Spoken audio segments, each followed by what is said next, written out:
Hey, chat. Welcome to the start of stream.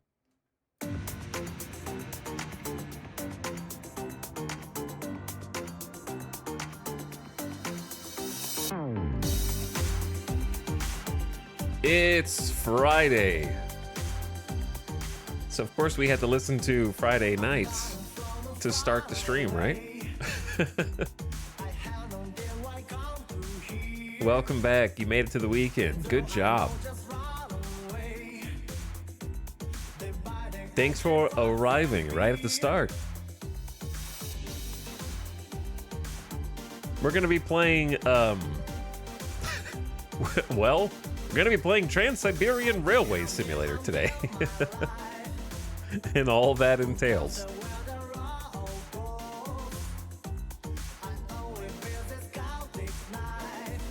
We get one YouTuber game a month. This is our YouTuber game of the month for May. That way I can do one for May 31st and then one for June 1st back to back. Just kidding. I'm probably not going to be streaming tomorrow.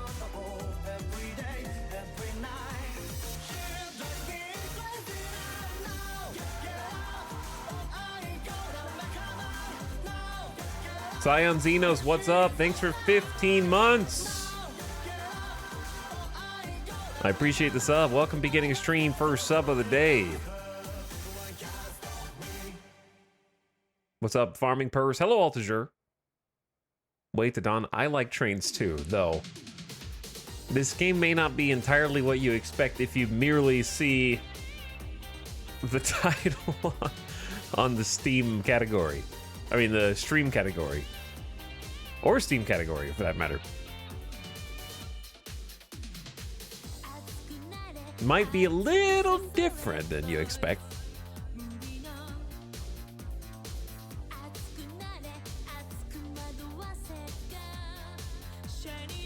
Who else goes there? Arathon was panicking that the stream wouldn't start. Crather, what's up? Influx, stop watching streams while you're driving. Turn it off right now.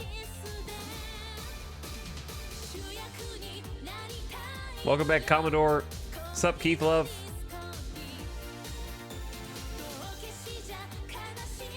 Yakuza stream win? Probably never. But never say never. I'm not driving. You literally said, I'm driving. Make up your mind.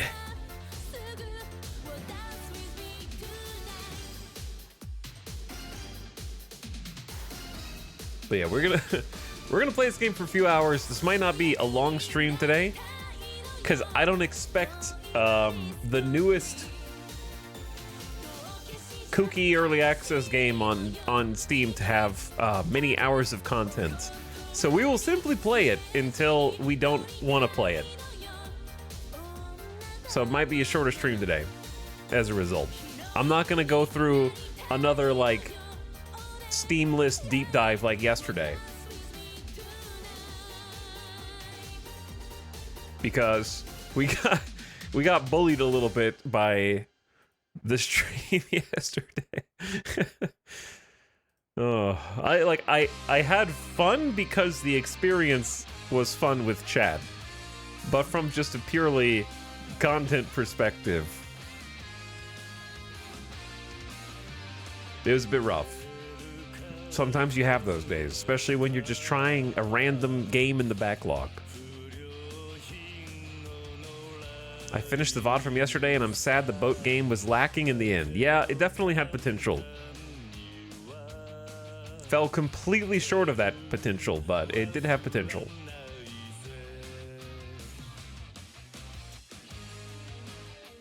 The idea of having a game where you play as an admiral, possibly even the ultimate admiral, and manufacture a fleet with your nation of choice from scratch, being in charge of every single gun emplacement, every single dockyard, sounds like a great game. Sounds like a really, really cool, fun game.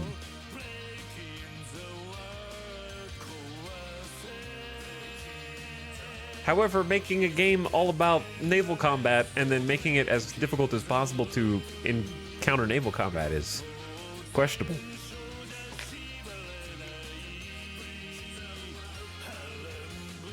But yes, very, very bare bones campaign mode. Which seems to be a really common theme with a bunch of games that I, on paper, should like. They get these awesome game systems together and then put the least amount of effort into the actual like sandbox mode.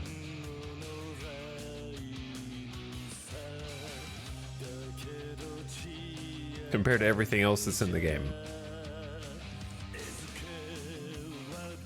Which I did see, I kind of spoke highly of U-Boat yesterday.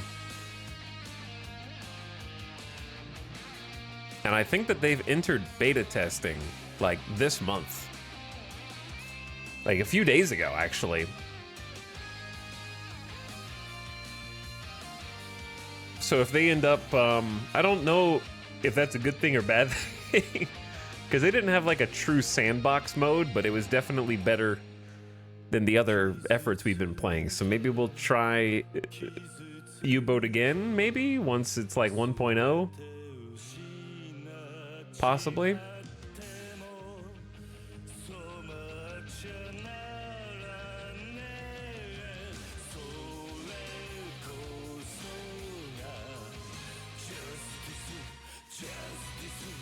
Hello, chat. We're back. How you doing? What is this song? It's a Yakuza soundtrack. Yakuza 0. And it's just the whole soundtrack goes hard. There's really no breaks. All gas. But it has trains? Yes, there is a train, one train, in Trans-Siberian Railway Simulator. But I definitely think U-Boat was really fun when we played it like late last year, I think. I definitely wanted to see more out of the sandbox, though. Making a good sandbox campaign is apparently the hardest thing ever. Because I went and read the reviews after we failed to even get past the tutorial of Steel Division 2 yesterday, and all the negative reviews were bemoaning the lack of good campaign features for its grand strategy campaign. And then Call to Arms, Gates of Hell, similar problem. Its sandbox mode is the least developed part of it compared to all the other campaigns. One day, chat. One day, people will make both good gameplay and a replayable sandbox in equal measure. But we haven't found it yet. Even X4 doesn't know how to do it, but I am still interested to play. We'll probably end up playing X4 once the expansion comes out, which they just released an update for, like a dev news. They announced the release date on June 20th for its expansion, which I'm still. We'll see. I'll definitely play X4 again. I just don't know if I'll play it concurrent with their release date. I clicked the button. I did click a button. I was trying to. They released like a trailer. I like space games. Here it is. Boop.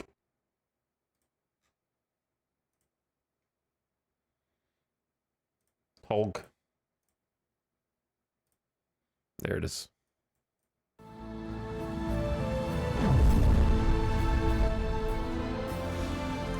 Space, lasers, ships.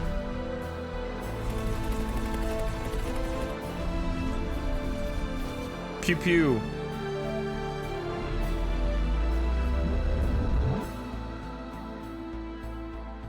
Humanoids stretching. Interesting. I'm not really sure if that's a good trailer because I can't tell what's new by looking at. Like, I assume all this stuff is new, but I don't really know. Yeah, I don't feel like it communicated a message very well. I'm sure the developers know that all the things on it are new, but yeah, for like a trailer, you probably need a little more info, a little more editing. Let's see. They have. Please don't autoplay. Okay. Anyway.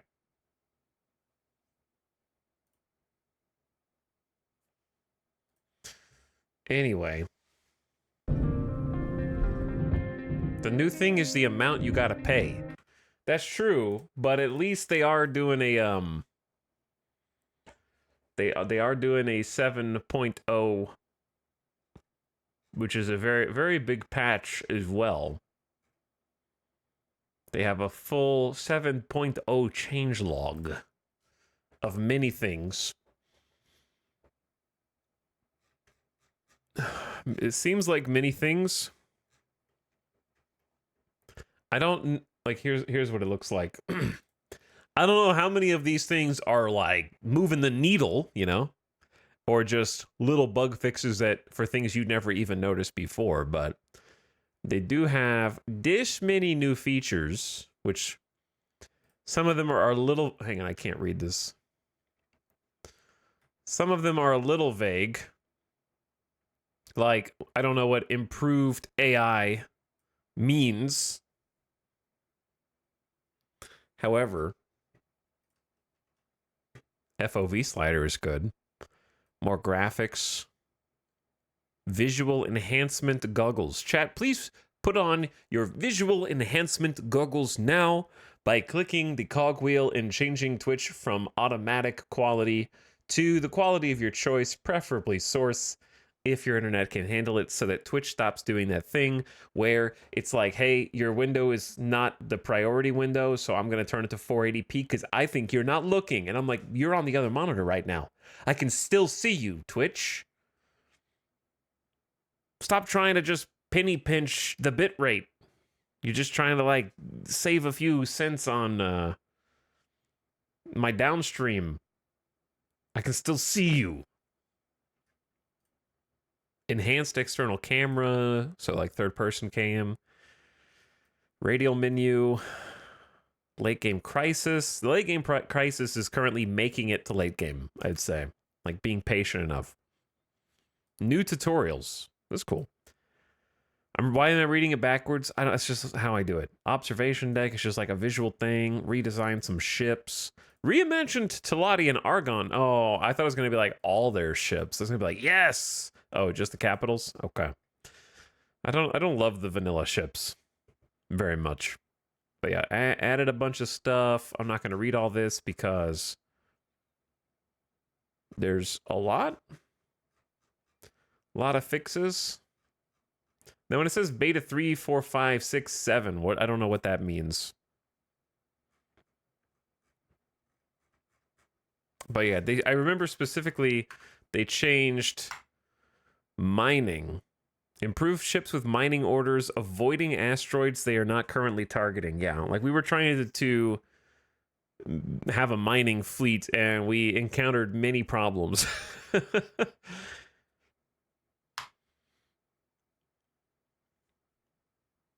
They also manual mining. Improve manual mining order for solid resources. We were having trouble with that. Improve manual mining order when cargo is full. We had trouble with that. Fixed unprotected player-owned mining in sectors with hazardous regions. Oh, they would go and like accidentally die in like hostile or systems where the system might kill them. Fixed mining ships sometimes shooting empty asteroids when the player was nearby. Fixed mining nodes being... Okay, so like there was a funny bug. This is the one they fixed. I was doing manual mining in X4, which I guess is not that common of a thing. And there would be ore on the asteroid. And if you ran out of ore, you could toggle off scan mode and back on, and the orb locations would randomize, so you could just sit in one place, flip the scanner on and off, and then the orb would actually move into a position where you could see it, so you would not have to, like, it didn't have a static location on the asteroid, so you could just, like, cheese it, basically. So they fixed that. Huh? What do you mean, huh? Did I not explain it well? Yes, chat, I did get a haircut today. I did some errands outside.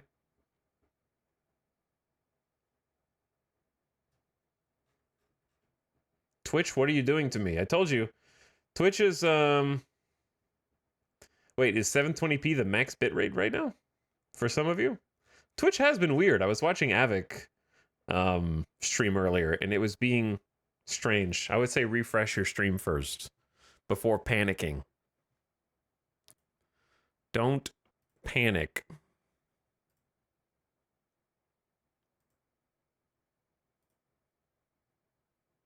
Okay, anyway, we're not going to read all this. I was just, like, curious about the other things that have changed, because some of that is directly applicable to how I played X4 last time. New game. Let's go. Story mode. Play with survival elements. Manage the locomotive and complete transportation jobs.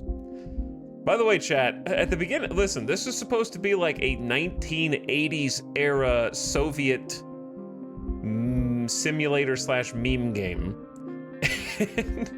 And there was a warning at the beginning that you have to click through that says, like, by the way, in this game, we do not mean to offend anyone, but there may be some stereotypical elements in this game, which I'm hoping only means, Soviet citizens get drunk all the time.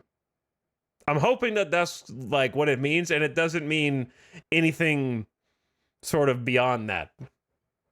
But we'll find out. I'm not the first person to make content on this, so I assume it would have already been addressed if there was. But we will see.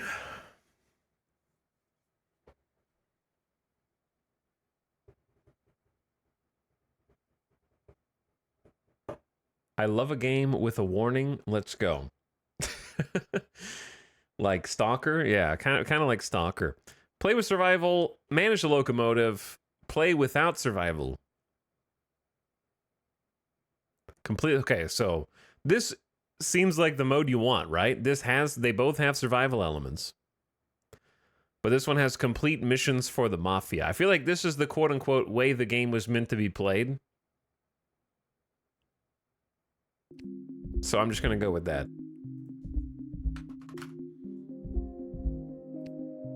Do you want to skip the tutorial? No.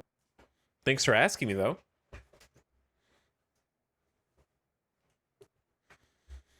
I thank you for respecting my time enough to at least give me the option. Oh.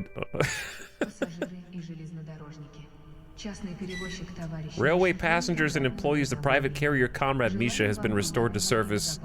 The freight line. We wish you a pleasant and safe journey. Already, the first guy you see in the game is already down in a beer. Good to see you, old comrade. Now it is time to get back on the railway tracks and prove you are the best at what you do. While holding your railway post, you'll be working for Sibirskaya Bratva at the same time. You know it is a difficult one, but I promise you are going to be paid well for every completed assignment. Bear in mind how long it took us to convince the director to reissue a license for you. He said he has a lot of transport orders for you on the route to Krasnoyarsk, so you cannot let him down because you will go back to the gulag. Before you start, brush up on your driving skills in a locomotive. All right, I don't know if I'm going to read every single thing because I'm not going to voice act all the Russian language in this game.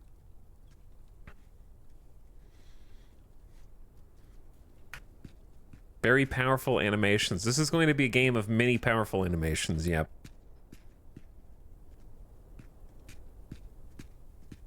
You are at the Novosibirsk to Zapadny railway station. In the lower left corner, you can see the status of your money. I got 1,000. Chat, what's that worth? In the lower right, temperature info. We got Celsius and Fahrenheit. In the top left, you can see your stats. Make sure they're at the correct level. For example, you can enter buildings to stay warm. If any of the stats reach max level, it'll result in death. We have hunger, thirst, alcohol, hangover, illness, and hypothermia. Of course, the alcohol meter, a classic survival element, first introduced in Minecraft survival mode. Boop. Pay special attention to the appropriate level of alcohol, as its absence leads to constantly worsening hangover. The illness stat increases after sustaining injuries. Eating and drinking reduces it. Go shopping. Buy enough food and beverage to survive until the next store. I like this, like, train. 240 meters. That is train.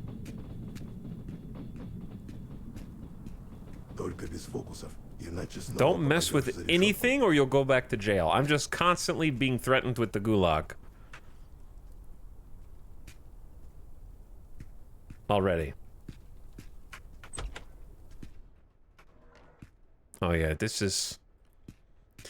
An interior designer was like, you know what I'm gonna do? I'm gonna make a wide open cobblestone space where I'm gonna put fancy bathroom tile on the walls, and instead of furniture, we will have the trash can corner and one singular bench for resting.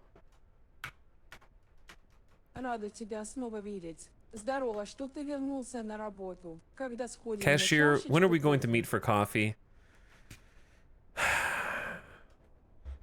I'm afraid that I don't drink coffee unless it has some Kahlua mixed in. Wait, actually I might need to talk to you. I don't know how to shop. But the shop, this is not the shop. I'm gonna adjust the volume up a bit. Okay, so we're supposed to... Yeah, no, this is bog standard shop. I feel like I'm trick-or-treating right now in a gated community. I thought you stopped drinking. Well, you thought wrong. Use the scroll wheel to manage your small inventory. Okay, so we gotta buy... this dude's got all the beer, and it's only $1 a beer? This is a pretty good deal. I'm gonna say 4 beers for now. Right? That seems like a good amount. What is this? Chat, what are these, sprats? What is this? Who can read this? It is sprats, I was right. Okay, listen, I've played enough Tarkov to know that this is sprats. Unfortunately, it looks like Tarkov was playing me all along. Dude, they are on like a public relations tear. They're trying... Ooh, a chainsaw for $100? They're trying so hard to like make everybody forget that they're upset. Alright, I think a flashlight, sure. I don't know if I want to like lug around the chainsaw right now, because my assumption is that this is my entire inventory is like the bottom 5 things. And I'm only gonna be like... I don't think I have like an internal backpack.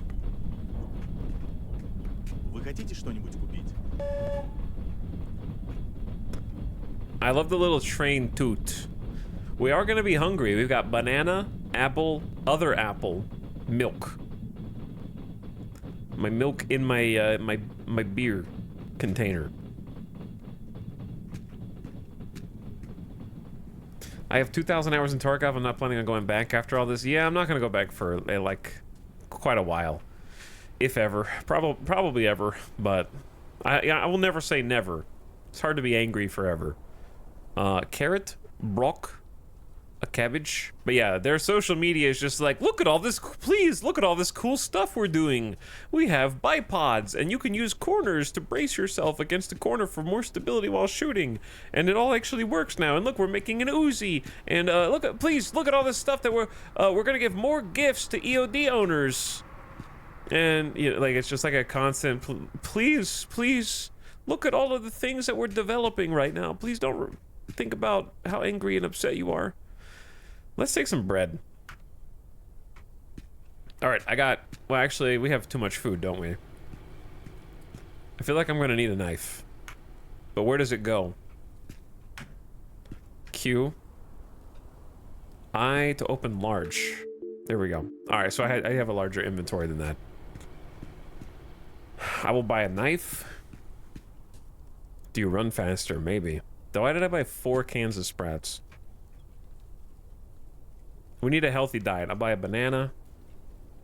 We do have a regular thirst meter, which I'll, of course, quench with just milk. And sure, let's buy the chainsaw. I guess I have a massive inventory. Let's go.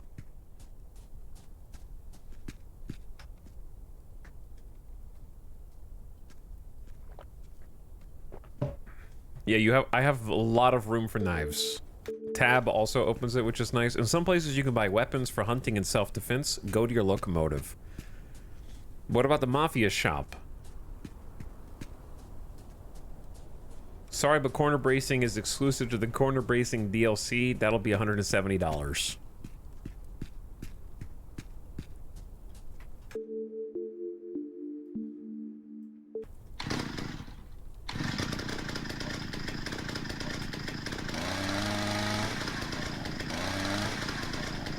Don't. Not yet. Not yet. It's too early. We just started.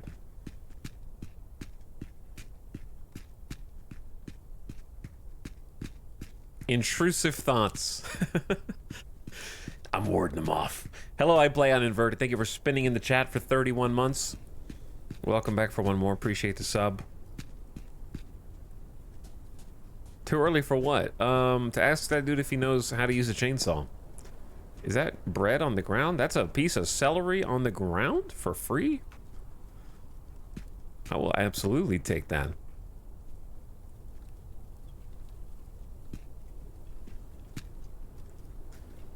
This is the Mafia shop? I'm in the Mafia shop? Grapefruit? Are you the Mafia man? Do you know the Mafia man? Okay. Down here. You gotta do a secret knock to get in. They gotta open up the metal slide. That's how you know you're in the right place.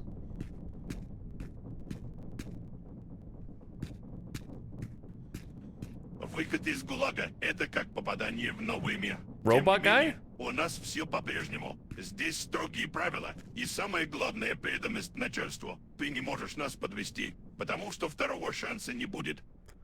It's like Russian Stephen Hawking.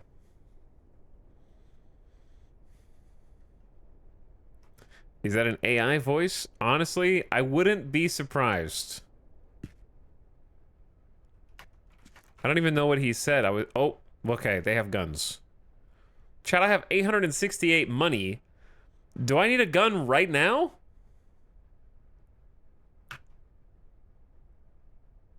That's $310.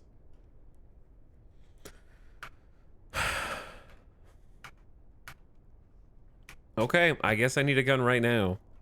I'm working for the Mafia, right? So we have Kalashnikov ammo, and then we have TT-33 ammo. But where's the TT-33? I don't even see the, like, I went straight to an AK. I don't even see the pistol. I just see bullets for it. Gotta ward away the trained pirates, I guess so. I thought we would kind of like earn this stuff over time, but I feel like I'm front loading.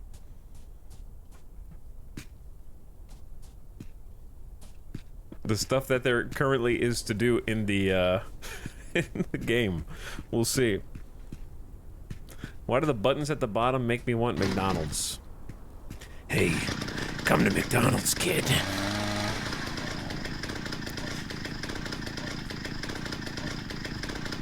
Here's what I'm gonna do to the dollar menu.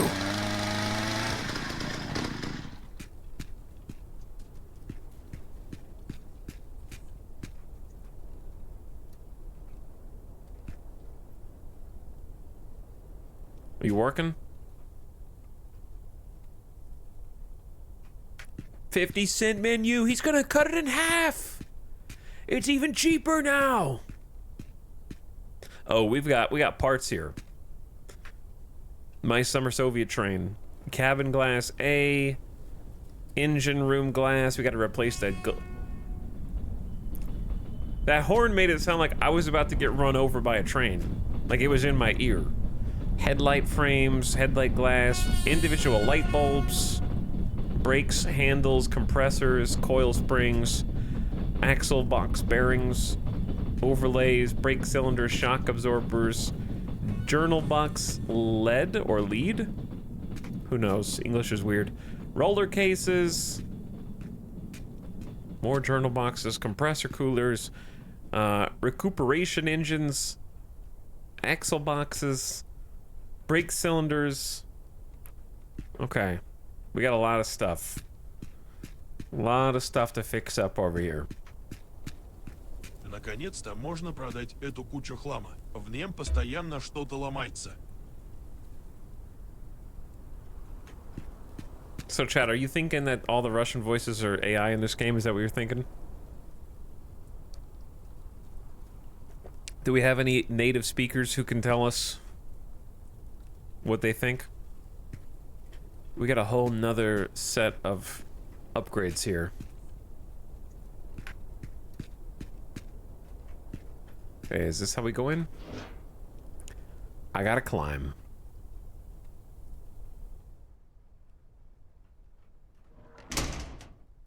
So, enter the cabin.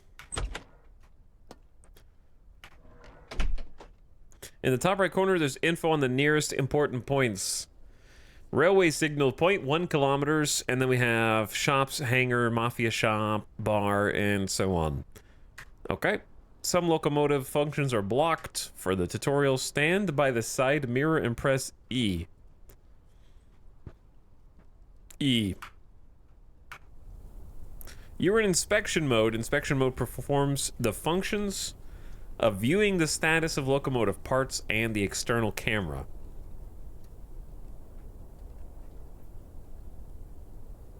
Okay, so it gives you basically like a way to inspect stuff from inside.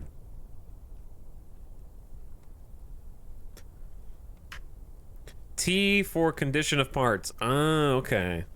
If you move closer to each part of the locomotive, info about its condition will be displayed. Locate a broken part and replace it. To do this, exit the mode and add the adjustable wrench to your inventory. Okay, but do I have to find the broken part here? Or do I have to find the broken part up there?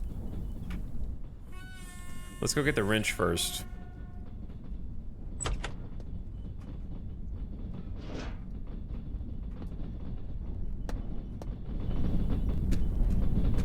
The E's coming from inside the train.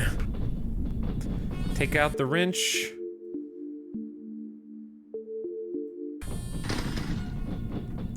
Okay, unscrew the screws of the speedometer with the right mouse button.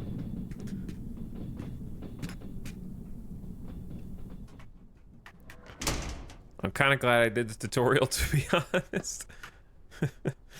So is this the broken part? Hold on. What I assume this is the broken part. 1, 2, 3, 4.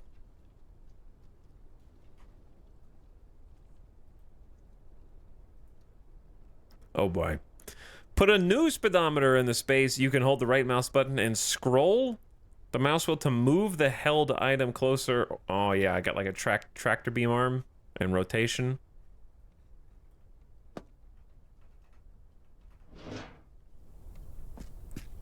So what you're saying is I should do... Alright, but we don't need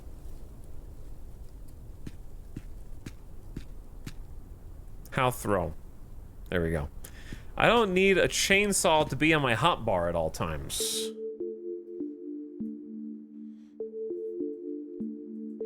Or do I?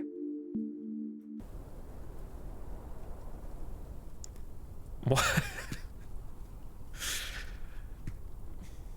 Why do I have this already? Ow! Oh! I was just testing it out!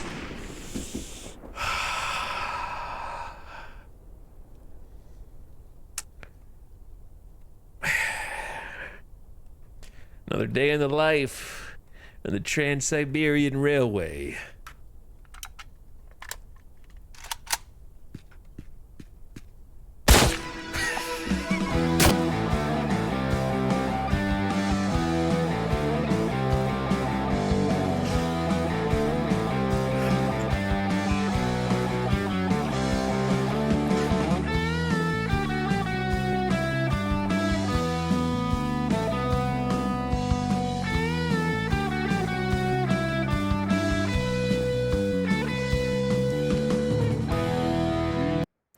Yeah, that was way louder than I expected it to be.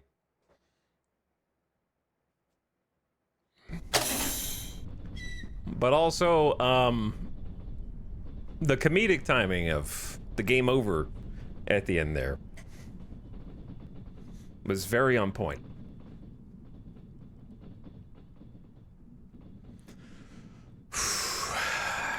Yeah, that's one way to do it. I just had to... I didn't know they were gonna shoot. They heard a gunshot, and they immediately started trying to take me out, man. Wasted no time. Those guys are efficient killing machines. I'll turn the volume down a little bit. Okay, what do I want to do? Inspection... Back to inspection mode. At least there's an autosave in the tutorial. I do see the broken part now.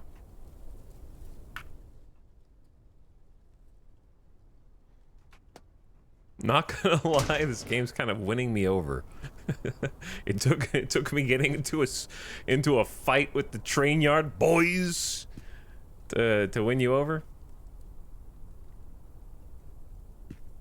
Okay, wrench is over here.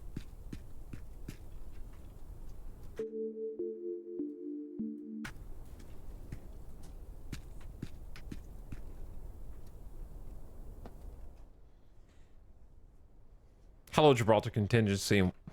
Welcome back, Uber Sandwich. Stalker 2? Is Stalker 2 still coming out this year?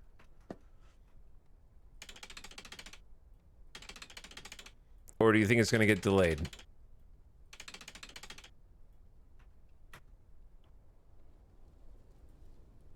Okay, put away the wrench. And then... boom. September, isn't it? In theory, I think. September sounds right. Okay, so I have to buy those parts. This one's just free because of the tutorial, which makes sense.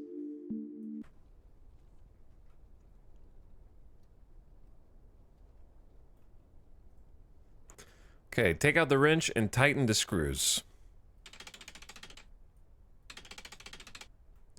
Tick, tick, tick, tick, tick, tick. Tick, tick, tick, tick, tick, tick. You can sell used parts at the scrapyard. Remember to inspect the condition of the parts and replace them to avoid damage. They wear out constantly. I'm assuming for video game purposes it's going to be wearing out really fast. The locomotive is ready to start. Turn on the small compressor switch in the engine room. In the second section of the locomotive, the small compressor must be started first.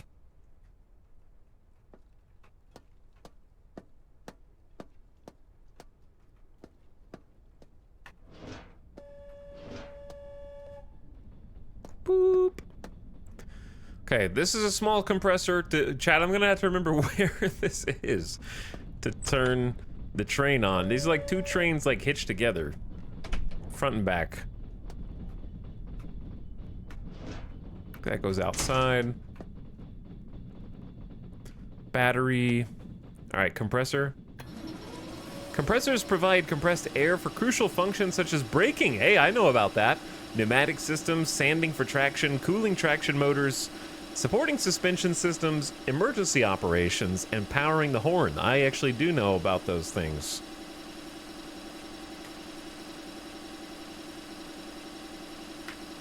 Compressed air is essential for safety, braking efficiency, and overall locomotive performance.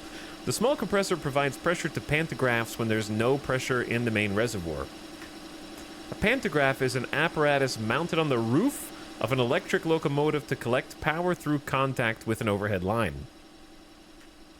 Turn on the pantographs, parentheses, power switch on the control panel in the cabin in the first section.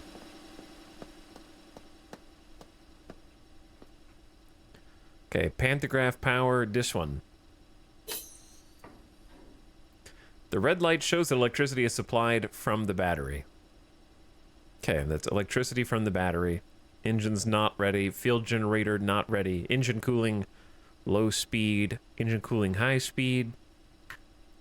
Turn on the pantograph 1 and pantograph 2 switches to raise them. Wait for them to reach the electric line. So that's the electric line right there that we got to connect to for power. Pantograph 1.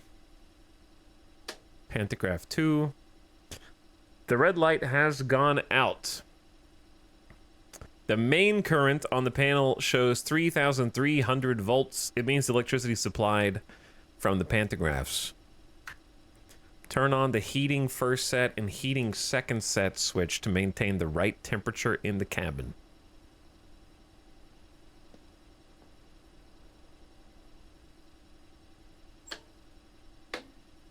The temperature cannot fall below 41 degrees Fahrenheit. Keep the doors and windows closed. And turn on the radio. Okay. Is it dumb that I thought that meant like to listen to some pop music?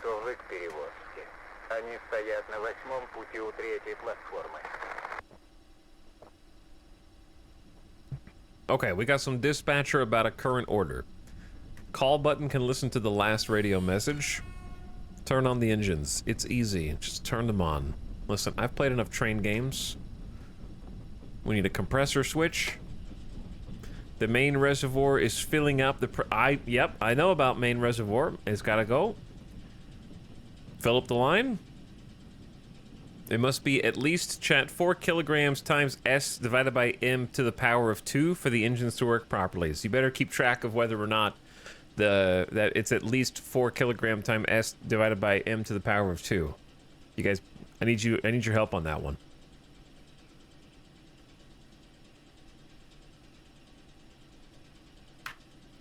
Turn on the KVC switch that starts the controller for the supporting engine. The red light arrow in the first row and second column mean that the KVC is on, but not yet working and needs to be reset. Chat, what is KVC? Press the KVC release switch to reset the supporting engine. I'm not going to remember this part. The KVC's been reset, the light's gone out, it means the KVC is working. Turn on the BV1 switch that starts the controller for the main engine. The red light in the first row and the third column means BV1 is on but not working yet. It needs to be reset too. Press the BV1 release for the main engine. The red light's gone out. It's working. The red light in the second row, first column, has gone out. The engines are turned on. When you lower the pantograph and then raise them up again, remember to reset the engines. Turn on engine cooling, low speed, to start engine cooling during normal movement. Turn on the VU switch to activate the locomotive control system located above the entrance door to the cabin. The VU switch is designed to connect the control circuits of the electric locomotive to a low voltage power source, a control generator, or a battery. This component is a crucial role in managing electrical systems and controls of the locomotive. Without the VU switch, operating it is not possible. Now we need to turn on the signal system. Go to the engine room in the first section and put the handle to forward. It will determine the working direction of the signalization system.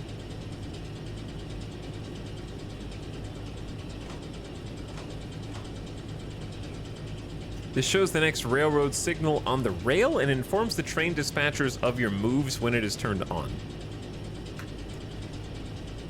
Okay, now set the switch on the panel. I feel like I need a co-pilot here. There's a lot of switches on this side.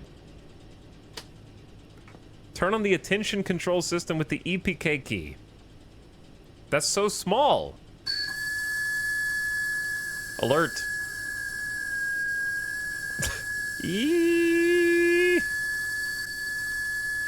Press the attention control button to reset attention control. You have to reset it every 10 minutes?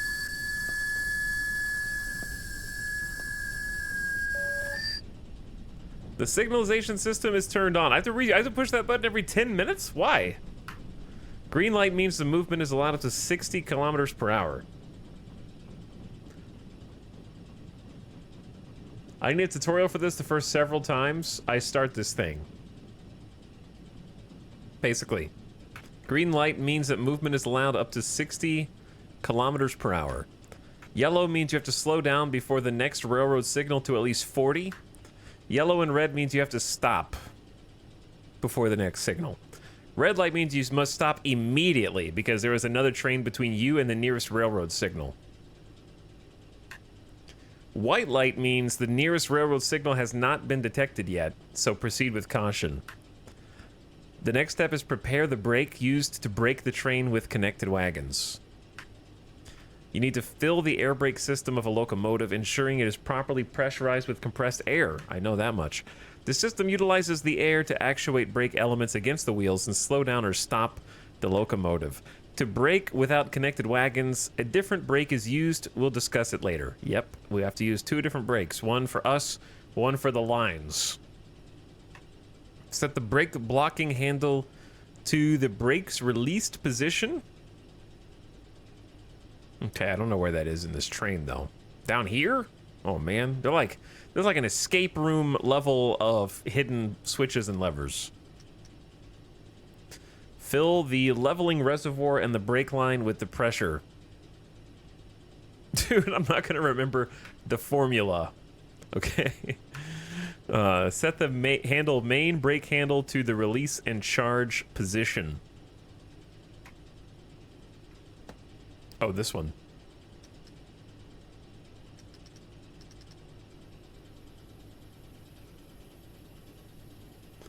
Okay. The leveling reservoir and brake line indicators in the panel show how the equalization reservoir and brake line are filling up. The pressure is used for braking. If you maintain more pressure in the brakes, you can brake longer and harder.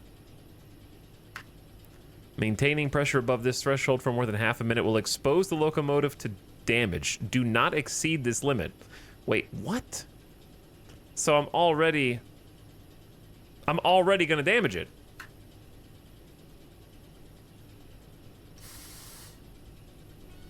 The pressure started to drop, but stopped below 6. It's too much. Reach a value below 5.7, bro. Set it to shut off without supply to release the pressure. The pressure is now dropping. Okay, I understand that. So we want it below 6, like 5.7. Set the main brake handle to service to stabilize the pressure. The pressure is stabilized to 4.5. The brakes are prepared. Okay, so like 4.5 is good. If you would like to set the pressure more precisely, set it to release and main brake handle to release and charge to start filling and then shut off to stop. You will learn how to apply this in the next step. Go to the cabin in the other section. There's 2 trains. Back to back. I'm stuck behind the door.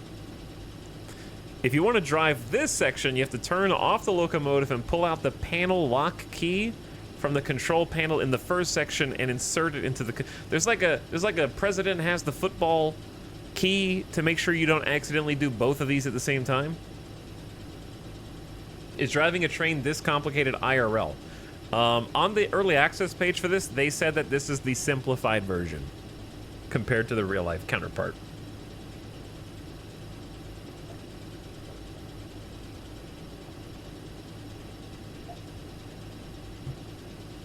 Trains might be easier now.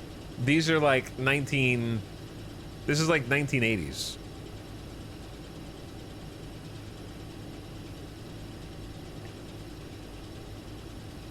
Why is there snow on the ground if it's 14 degrees? Well, I mean, when it's not air conditioned, it's negative 17C, 0F right now. So, it's pretty cold outside. Pretty cold outside. Okay, set the blocking handle to brakes release to deactivate the handbrake.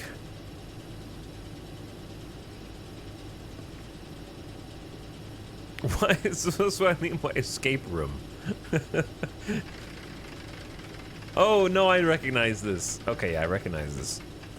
The handbrake. Yeah. Return to the cabin in the first section to do the same. That's what's keeping us completely stationary right now.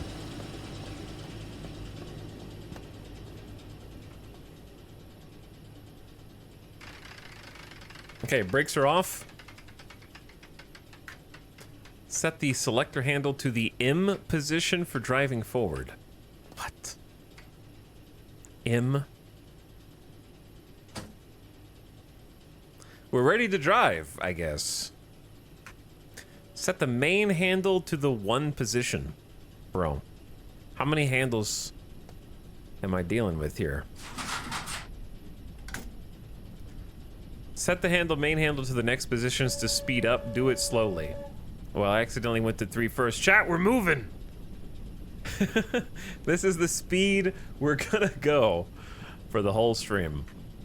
If you apply too much power, the white light on the right panel will appear, and the locomotive will not be able to speed up until you reduce power.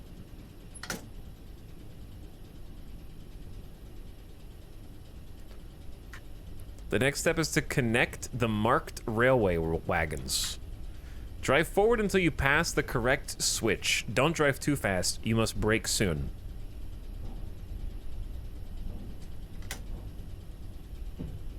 Well, we are moving. I don't think I should go straight to 11. Yeah, there's definitely some My Summer Train vibes here.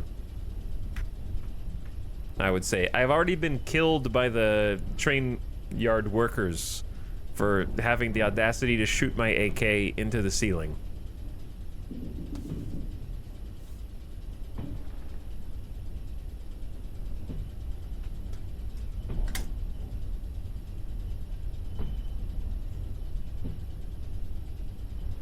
So,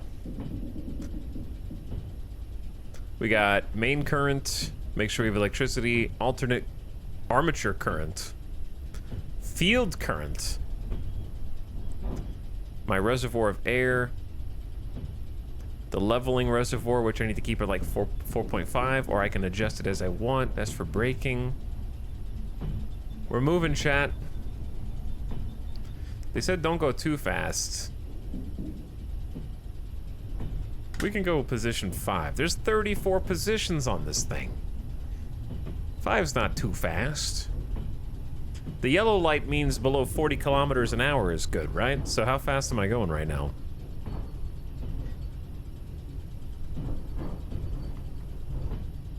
How do you... yeah, how do you tell how fast you're oh. Yep, here we are. We're going like 15 kilometers an hour right now. Let's start slowing it down.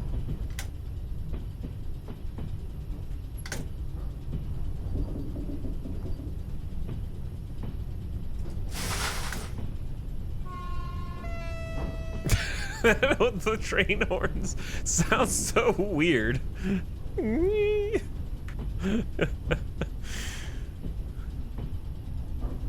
Okay, we're passing the railroad switch now, but we have to let the back of the train pass it as well. Apply the brake used to brake the locomotives with the wagons. Set it to brake applied. Whoa. Okay, is full good? I feel like we turned it on really hard. The brake reservoir is filling up, means it's applying brake. And the train has stopped. Go outside and change the railroad switch setting. As long as the pressure stays good, we're fine. It should stay. I left the door open! That's why it's so cold in here, probably.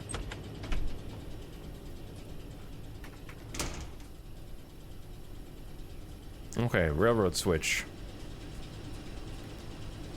There's like a little connector tunnel right there.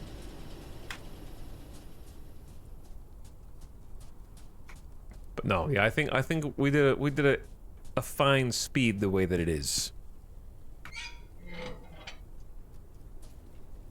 Okay, so now we have to go backward. Go back to the cabin and set the selector handle to the M reverse position to drive. Uh-oh.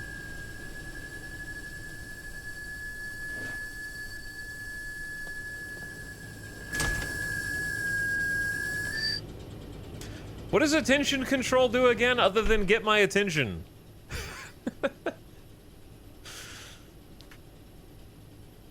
Okay, go back to the cabin and set the selector handle.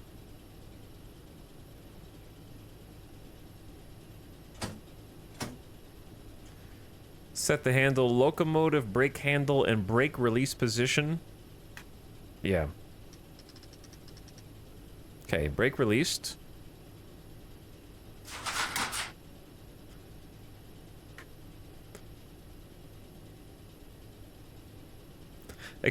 Wait, connect the railway wagon slowly. Do not exceed the speed limit of 5 kilometers an hour. You can observe the train in inspection mode.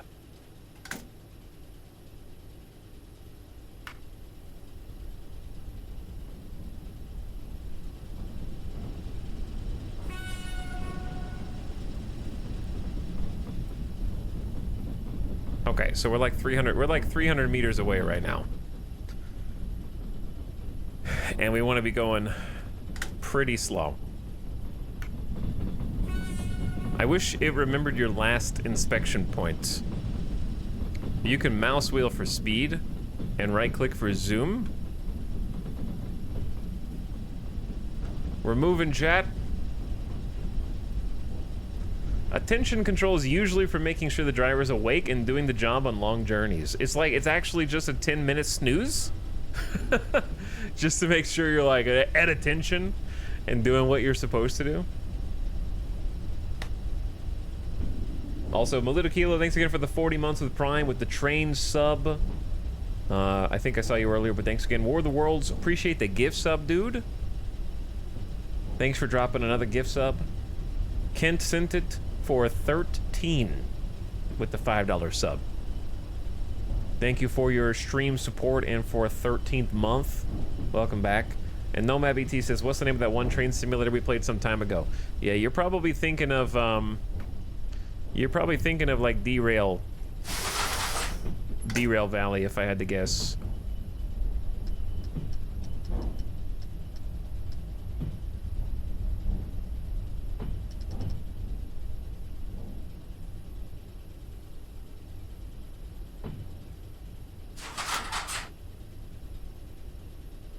Alright, we're gonna go nice and easy back here.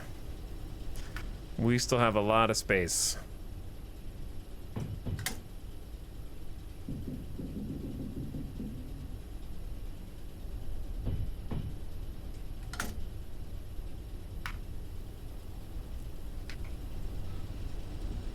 We still got a lot of room.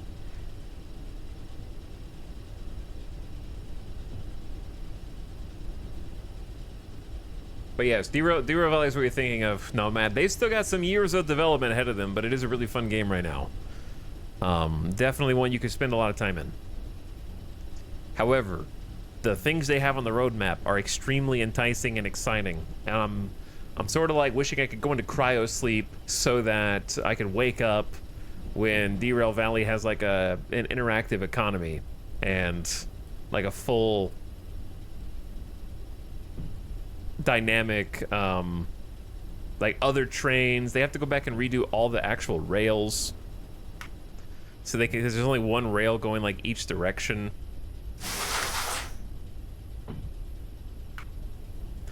They want traffic to be able to pass.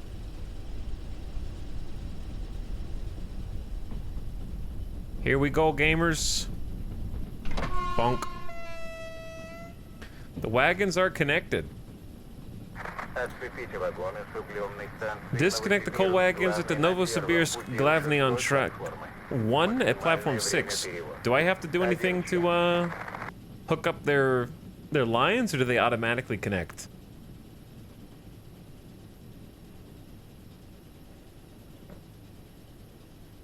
Do I have to do like a derail valley where I attach the compressed air lines together? Possibly. In modern trains, the train will stop braking if you don't react to the attention control in a specified time. Don't know about old Soviet stuff, though. Wait, if you don't hit the attention control, the train will stop braking? Is that a threat? You better pay attention, or else I'm taking the brakes off this train and you're dead.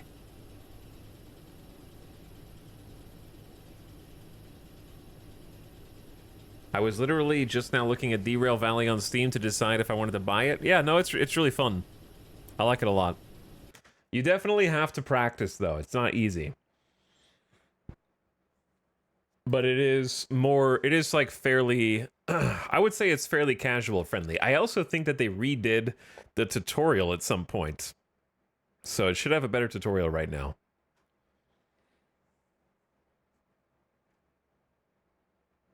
But yeah, they've I got 60 hours out of it before I was like, okay, I feel like I've done everything I want to do, which I think is a really good amount of time. Information about how much time you have left to complete your job: 58 minutes. Next step is to apply the brake, which is used to brake the train with connected wagons.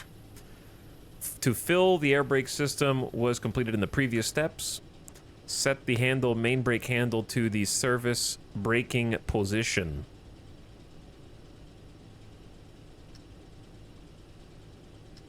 Wait, is it not already? There we go. Braking with service 1 is the most optimal. It's very gentle and the pressure drops very slowly. Braking with the service braking position set on the higher positions is harder, but the pressure drops faster and you have to refill it more often. Braking in emergency is the most effective, but the pressure drops very quickly. Braking with emergency braking position on the higher positions is the hardest, but yeah, you just said that. The train has stopped. Deliver the railway wagons to Novosibirsk Glavny station. Prepare the brakes again.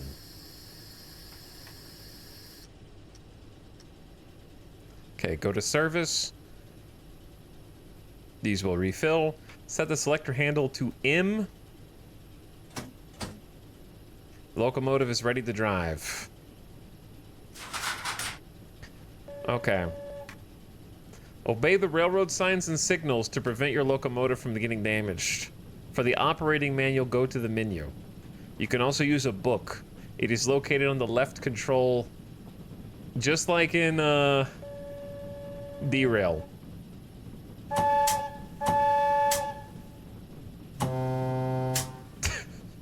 I had to push the buttons.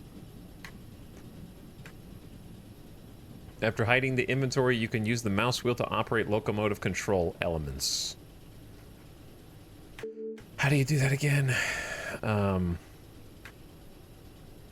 You can open the window and press E to lean out. I forgot. I accidentally hid the menu earlier, but then I forgot how I did it. The locomotive manual. Not quite as cute as the Derail Valley manual. What'd they say? X to sit down? It's just like a little... just like a squat.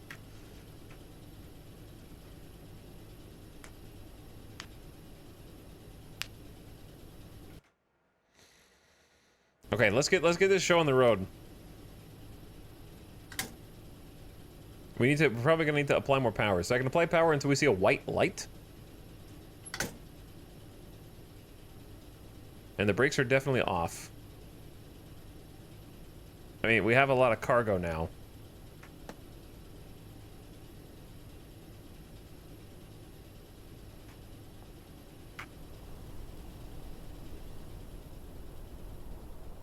Like, I'm carrying a whole train of coal here, dude. That's a lot of coal cars. This is way more than you would ever carry in Derail Valley for the first mission.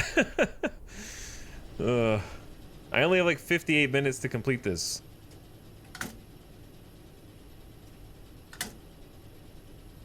Oh, we're moving.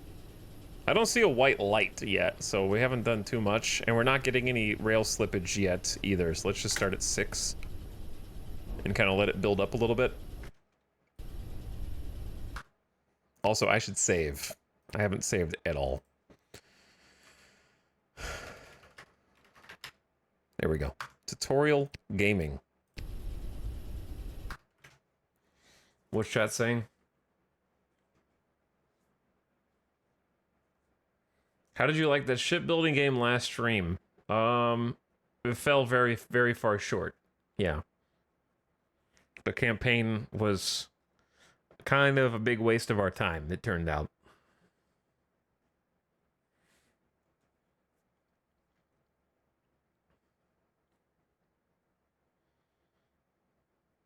But yeah, I would give Derail Valley a big 2 thumbs up. Big 2 thumbs up for sure. And this one is definitely like there's more train than I thought based on the AK-47 that I already shot and got killed as a result, and the beer meters. Eterna says, I'll sub again if you promise not to touch the Star Citizen Ponzi scheme again. Okay, I got good news for you. I have actually already bought some ship skins, so I actually paid more. And you'll be happy to know I have convinced a number of other people to play because I can see how many have used my referral code. So hopefully over time, even more, we'll give it a try. He's part of the pyramid. He's part of the problem. He just wants to grind our gears on this. Bro, this is this person's sub message. I'm just responding to their sub message. How do you know if somebody is a hater? They'll tell you, you know? I didn't chat. True or false? Have I mentioned Star Citizen today at all? No, it's just the angry gamers in chat who would just walk around carrying their chip on their shoulder, who just you just did. Yeah, I know, but did I before you did, chat? Before you did? No. You can't just be like, yeah, screw you and screw Star Citizen and screw you for supporting them. And then I'll be like, no, actually, I think it's good and fun. And then chat goes, why are you tormenting me?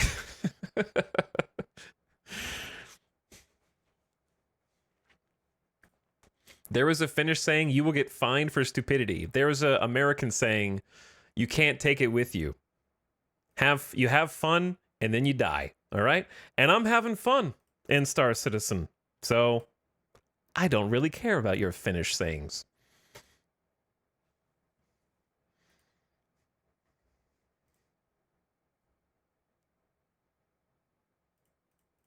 Are we driving trains and talking about stupid people, Arch?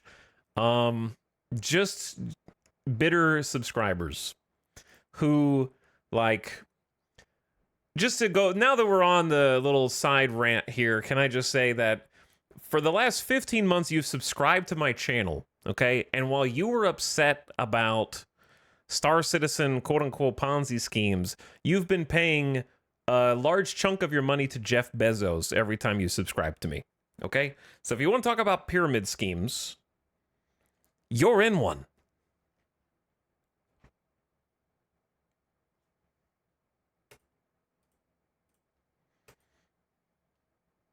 All right, but as it happens, it's the only way that I can make any money doing what I am doing outside of opening a Patreon. Didn't do the voice. You're in one, Miss Turner. You're in one.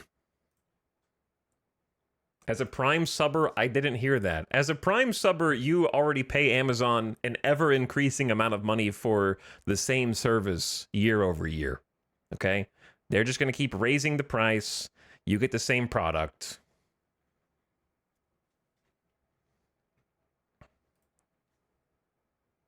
Chat loves pyramids. Yeah, and now you have to watch ads on Prime Video. Give me a break, man.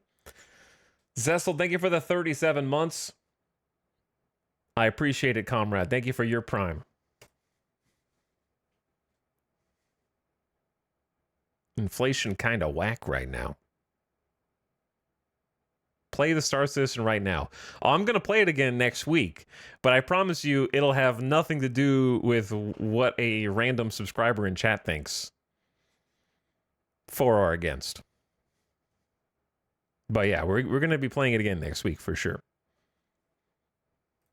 I'm hoping that there will be there's supposed to be like a little bug fix patch that patches the exploits, and then after that, the cargo elevator patch. It's going to be fun.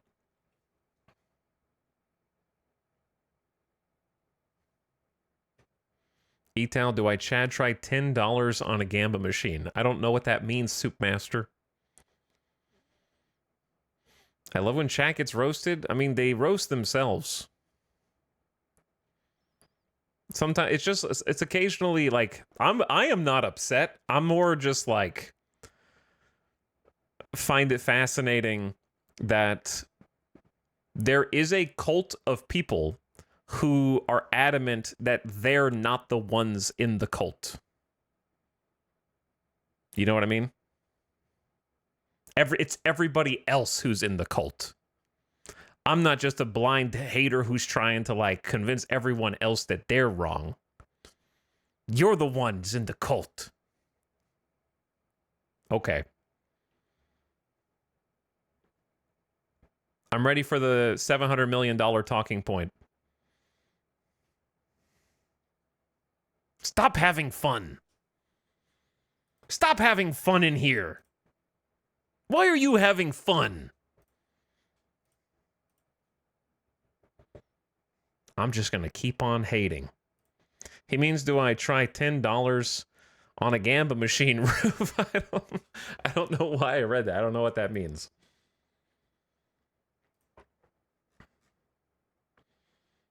I wish Star Citizen was a Ponzi scheme because I got in early and would have made bank by now. Yeah. Yeah, I think that there's just like, I'm given the benefit of the doubt. I'm not going to be Mr. Technical and say that's not what a Ponzi scheme is, because I think, yeah, you know what a Ponzi scheme is.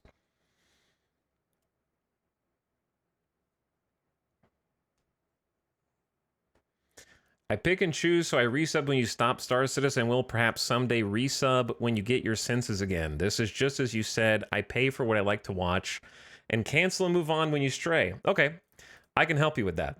If you want to come back in the future, I'll be happy to read your unban appeal. How about that? So in the interim period, you will not be able to watch my streams anymore, so we don't have to have these conversations again. Okay? Go ahead, chat. Everybody say bye. Everybody say bye. Give a nice Star Citizen salute. A little 07, if you will. And we do a proper send-off here.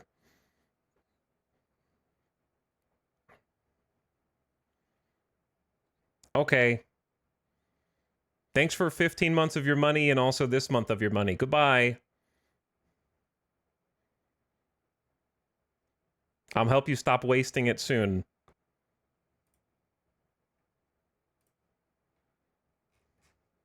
Goodbye. Okay, anyways, chat. Back to the regularly scheduled stream.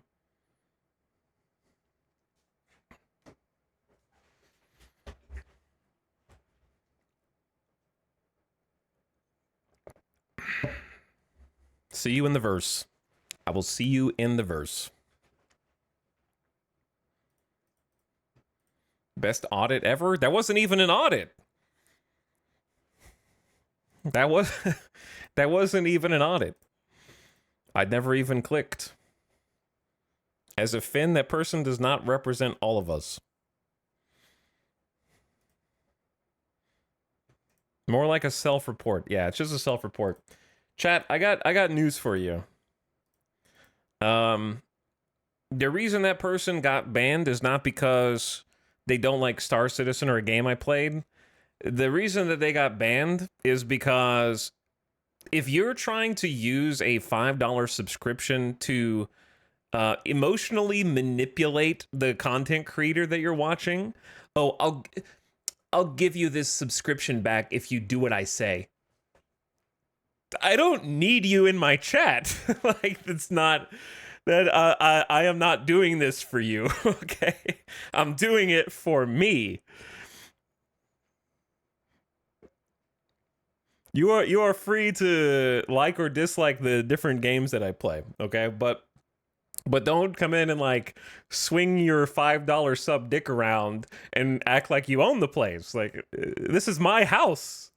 I'm letting you in. You know what I mean? Like, I'm letting you sit on the couch and watch TV.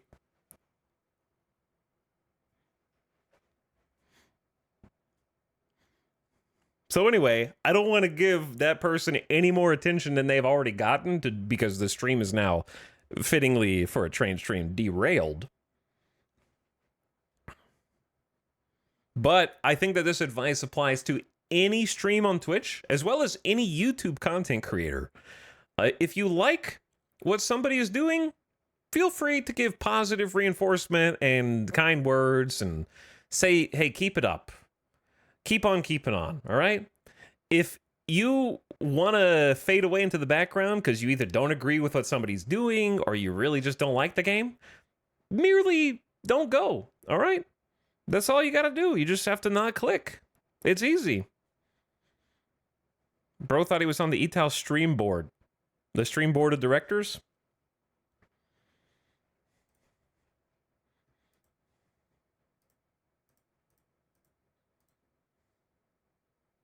But yeah, like all you have to do is find something else to do, but you don't have to try and corral them back into the behavior that you believe they should be, like, entertaining you with.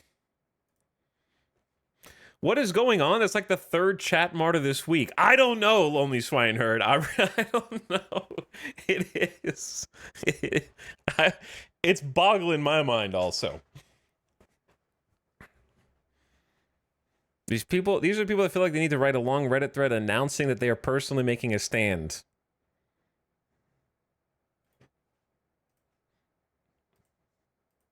RimWorld brought them back. I don't know about that. I think that there are just many impassioned people who don't know how to express themselves. But they're impassioned about the wrong things. People got some real strong feelings on Star Citizen. I think that too. I think that that's also true.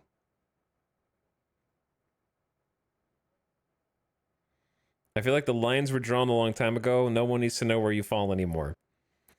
Kinda. But yeah, I don't know. It could be a coincidence. But yeah, it is like the third one this week. They haven't all been related. I don't remember what the other two were even related to. I kind of just forget immediately afterward who I was even talking about. Anyway, Avik is here. Avik is here to put us back on track. What's up, dude? Welcome, Raiders. We lose one chatter and we gain hundreds of beautiful dapperlings, some of whom are being destroyed by Nightbot. I'm apologizing for the heavy hand of our apparently emote unfriendly resident chatbot. Howdy, Raiders. What's up, Bretsky? Hello, Xenophanes. Akira Dragonborn, Bowtie. What's up, Swifty Squirrel? Patron Norixius. Binary Cali. Kiwis Can Fly is here. Animazing Girl. Big, strong raid. Strong raid. You showed up at just the right time, Avik. I agree, Avik. You showed up at just the right time. What's up, Raiders? What's up, Karindri? How you doing? How was the rest of Stationeers? I hope there were no more unprompted explosions or unexpected decompressions, possibly related to or not related to showers in space. How the choo-choo's going? Just getting off a 12.5-hour ride of my own. So much coding, but finally got the furnace array working. Now, what does a furnace array do?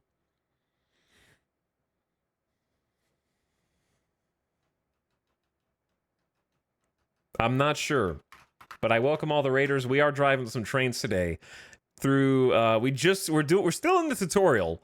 I'll unpause in a second, but I have a time limit on this mission that I'm doing. So I was pausing while we handled today's trash day in chat. So I was taking some trash out when you guys showed up, but you got here at just the right time because the trash truck just left the station. But if you're in my chat and you haven't already followed Aavik, now is a fantastic time to remedy that by clicking on that link or the heart at the top of your screen. He's been grinding on some Stationeers and has been figuring out how to live in an inhospitable environment. Nature, not at all like it is here on the Trans-Siberian Railway. Harsh, but in a much different way. Okay, all right. That's my attention control. I am paying attention. We just hopped on to our very first haul. We're in like kind of this double-header train at the front, and then we have a bunch of cars of coal stretching all the way down the line on this electric overhead. I don't know what this type of train is called other than an electric train, but it's got the little connections up there so we can actually keep power. And we're supposed to deliver it. How far away is it? We got 53 minutes. My hangover meter is filling up right now, so if you'll excuse me.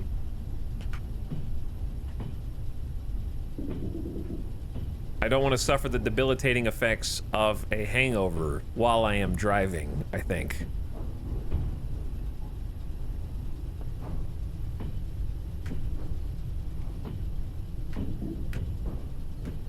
It automatically smelts ores for me. Basically, I spend hours automating a chore that takes me minutes to do manually as nature intended.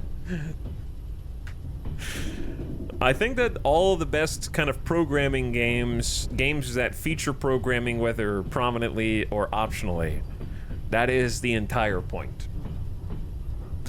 Why do thing yourself when you could make game do thing for you? But yeah, we better crack open a beer. We are supposed to be going less than 40. I think the flashing yellow light means 40 or fewer kilometers per hour, so we can speed this up a little bit.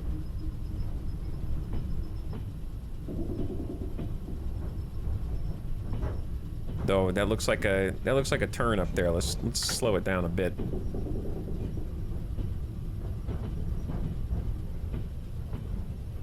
A hangover whilst driving, that would be dangerous. It would, Big Meaty. How's it going, Big Meaty? Where's the bear meter? I think the bear meter is all around us. But yeah, you guys got here at a good time because we had to go through a series of levers, pulleys, switches in order to get this train operational. All these buttons actually do stuff. All these gauges actually do stuff. All these do stuff. We got the main and locomotive brake handles here. We got our speed. We've got the second car that we can... I probably shouldn't leave the front because I feel like I need to be paying attention. So that's a green light. Does that mean 60 kilometers an hour is good? Up to 60?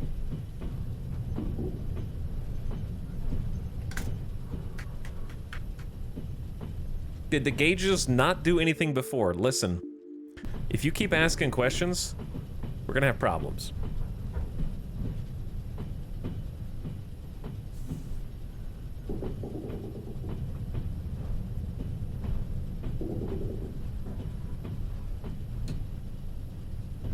I don't know what train track we're on. I hope it's the correct one.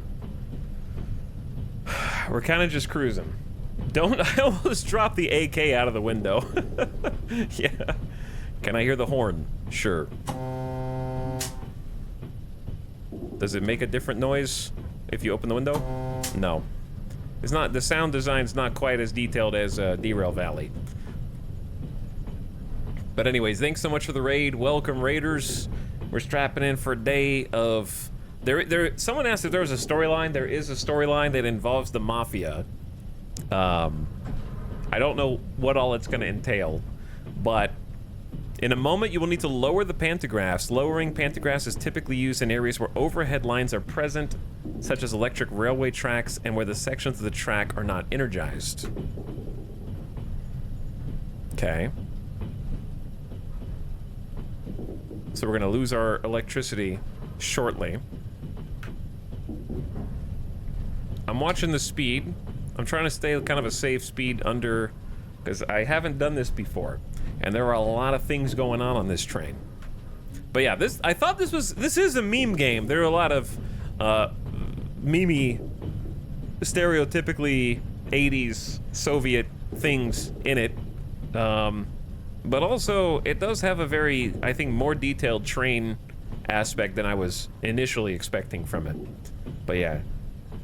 Raiders, you're lovely. Thanks for popping in. Appreciate the new follows. And chat, I hope you will follow Avik also. And catch him next time he's live. Prepare to lower the pantographs. In the top middle of the screen, there is information on the upcoming sign. The sign indicates the train operator when to lower the pantographs so it does not come into contact with overhead lines that are not energized. Prepare... Wait, okay, I didn't get to read all that. Where is the... It's just above? I don't know, pantograph 1 and 2. Right here, these two, boop, boop. Is this the warning sign? Lower them to prevent it from getting damaged. Okay, good, we're good. I got it, I got it. I knew where the buttons were. I assumed that's the blue sign with the little white circles that we just passed.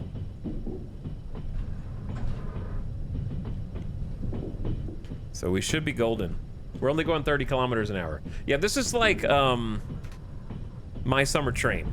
It does have a My Summer Train vibe. You actually do have to replace all the parts, and they do take damage, so you enter inspection mode, and then you hit T, and it shows you all of the individual train components, and you have to, like, buy and replace parts as they encounter wear and tear. And, it's pretty detailed, it seems like. There is only one train in the game, though, I think. I wonder why you're going under wires that aren't energized. I don't know. Remember to reset the engines when you raise them again. Wait, are we ready to raise them again? I wasn't looking.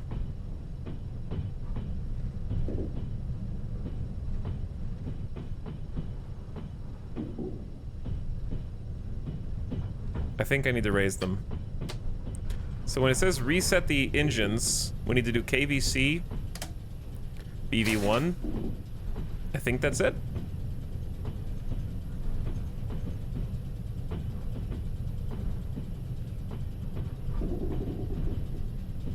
I don't know what KVC and BV1 stand for, to be honest, but time to take on your first assignment. We're threatened by rival groups. We need to show them we'll go as far as needed and use drastic measures to defend our interests.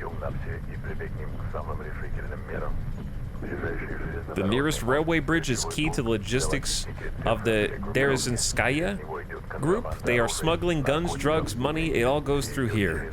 If we knock it down, it'll deal them a hell of a blow. We'll paralyze their actions and disable them from holding sway. Ram the train into them. Just kidding. I believe you will do what it takes to achieve our goals. Wait for further instructions. Chat, do we care what direction we go here? Yeah, you know, whichever. Just take me on whichever switch you want. It's fine.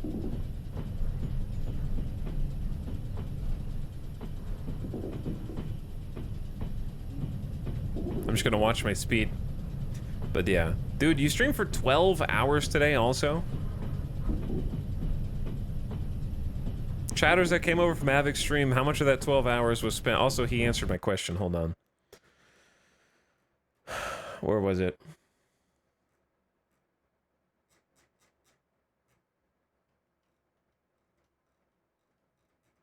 Where did it go?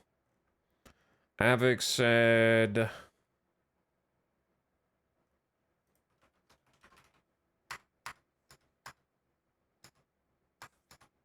Why can't I find your message?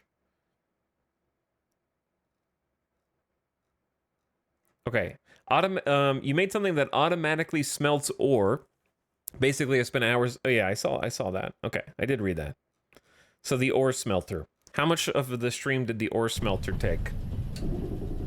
Super enjoyed it and found it hard to stop. That's good to hear. It's nice that it's still got, like, plenty of goals to work toward and objectives.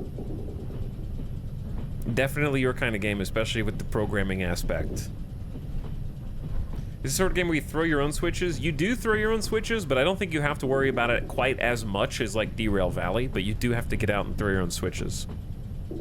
But I think this, in the tutorial, they're streamlining me right now. I don't remember what the, like... There we go. I got the bottom inventory to go away.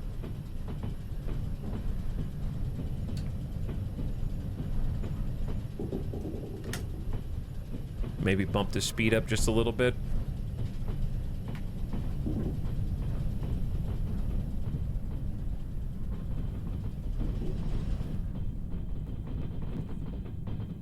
So I gotta keep in mind, we're carrying coal. It's not gonna stop on a dime. So I just need to make sure the track is clear ahead.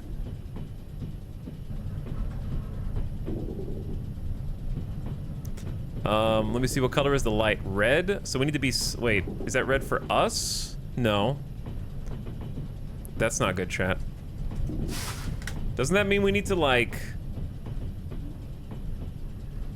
Oh, there's a... Okay, I need to be coming to a stop.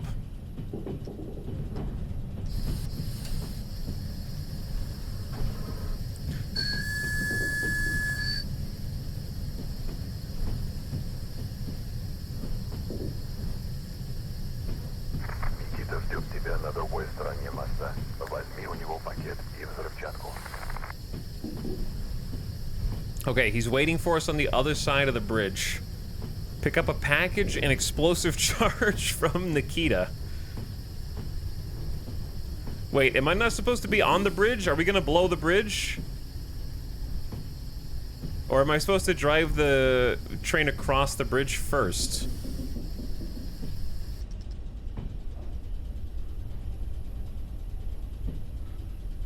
I think we're supposed to kind of like get a little closer to this train. Should be like, wait a second.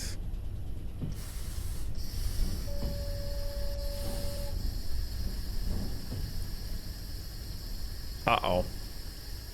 Yeah, I think I may have blown past the stop sign here. Chat.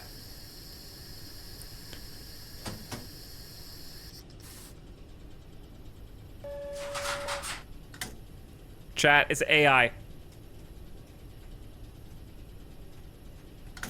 Chat, it's an AI. Stop! Stop! Okay. He's gonna give us a little boost, I guess. All right. Yeah, sure. That's not Nikita, I don't think.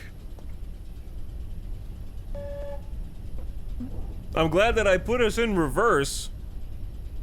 Let's try and gain some speed on him so that we can try and pull away. I have no idea if there's a train behind us, though. He's willing to honk at me, but he's not willing to, like, give me some space.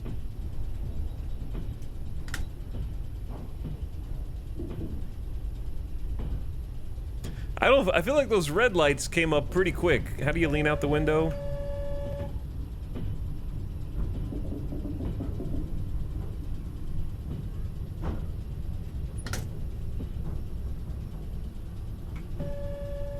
Still got your gun. True. I should have showed him what's up. But then who'd drive the train off the tracks?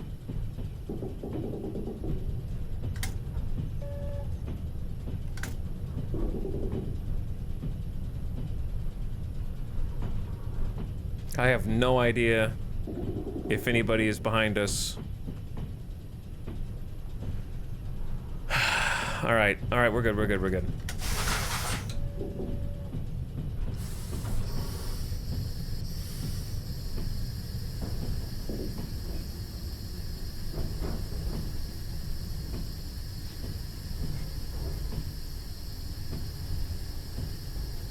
The line just kind of auto-switched.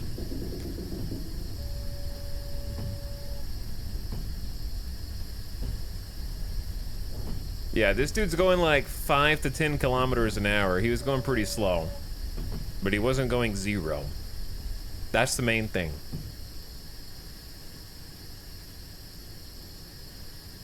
Okay, we're good. Release the brakes and charge. Switch back to forward.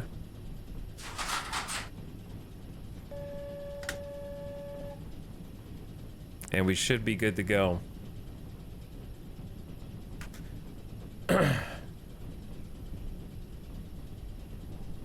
Oh, so it's flashing versus a solid color light. Okay, I got you.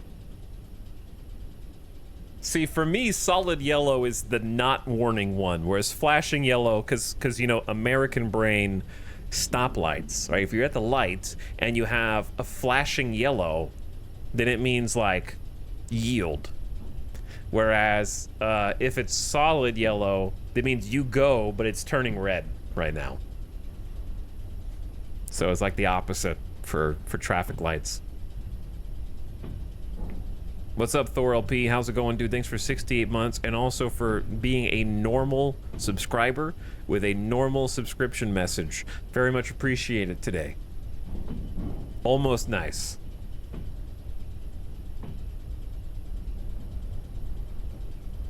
$68 months. Long amount of time, though. All right, I got 38 minutes. That train was trying to slow us down, dude.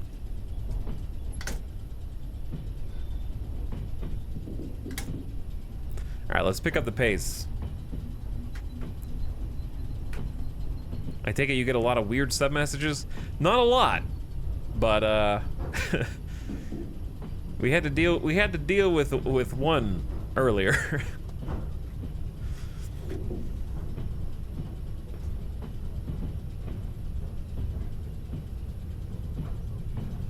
Chillin' Sicilian, no train emotes for the one train stream of 2024. Sorry, I'm not gonna like add a bunch of custom emotes. You guys got to keep all of the emotes from the subathon, basically. I haven't even removed any of them. And you want more. You still want more.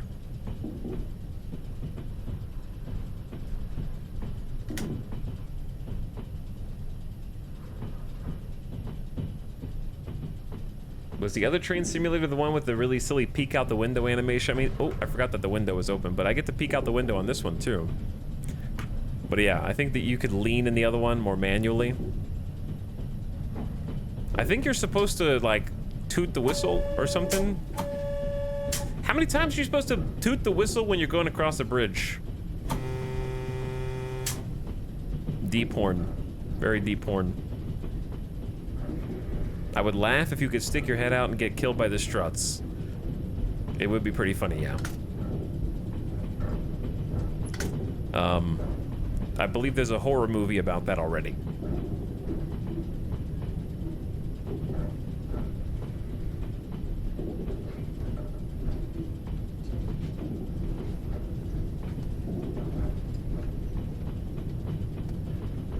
Leaning your head out of a car window. I feel like we're going kind of fast here. Oh, chat, he's in like 200 meters.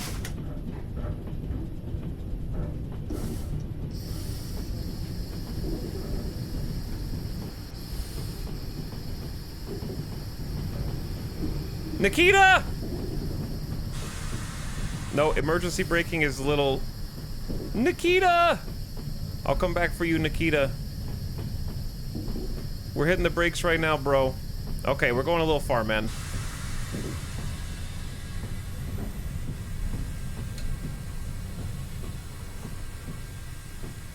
Oh, this is the light.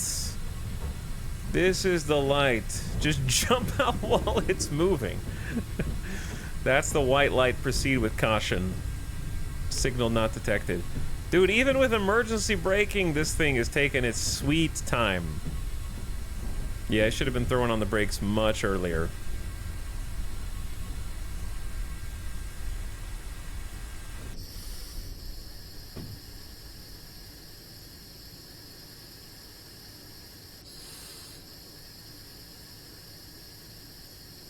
Okay, see, here's the issue, right?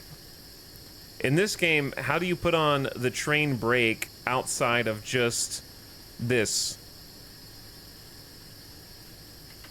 You have to physically turn this? Oh my god.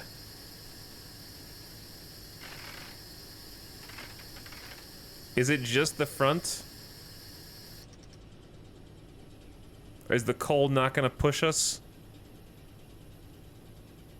I don't know. Let's go outside and see what happens. I gotta be on the other side.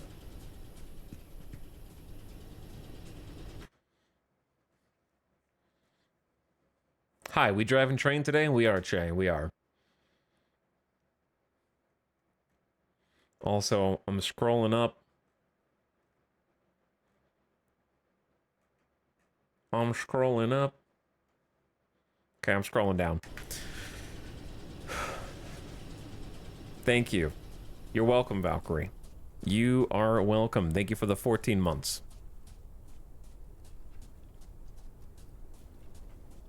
I appreciate the year plus 2. Another normal, good subscriber. Pumping it in chat. Listen here, Nikita. Give me the explosives. Oh wait, I'm getting kind of hungry and thirsty. I will eat some sprats. Oh, that was it. Okay, I ate them. Hunger gone. How about thirst? I brought some milk.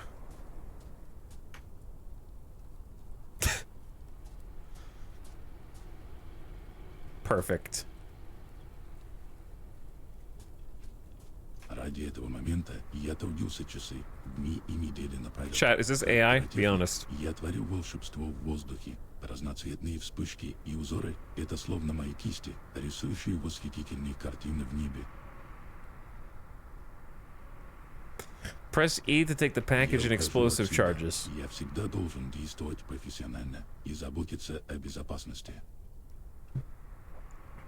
Заложи взрывчатку на мосту. Только смотри, не взорви при этом свой поезд.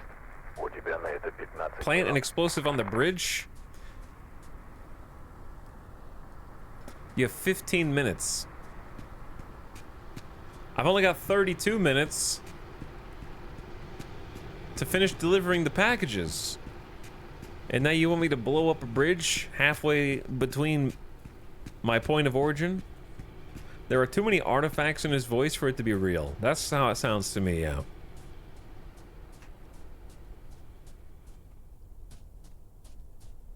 Streamer, are you an EI? An Italics Intelligence? I am. I am.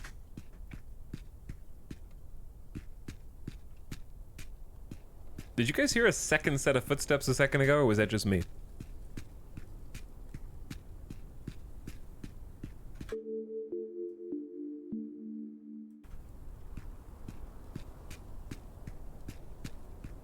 Explosive planting point. Why are we disabling the entire infrastructure for every single train going between Novosibirsk and Glavny?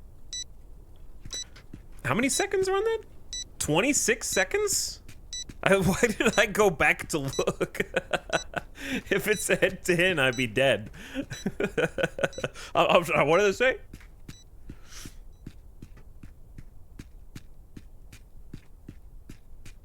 Beep. Boop. Beep. You guys want to take a walk through the little national park here? We got a bathroom, looks like, off the side.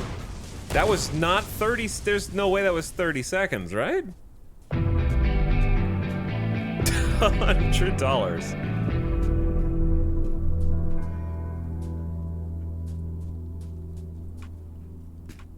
All right, I don't think you can jump over the rail. I was gonna go investigate over there. The package inside has blueprints for making bombs. Give it to Boris. He is Nikita's trainee, waiting for you in the station building at the Novosibirsk Glavny. You have an hour and 15 minutes to do this. Well, I gotta run back and forth to my train. This seems like a realistic simulation. It does, doesn't it? They do have a game mode. There's 3 game modes. There's story mode, which is what I'm doing. There's survival mode. And then there's no survival, just trains. So there is a mode if you don't care about eating, drinking, or the story, and you just want to move the train around. So we're like on survival by default. We have to eat, drink, beer, hypothermia, all that stuff. You know, the normal essentials for survival, such as beer. Okay, chat, what's the penalty of not hitting that attention button again? That's screaming? Doesn't it mean the brakes stop working?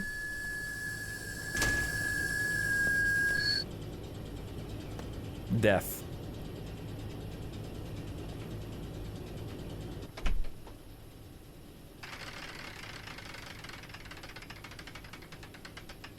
Okay, handbrake off. Train should still be good to go.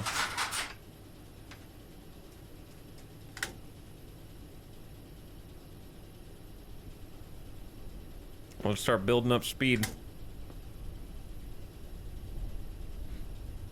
No penalty, it exists to wake the driver. Well, someone in chat said it affects the emergency brakes.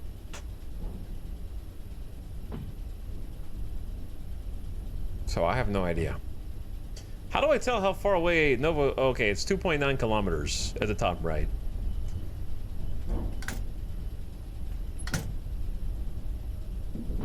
We've got the proceed with caution light. No signal detected. I got no signal out here. I guess that's normal for Siberia. Is there a day-night cycle? Is it actually getting, like, darker? I'm assuming I don't have to worry about switching the train tracks too much. If you like switching the train tracks manually, then and consulting maps to make sure you're going the right way, then Derail Valley is probably your best bet. But if you want the aggressively Soviet vibes, this game's not expensive. It is an early access though, so I don't know how much content there is. But it is only like $17 or $18.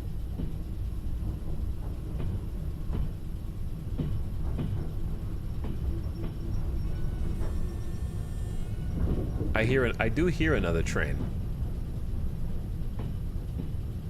I'm glad that the switches are set to not barrel us into the closed gates.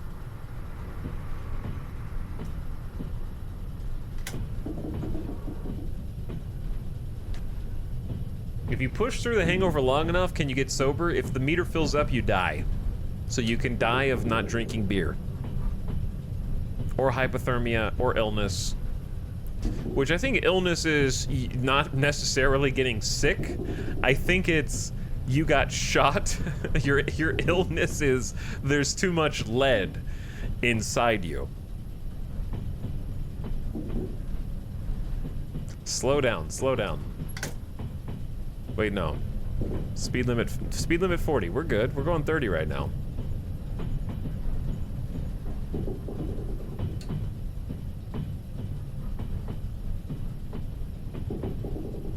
$20C seems toasty. You think 69 Fahrenheit is toasty? It's kind of... 69 Fahrenheit is... Ooh, it's a little chilly in here. Some people in chat keep their thermostat on 69.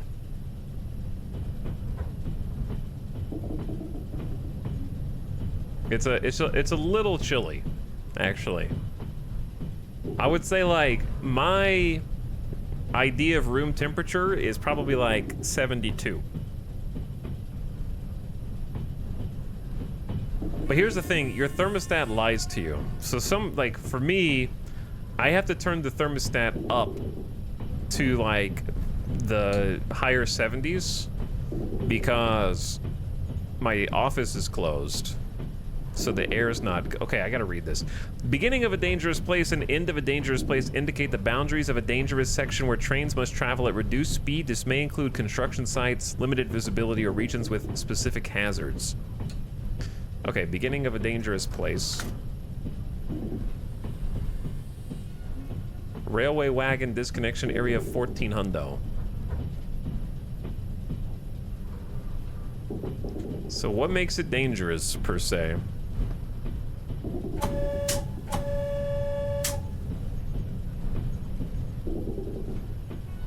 Yeah, I feel like I'm already going pretty slow.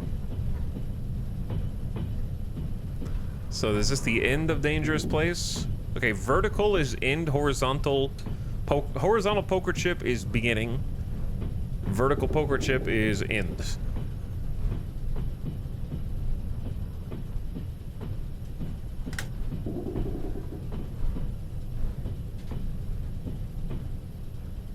$72 nodders, 71 for sleeping. That's a good temp, Mary Skipper. Well, yeah, I have to keep it up because it like overcools because the thermostat just catches the sun.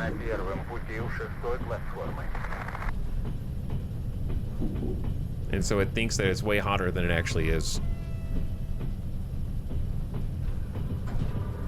And in Vegas, you just don't want the AC on 24 hours a day, I'd say. There are too many markers on my screen, dude.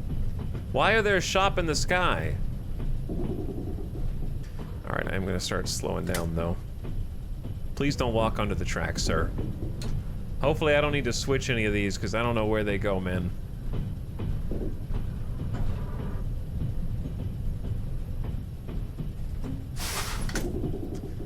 Let's let it coast for a sec.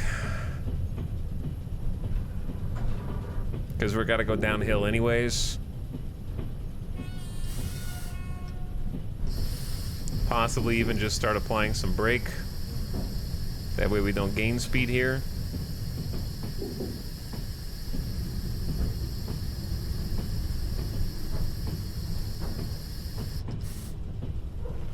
Because we're going less than 20 kilometers an hour right now. But in theory, the weight of the coal going down the slope should push us forward.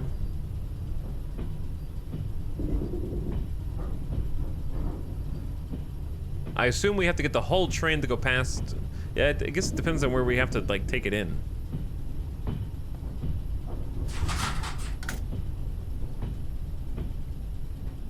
Might need a little juice to get us up this slope. Hello, Ashura Storm. Thanks for the tier 3 sub, by the way. Very kind of you. Appreciate the 5 slubs in one. We are completing our very first delivery. I think we did the tutorial and that was just like the first mission, if I had to guess. Choo-choo sub indeed. Do I have to go and switch it first? Stop the train before you pass. Oh. Uh-oh, I wasn't reading.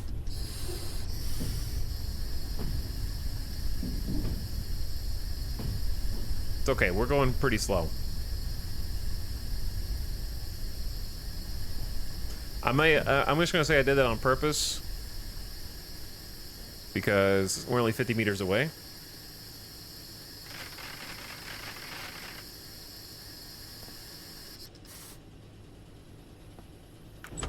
The reason you want the handbrake on and not just the main brake is because the main brake is pressurized. So if you run out of air because you took too long outside, the brake will just stop. And then the train goes wherever the train wants to go. Just since uninstalled the new Twitch app and got a previous update, life is good again. Yo, the new Twitch app is bad. I think the idea is good, but it shouldn't be the default. That's the issue. Like, when you open Twitch, it shouldn't default to that page. What changed? Why don't you update your Twitch app on mobile and find out? Live life on the edge.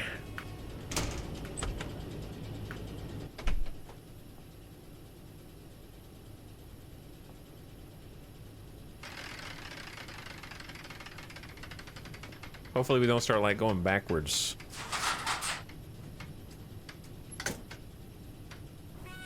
I don't know if 4 is enough to get us moving. Maybe 6. Or hear me out, don't update it. I didn't, Mostly Lost, it auto-updated. I opened my Twitch app and one day it was updated. Maybe I could go in and turn off auto-update for it, but my phone is pretty old.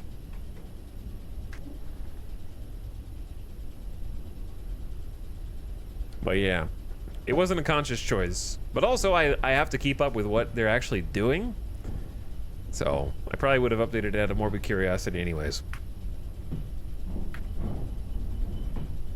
But yeah, it's Twitch for the TikTok generation. And I don't think that that's inherently a bad thing, because it has... Some things are good, right? The good is that it will let you browse streams on whatever their curated feed is, but the benefit of that is they don't show you ads. I can just swipe and see a stream without watching ads, which is good. Now, sometimes you swipe and there's a full page ad, but I would put up with that to be able to just swipe some random streams, and maybe I find one that I'm like, that's interesting. My ear. Maybe I'd find one and be like, that's interesting. But the problem is that you don't get to choose to do that. Like, that should be on a discovery page, right? That should be like, you open the Twitch app, and it shows you your follow list, like normal, and then you click on a discovery tab, and then it shows you the infinite scroll feed. Or something. The problem is that now, you have to go... It defaults to the discovery feed, and autoplays at whatever full volume your phone is set to, and just blasts. You open Twitch app, and boom, volume's coming out of your phone. It's insanity. Nobody wants the worst feature from Netflix to be the main new feature of the Twitch app. And you don't even choose what stream it is. It's just showing you whichever one it wants to show you. So to open up the follower list, you have to click on a small button in the upper left portion of the UI, and that button moves. So it starts at the top left, but sometimes it loads in the My Story above it and pushes the button down, so you'll accidentally push My Story, like I don't want to make a Snapchat story or like a Instagram story. I just want to see my follow list of who's streaming. So that button moves, and you have to like wait for your phone to completely finish loading before clicking it so you can open up the follow list, and then the follow list is completely scrambled and it's not sorted by viewers anymore. It's just all of the people you're following who are live in like a seemingly random order. It seems like it prioritizes streams you've recently been to toward the top or something, but there should just be a button that lets you sort by different metrics. Yeah, I would tolerate autoplay plus mute, correct. That's how I feel. Like, if it autoplayed on mute and you had to click a button to unmute it, that'd be one thing. And then the follow list not being the default kind of bothers me. It's been downhill since chronological feeds weren't the default, correct. I was on YouTube when they stopped doing chronological feeds, and it really hurt my channel a lot. There was a noticeable impact. I don't think I played the search engine optimization game good enough. I distinctly remember making YouTube videos, and then occasionally I would make a video on like a new game or something, and I would be like, does the algorithm work? So I would log out of YouTube or open in a private browser or something, and like Google or YouTube search for like my username and the name of the game, and then other people's videos would come up because they had put my channel name in their tags. Once that started to become the norm, that's when I was like, I need to get out of here. I gotta go do something else, man. I can't depend on this stupid, like, search to do it for me.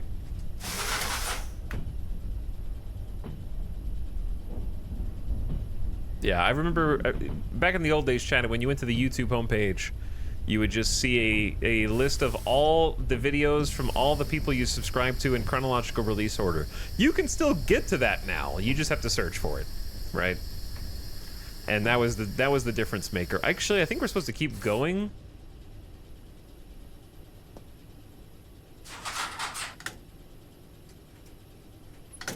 Like, let me look at the dude. It's dark outside. No, this is good. Yeah, we're good. I didn't know how long the there's got to be a light in here.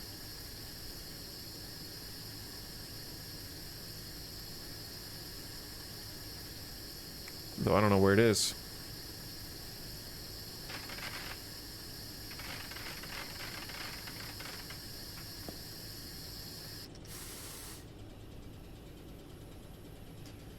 I have a flashlight, I guess.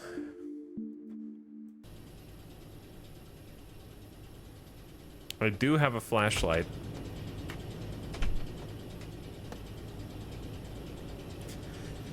Okay, disconnect the wagons. Do I have to put brakes on the wagons? Like in derail, or just let them loose? I think you just let them loose for the video game.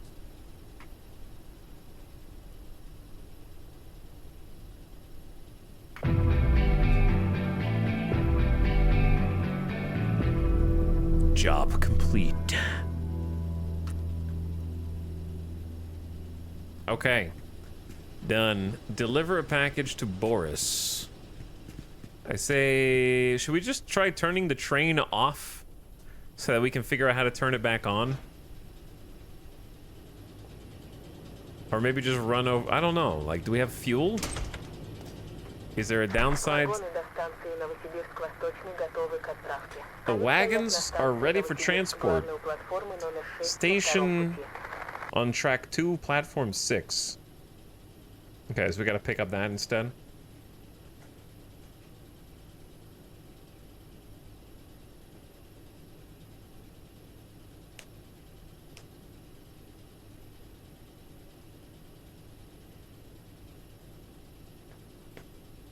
I only use the computer version of YouTube and Twitch. Yeah, the PC version of Twitch I think is fine. Like it has all the stuff at your fingertips that you need.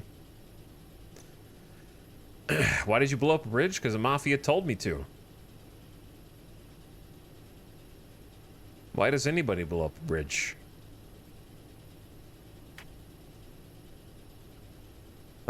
I don't know how to shut this down, actually. I'm not sure the proper order. Let's just leave it on for the moment. And I think it should be a quick handoff to Boris.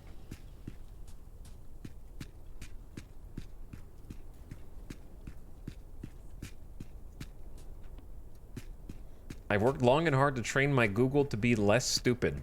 I worked long and hard to train my Spotify to know what kind of music I liked.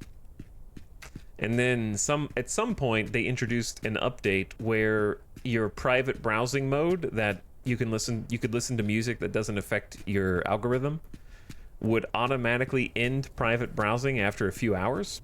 So I would listen to game music on stream from different video game OSTs, and not knowing that my private browse ended. Now I'm only suggested video game OSTs, and I can never listen to new music in the genres that I actually like to listen to extracurricular again. And I'll never forgive them. It ruined my carefully curated, like I had a ritual every single week. Chat, there's a coffee gnat in here, dude. Clap. There's a gnat in my eye. Where does it come from? It just spawns in. I don't see it unless there's a coffee cup. I only have one cup on my desk. What kind of music do you like? Right now, I don't really listen to that much outside of stream, but I would say a lot of probably stuff you would expect. Like, I listen to a lot of, like, non-pop alt rock. Some pop alt rock, but like synthwave. I don't know what. Like, I used to listen to. Here's the thing: every genre of music is difficult to specify, I think. Because if I said like indie music, you're gonna think of something completely different than what I want. But I don't really listen to specific artists now. That's what makes it difficult to that's why I used the Spotify algorithm. That's what I'm talking about. So what I would do is every week I would listen to my Discover Weekly, and it would just feed me random songs from random artists. And if there were 50 songs, maybe 2 or 3 of them, I'm like, wow, that's really good. And I would just add those to my playlist. And so I would just keep cherry picking individual songs. And so my Spotify like list inadvertently became one Omega playlist from completely different artists. Wait, do I have the package for Boris? I do. Я очень люблю изучать новое и пополнять свои знания. Exploring Я new уверен, things что and эти expanding my материалы knowledge помогут is my мне улучшить passion. Me too, результат. Boris. Me too.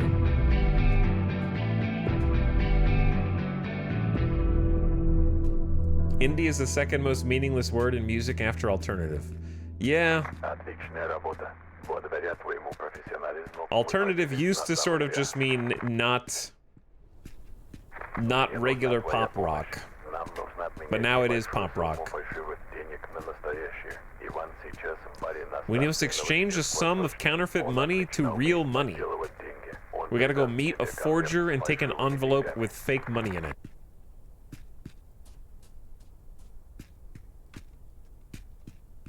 All these like icons on my screen. Pew, pew, pew, pew.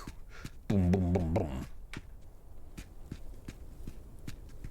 But yeah, there's not like the only time I really listened to artists cover to cover was when I was like a teenager and maybe like early 20s. Then I would listen to like full albums cover to cover and had favorite artists. Now I'm just like, I have individual songs that I think are really good, and that's kind of it.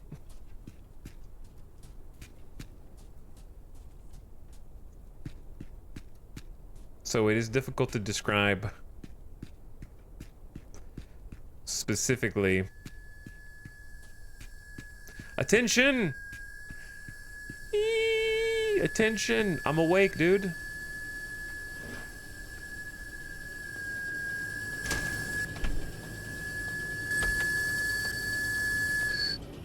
Okay. How do you turn the light on in here? I know there's a light.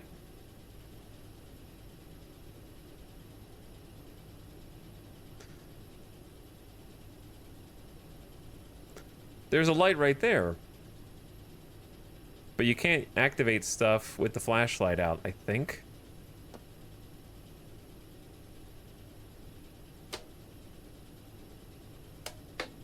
We have a front light. Dim cabin illumination.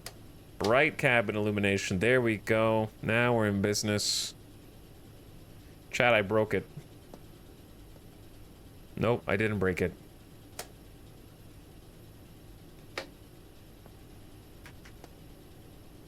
Is that better? Can you see what's going on in here now? Okay, handbrake off.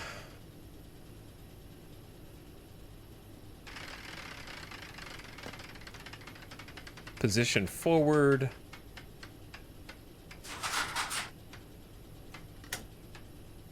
And we should be completely disconnected. I didn't really check. Oh, I didn't check the vehicle. We don't have any parts that are like red.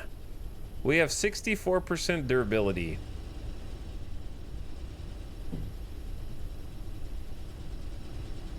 $58 on the compressor coolers.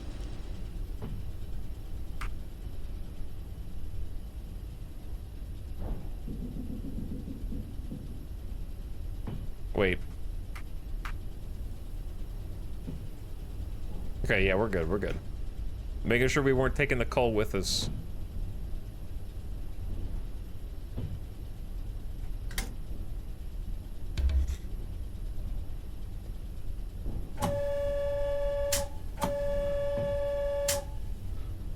We got a sand release too. I wonder if we're gonna have like some steep hills or inclines to climb up with the friction on the wheels, losing traction on these metal on metal. I don't really follow specific bands and listen to full albums much anymore. I usually just browse their discography and pick out what I like and just leave it at that. Yeah, I feel like the days of just being sort of like super fans of a particular band are in the rearview mirror. Because, you know, when I was younger, I would listen to... I think I listened to a lot of, like, alt-rock slash emo. Like, it's what I would consider Yellowcard. I listened to a lot of, like, Yellowcard. I listened to a lot of... it wasn't fully, like, sad boy, but it was, like, approaching that. You know what I mean?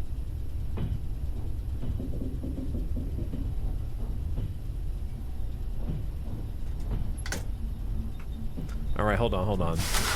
I'll give you some more examples once I make sure I don't crash this thing. Introspective boy. Yeah, sure.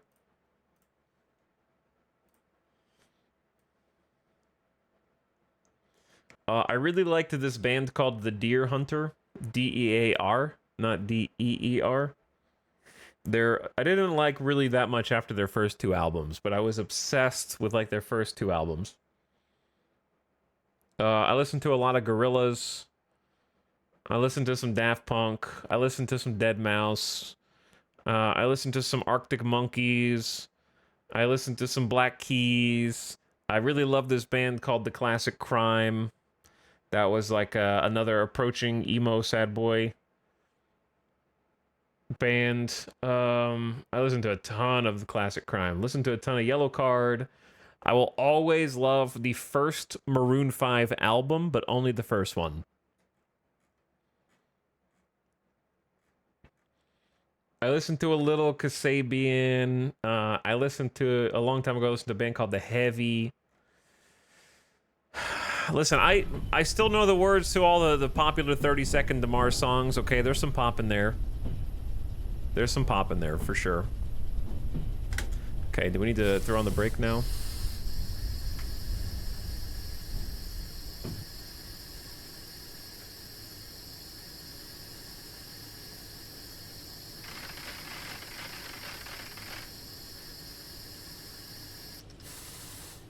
Okay, let me go into introspection or whatever, inspection mode. Introspection mode. I didn't go far enough. Did I? Did I? Did I?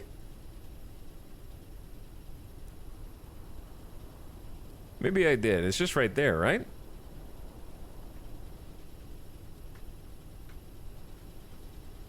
I mean, looking at this, I went far enough by like a few feet. Because the wheel's here, and the thing starts right there. Okay, we need to go flip a switch.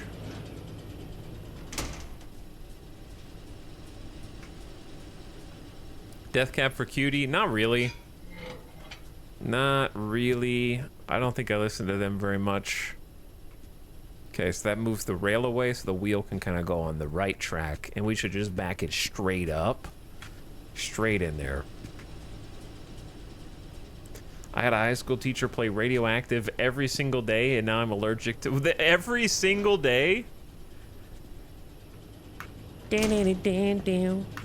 Radioactive. Every day? People still give me shit for liking 30 Seconds to Mars, but I still think their old stuff is great. Oh yeah, I agree. I agree.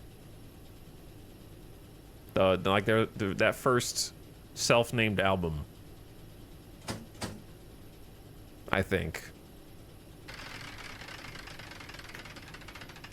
It was cruel and unusual. I mean, I definitely made my teacher listen to a bunch of stuff, but that was because my teacher would do like a share music with the class segment. It was like part of I think it was part of a speech class, so it was actually quite clever. So people would play songs that they liked and then give a brief few minute speech, like 3 minutes or something, 3 to 5 minute, like 3-minute talk about what they like thought about the song / the lyrics. So it was just sort of like a creative prompt. So we got to listen to everybody's music in class.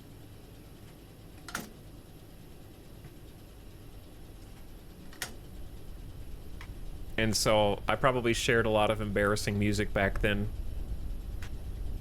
But hey, that's what that was the whole point. Everybody was doing it. They were just like, why is this song important to you? And what does it mean to you? And pretty good idea for a speech prompt. I think it was a good teacher moment because I think speech is easier when they ask you to talk about something that you care about. I think a lot of speech classes, like I had when I was in college, were more like, I want you to write a speech about something you don't care about. Which, if you're impassionate, then you're not going to really like have that much to say about it. Whereas if you are somewhat impassioned about something, you'll be able to find more that you want to say. And therefore you can, the whole point of speech class should be, part of it should be writing speeches potentially so that you can like come up with the words. But also I think part of it should just be getting comfortable talking in front of other people, which if you're talking about something you already care about, that's easier. Me giving a speech about RimWorld, yeah, yo. Oh god.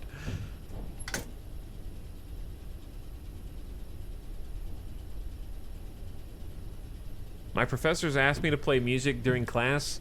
I just play Animal Crossing OST.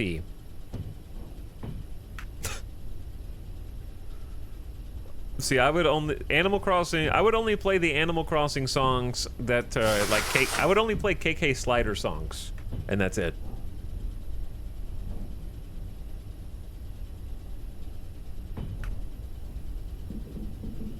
I only play the Wii Shop channel. Be like, this is the greatest hits from KK Slider.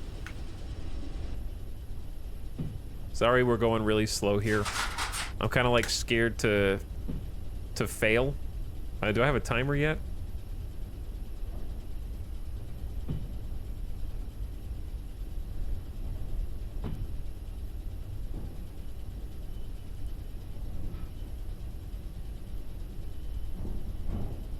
A lot of my musical taste nowadays is video game OSTs. Yeah, I mean, as long as you're not just like going into class blaring the Yakuza 0 soundtrack straight off the bat. I'm awake. Like, I understand it's good, but you gotta play stuff people would get, right? Like, if I was gonna be like, here is music that I think is good for all peoples, I would say The Last of Us OST would just be like a generally acceptable quality soundtrack or something.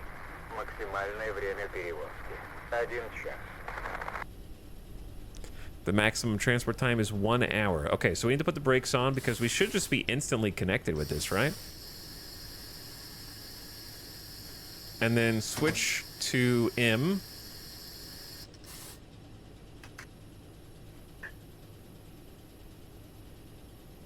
KK Slider songs are party bangers. I mean, they are. They just are. Do I have to do anything for... Well, I don't know what left and right buffer lights are. I've got projector light on, which just seems like a headlight. I don't know if that's good enough by itself. All right, brakes are off. I don't really know exactly how much cargo we've got. Let's check. I know it's dark out here. So these are more covered cars. 4, 5, 6, 7, 8, 9, 10, 11, 12. It looks like 12 covered cars. Very dark. We're going to a hangar. Wait, what? Picking up the envelope from Ivan. I don't know where Ivan is. Delivering the wagons to Novosibirsk Vostokny? How do you say that? Vostokny? 58 minutes. I got this. Blinking yellow means be prepared to stop, right?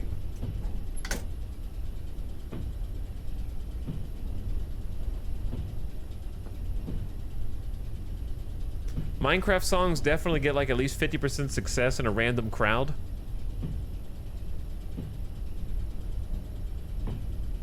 That's because everyone's anyone who's doing that kind of activity in school, like, yeah, the other students, at least a number of them have played Minecraft. I think the important thing, if you're like a student sharing the music you enjoy with other people, if you have at least a portion of the crowd who's like, yeah, yeah, my fellow Minecrafter, that overwrites the people who don't know what it is / thinks is cringy, you know what I mean? As long as not everybody thinks that you're weird, right? Like, as long as you're not going into class and you have the opportunity to make a presentation on anything you want, you could pick any song you want, and then you go in with like I'm trying to even think of like the worst possible example. Like a screwed version of like an Undertale soundtrack song played at like half BPM with some kind of sample from an anime intro mixed in with it.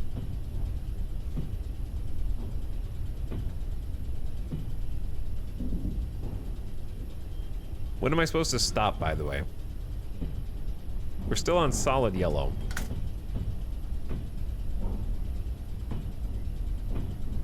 The Fooly Cooly outro song. Why is this hangar 48 minutes? Oh, to buy train parts. Should I have bought train parts, chat? Maybe? I don't know. We're only at 58%. We can make it. Nothing's red. Metro Exodus gameplay, kinda, yeah. Okay, now it's blinking yellow, so don't be prepared to stop. Just go, but like not that fast.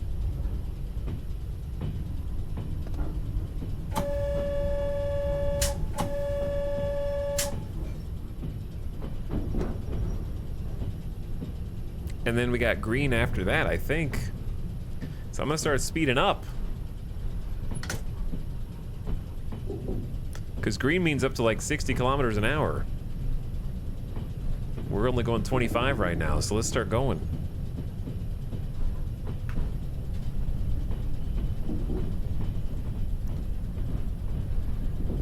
There was actually a lot more train in this game than I expected from the first glance.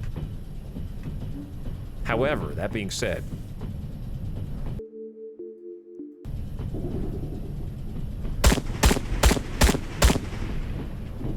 that's what I do instead of train horn, to let them know that I'm on my way.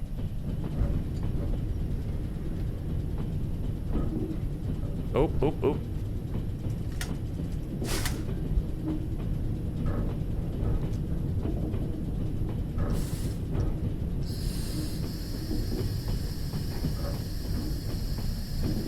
Already gotta slow down? We just got going.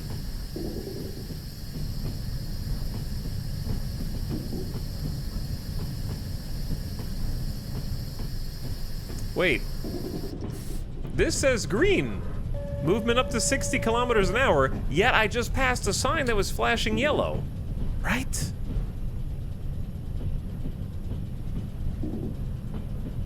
Or solid, yeah, it was flashing, it was solid yellow. Was it flashing yellow or solid yellow?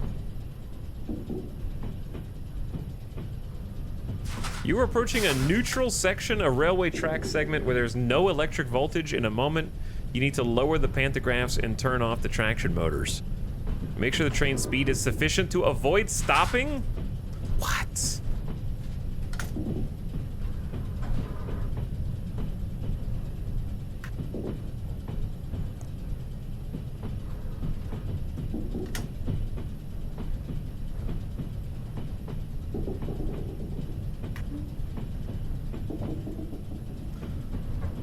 Okay, I mean, it still says green, so I should be good to pick up some speed here.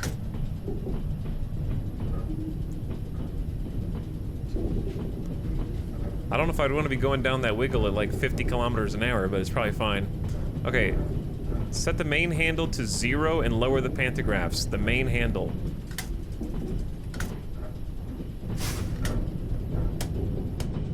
Okay, pantographs lowered. KVC, BV1. Turn off the electrical power. Oh.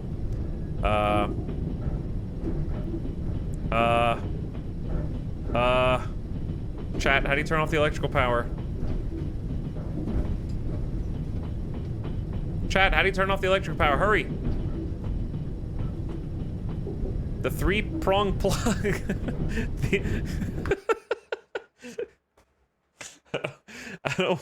I don't want to get stuck here.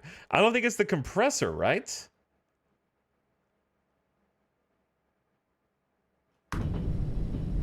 It can't be the compressor. We have to be able to... Engine cooling, pantograph 1.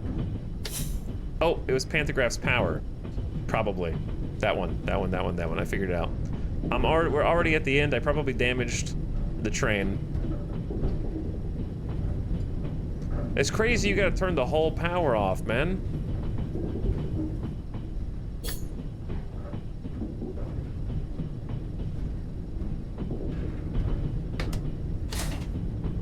Oh, red.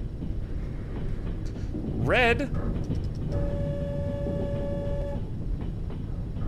I think we're good. We got here just in time, dude. This train just swapped tracks. Perfect timing, so not to ram into him. Oh my god. Okay, I got other things. I got other things to worry about. Field generator turned off. Engine's not ready. Supplied from the battery. Okay, hold on. Pantograph 1, 2.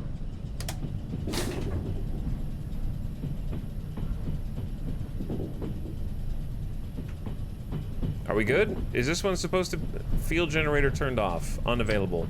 Is it supposed to be on or off? I don't remember. I think we made it.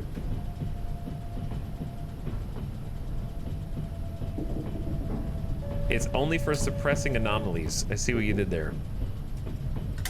Slow down.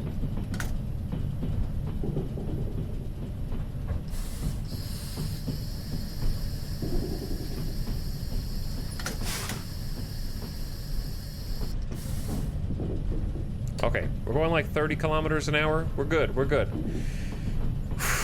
I think this guy might have lied on his resume. Me? Also, dude's getting thirsty. Time to drink some milk.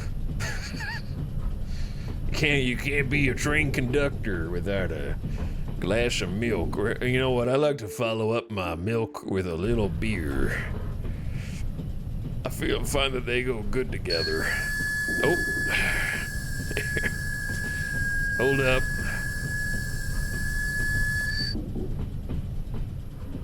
That's my Whistler. Little hungry? 10 more minutes. It's fine.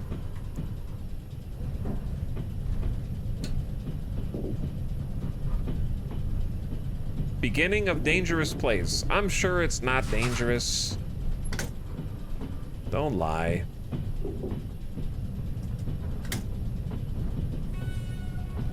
These trains are bulletproof. I don't know about that. I'm not sure about that. Chad, should I turn... Hang on, I got an idea. You know what? Train games... I don't think train games ever have music for some reason. I will make my own.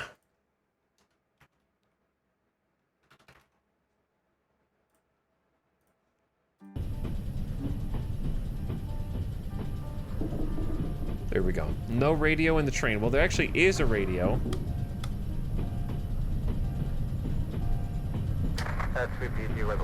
Just the wrong kind of radio.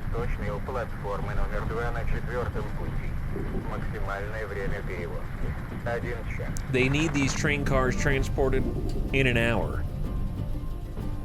Speed up.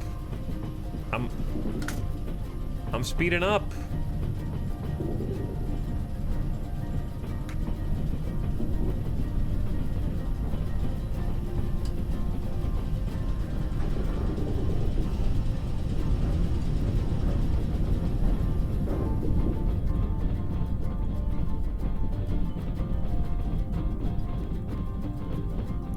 This is the kind of game that has one speed when you hold W, and it goes faster if you diagonal because it's comboing the speed of the left and right with the forward together.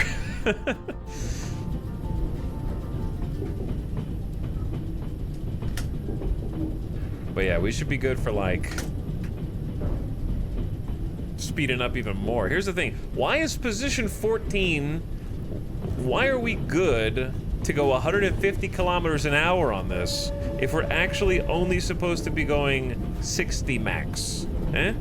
Explain.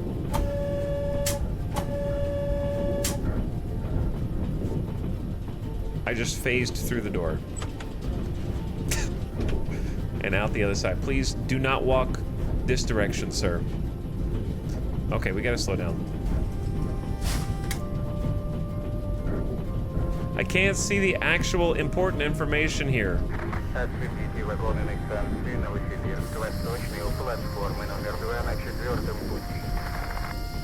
These guys are walking in such a way as to scare me here.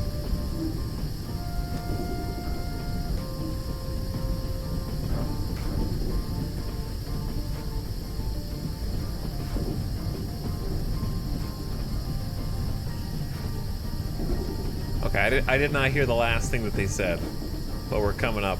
This actually this is like a train jalopy, but that actually works somehow way better than jalopy. But there's so many icons on the screen at the same time. 350 meters will come at you pretty fast here. Dude, you gotta go, man. Chat, they're gonna ram us. Okay, no. Ah, okay, you have a they have their own rail. They have their own rail. That scared me. I thought they were gonna switch to my rail. Ooh, I got confused. I panicked a little bit. Yeah.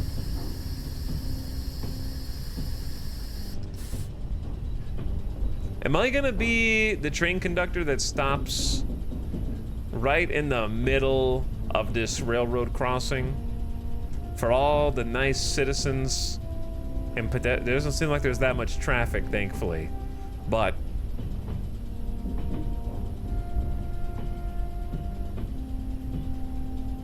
you know, I could be inconveniencing somebody who's late on the way to work.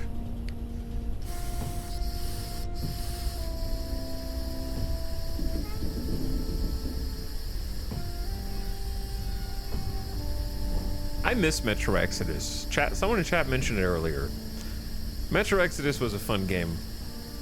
I don't know why I miss it. It's not like it died, but once you play it once, I don't really think you need to play it again. You know what I'm saying? Like, I feel like I was done after one.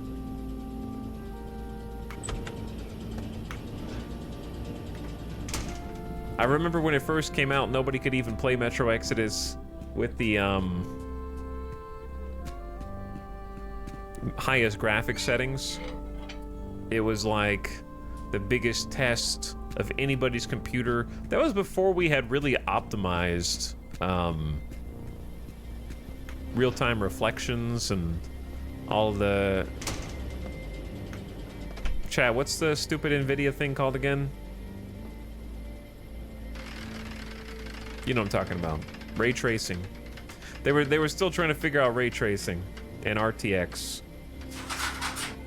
Because I think I had a 2080 at the time, which in theory was good enough. Like the 20 series of cards supported ray tracing and RTX, but it ran like poop. I went from like 60 frames per second without it to like 15 frames per second with it turned on with like a 2080.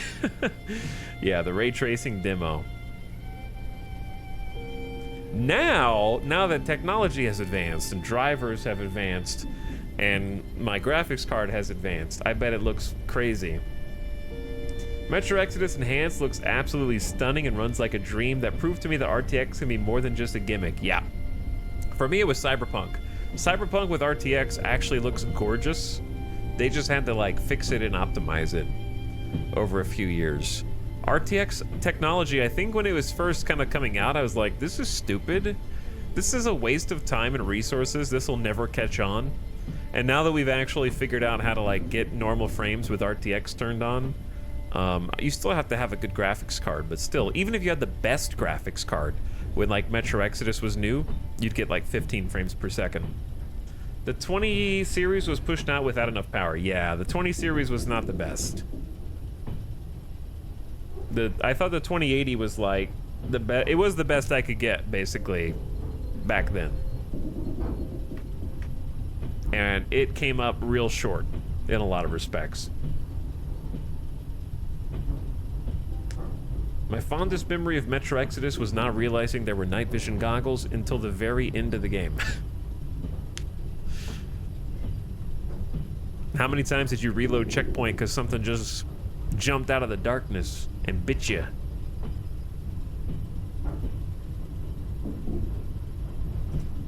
Without Googling what the problem was.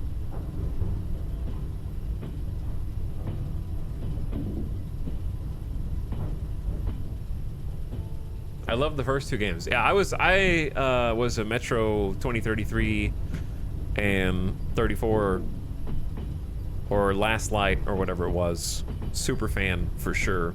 I think we did a full stream playthrough of Exodus, if I'm not mistaken, back when it came out. That was a lot of fun.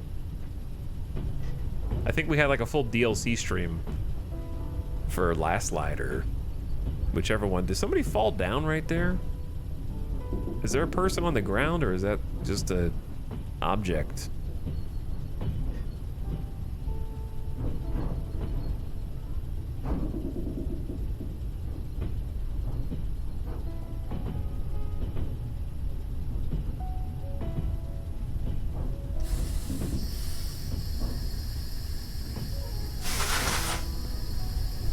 That is a it's just hey! They're making snow angels over there? Somebody help this guy up.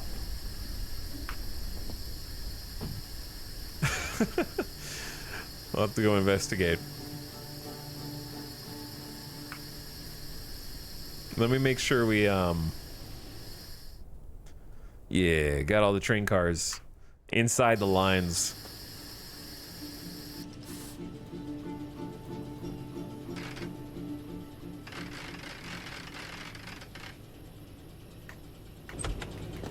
Okay, we're here. Pick up the envelope from Ivan. Oh, Ivan's here. Let's disconnect the train cars first.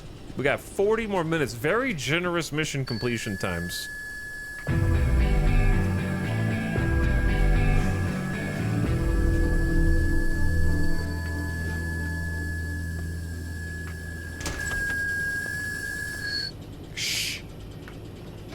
Fun fact, you never need to remember the tutorial on how to turn the train on if you never turn it off.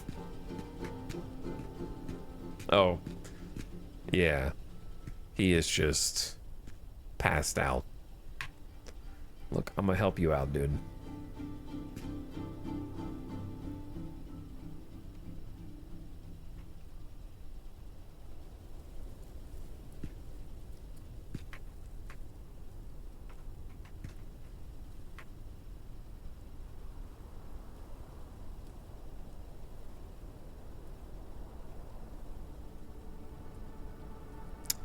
This is just like the flipping the bottle game. The best hangover cure is another beer. Speaking of, I'll have one myself for a job well done. Just everybody sitting around, just drinking all day, every day.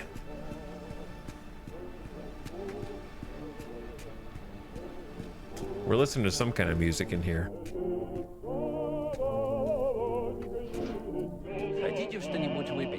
Would you like something to drink? Something else to drink?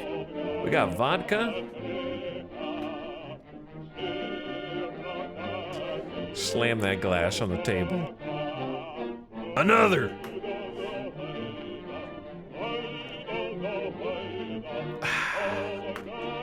Another!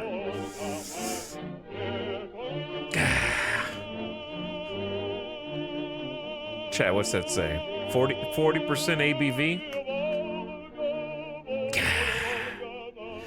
That's the good stuff.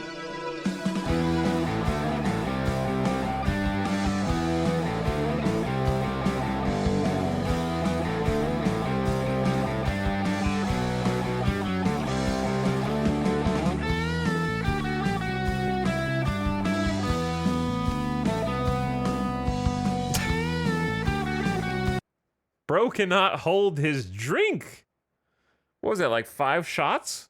I mean, that's sure, 5 or 6 shots back to back, just slamming them is a lot, but at the same time,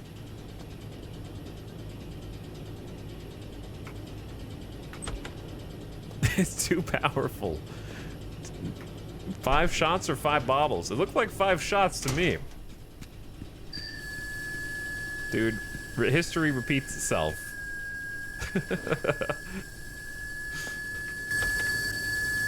I feel like Groundhog Day, like, oh yeah, the horn.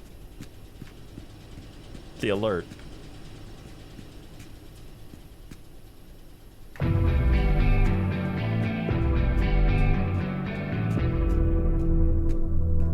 Now, as I was saying, have myself a drink, and then I was going to give you one just like the old times. Oh, I did it! No! The world's wobbling! That thing picked up momentum. Infinite energy. We just had like an earthquake. Nice glasses. Nerd.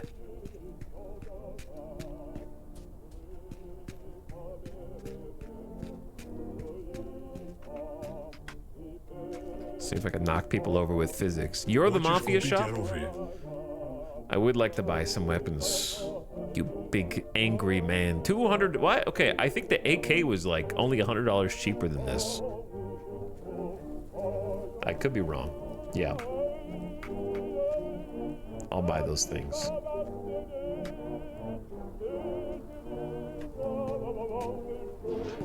Жизнь такая странная штука. Живешь себе, пытаешься Life is все so понять, strange. а в итоге оказывается, что тебе всего не хватает. Это как с деньгами. Кто-то их заработал, кто-то им радовался, а теперь кто-то другой их потратит. What am I supposed to get from you? Envelope with fake Пришло money. время покинуть этот бар It's и time to пустить в exit this оборот bar and эти put the фальшивые fake деньги. banknotes into Это circulation. Но именно это меня There's a lot of волновало. risk, but Бороться that's с what системой. turns me on. Манипулировать Okay, okay. Fighting the system, manipulating and seducing people with fresh money. Find Fyodor. Purchase radio cassette players from him. Хотите что-нибудь выпить? All right, I'm gonna have a drink, but I'm gonna watch my alcohol intake. That's a lot. Yeah, that's a lot of vodka. Because I didn't see how far that meter was going up. That's good. We'll stop there this time. I don't wanna end up like this dude. Bathrooms. I have no idea how long it's gonna be blurry for. Anyone hype for Deadlock, the Valve game that got leaked? No. Another 5v5 shooter? Is it a 5v5 shooter? Why are there so many being made right now?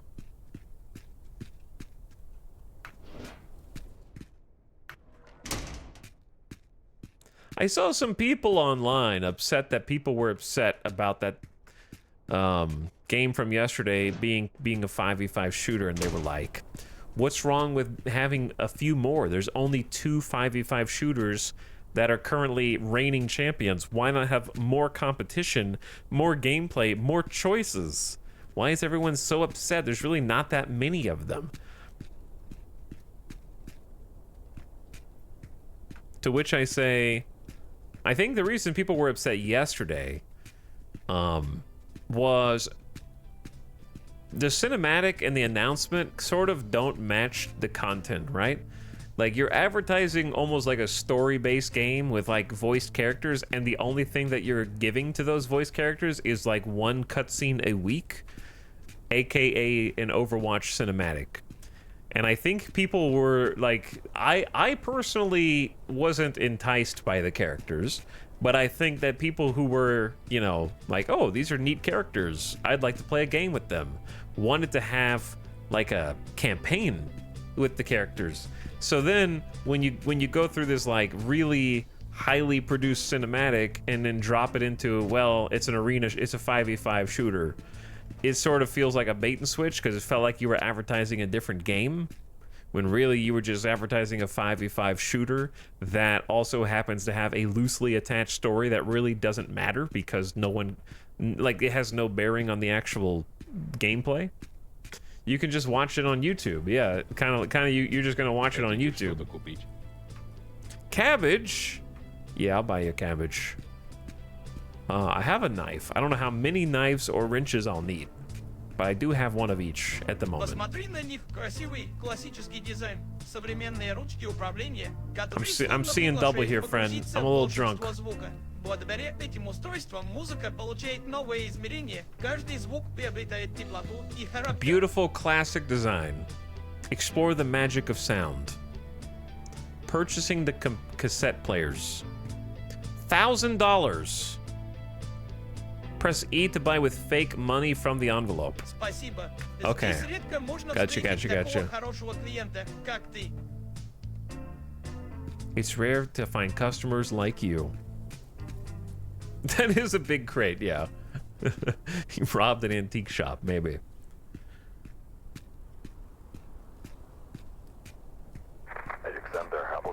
I agree with that. I thought the game looked well polished, but I was hoping for an adventure game.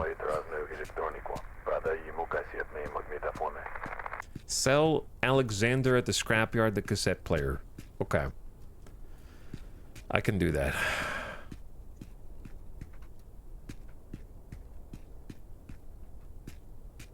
At the scrapyard. At the scrapyard. Do I need to do anything else here or just hop back in and go? I think we just hop back in and go, dude.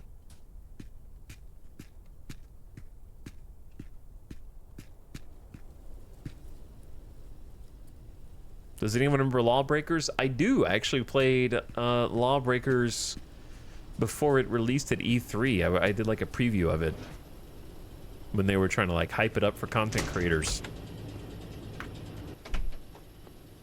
I wish I could remember who else was there, but I don't remember much. It was a while ago. Pick up wagons in Inya Vostochnaya. That's not how you say that. Inya Vostochnaya. Inya Vostochnaya. I'm getting there.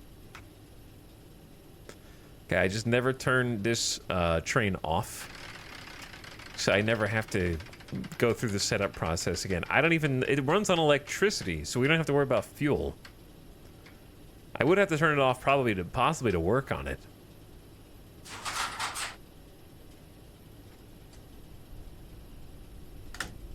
Also, we are still drunk, but getting less drunk a little bit. But yeah, I think like for the 5v5 shooter complaints in particular, the reason I haven't even played them since TF2 and Overwatch, like especially I haven't played Overwatch since it was new, really, like since it, like within the first year or two, which I don't even want to remember when that is. And I'm already fatigued, right? I haven't played Valorant, I haven't played Overwatch 2, I don't care about any of the other ones.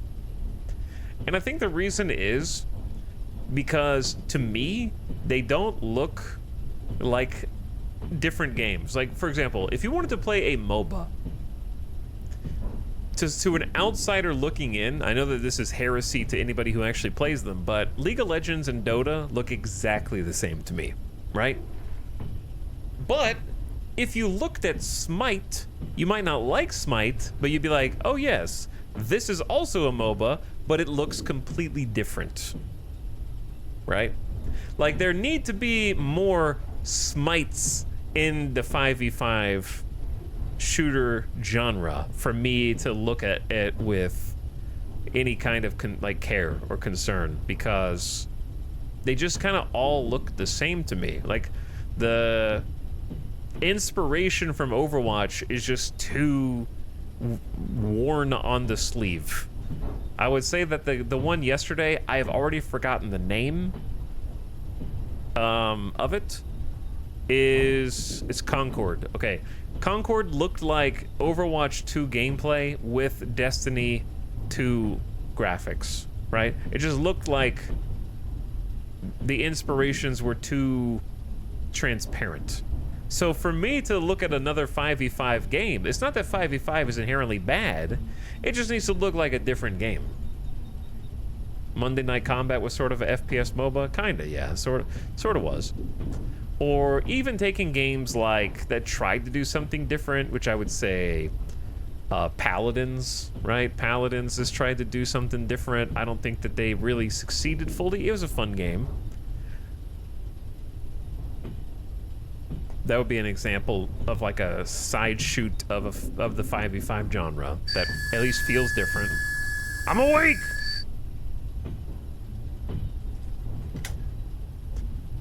Flashing yellow, I think, but my dude's too drunk. Yeah. We can speed up a little bit.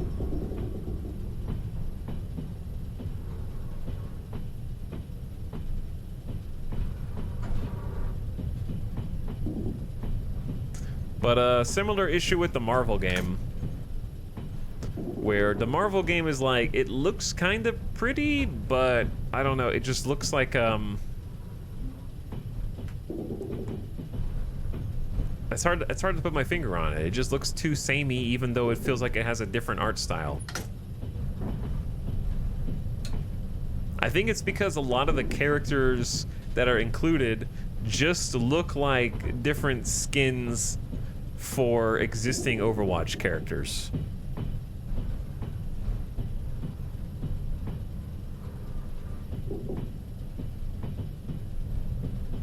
Like, you have your diva character who fights inside of a robot, right?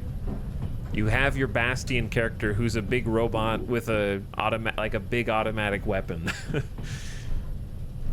And all of that. Can you try turning on the cassette player? Probably. But like, if this game is potentially using AI voices, do I want to trust the songs that they include on their radio game? You know what I'm saying?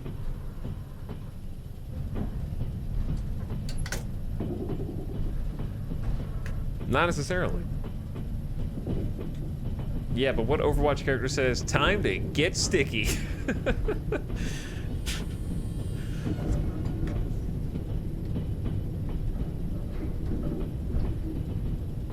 I think that depends on what creepy parts of the internet you frequent.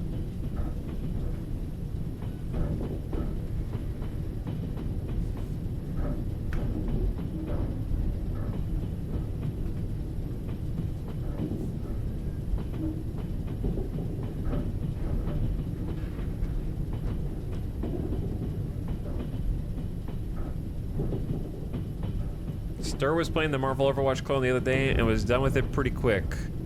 Yeah, I mean, I heard that the balance was totally whack, and, let's do this, actually. I heard that the balance in it was the biggest offender, so I'm not surprised. Stir would be able to figure out what is balanced and what is not extremely fast, and then pick it apart from the inside.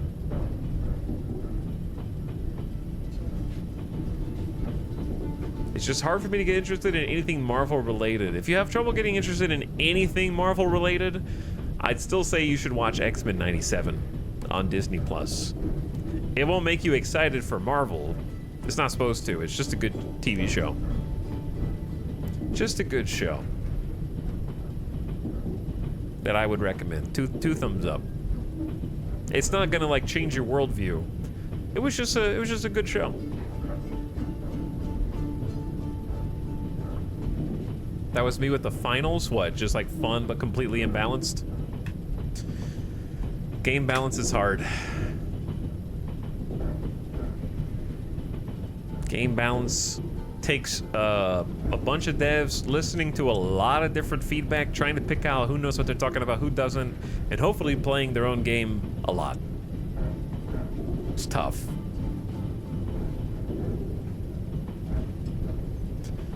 Okay, connect to wagons. I don't know how far. We're 2.7 kilometers away. We're 0.6 away from a railway signal.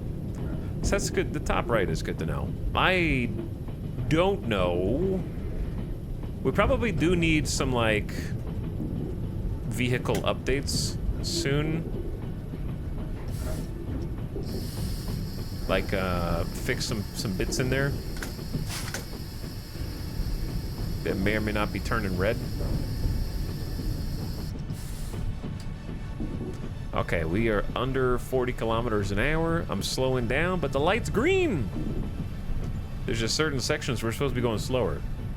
Do I need to have seen the original X-Men series? No. I don't think so. I mean, when you say fully enjoy, you would fully enjoy it more if you knew all the, like, references to all the side characters and whatnot. But it is not necessary. As long as you know who Professor X is, who Magneto is, then that's pretty much, like, all you need to know at a base level.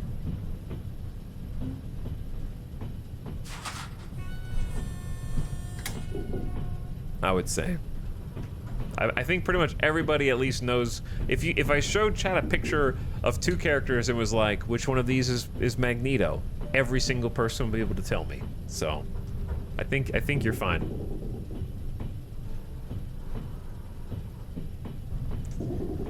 Which is crazy how ubiquitous and omnipresent those characters are.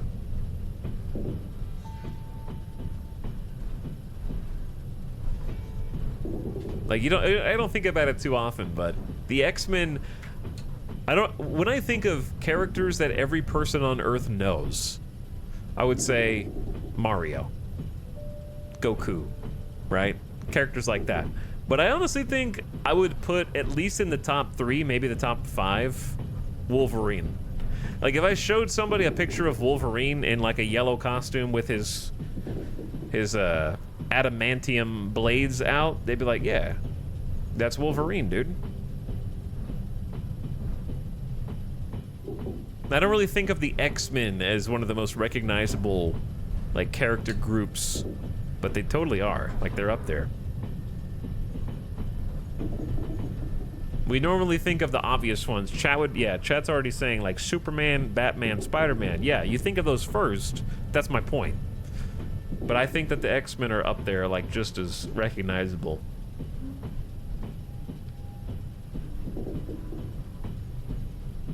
My parents don't know who Goku is. Have you ever shown them a picture of Goku and been like, have you ever seen this character before?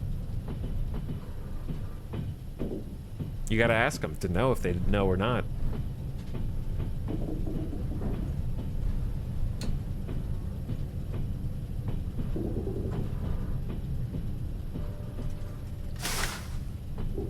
Okay, we're rolling up. Please don't walk on the train tracks. We don't need any accidents.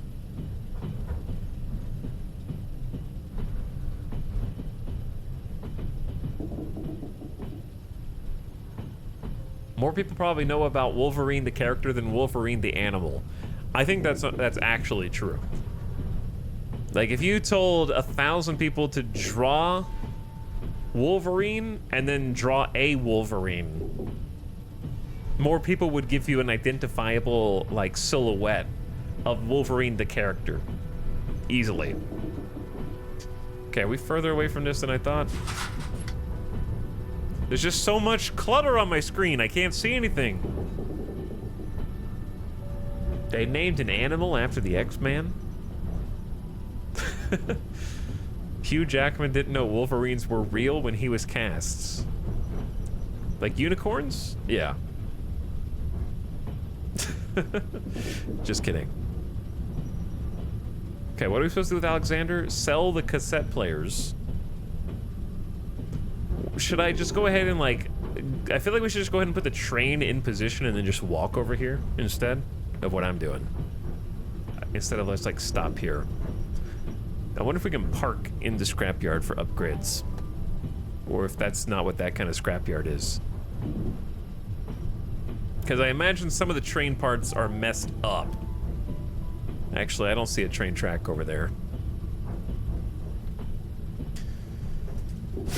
Okay, fine, I'll just stop. Wait, I'm supposed to be using the locomotive brake. Because we don't have anything that we're carrying. It's just us.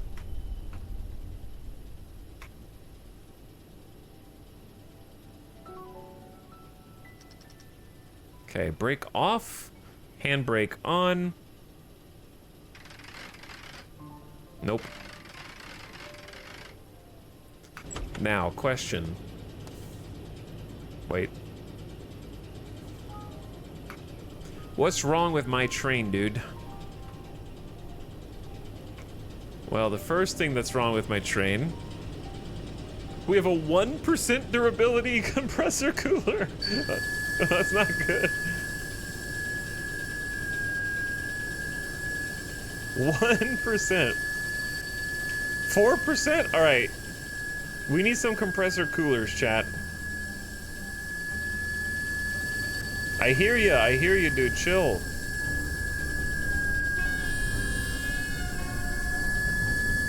I hear it! Okay, compressor coolers and heaters. I think we need to turn this thing off. How do you turn it off?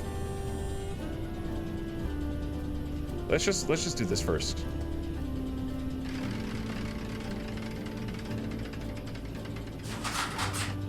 Let's get it where it needs to go. The train is crying.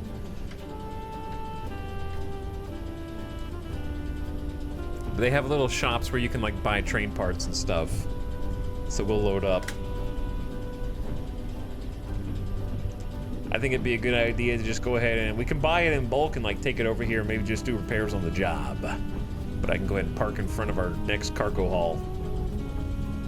The problem is once I park there, I should try not connecting it, otherwise the timer's gonna start ticking down. What's that noise?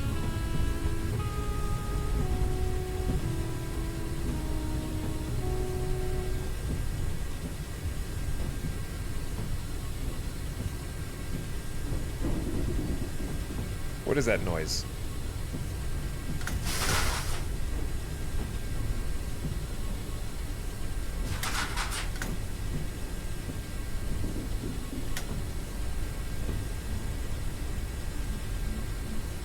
Maybe we need that compressor cooler faster than I thought.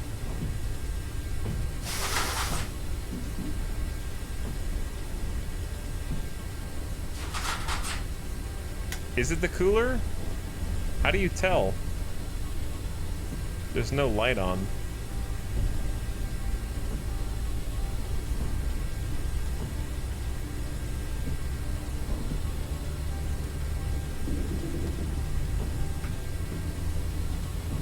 Okay, we need to hop onto this track.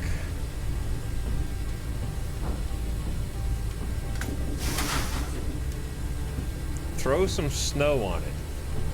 That'll do it. Come on, a little further, dude. Oh, it's coming to a stop fast. Why is it coming to a stop so fast? It's almost like we're grinding a brake.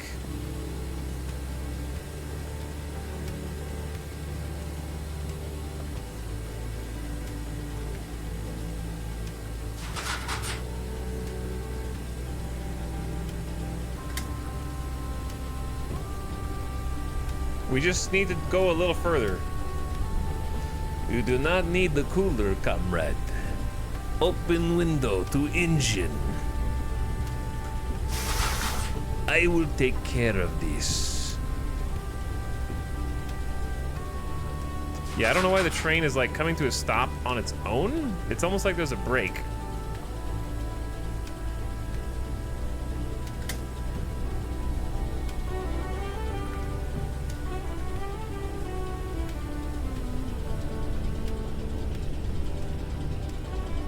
that we're riding the brakes or something.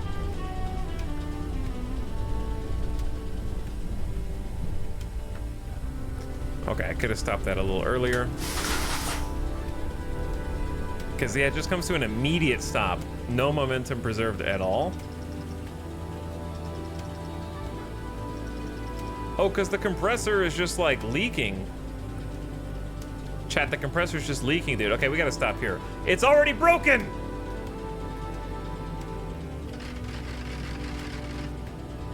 Okay, handbrake on. How do you turn this off? It's leaking all the air from the brake line.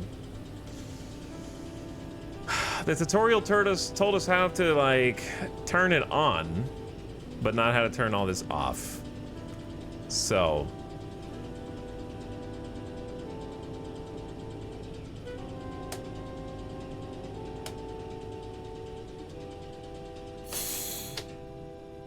well, that'll do it.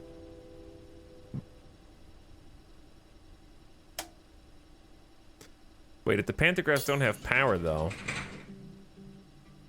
hold on.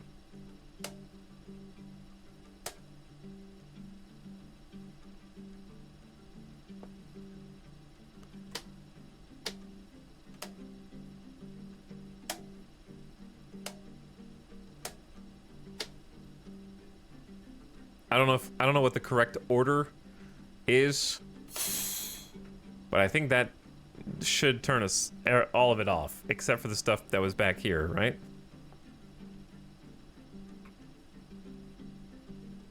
Wasn't there like a weird wall switch over here or something? Oh, there's a horn on this side?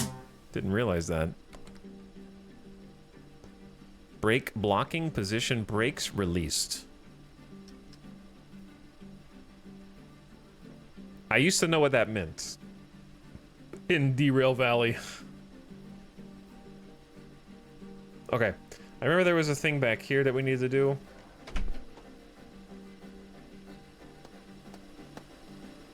But I don't remember.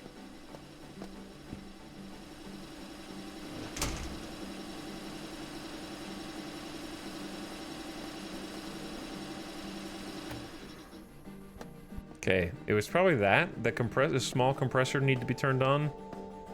We haven't done anything with this. And then... what did we do while we were in this section of the train car? We had to, like... I'm playing DV right now. Yeah, Derail Valley is great. It's good stuff. See, this one, the brakes are blocked. That way, it can't... This is an emergency braking 4. Why is it an emergency braking 4? Have we been riding those brakes the whole time? But the brakes are blocked, so this shouldn't do anything. Shouldn't be doing anything.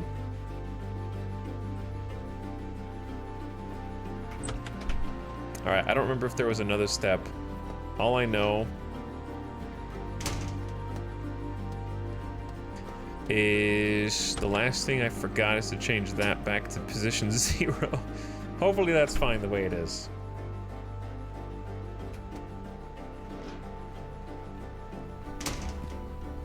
Okay, so we definitely need... I wonder if I broke anything else while that was going on. Let's double check. And then we're gonna load up.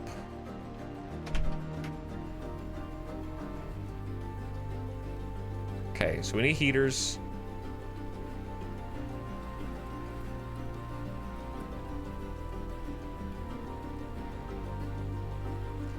This stuff's fine.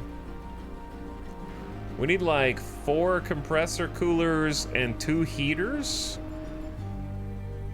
And then like maybe a couple compressor safeguards.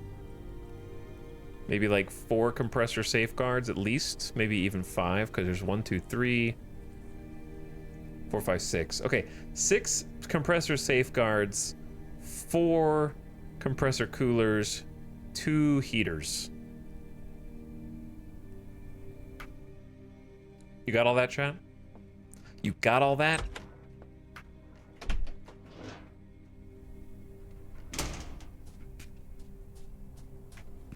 Checking in from my nightly shift. What's up, Dirks? Gaming. Give me my train parts. I need them now.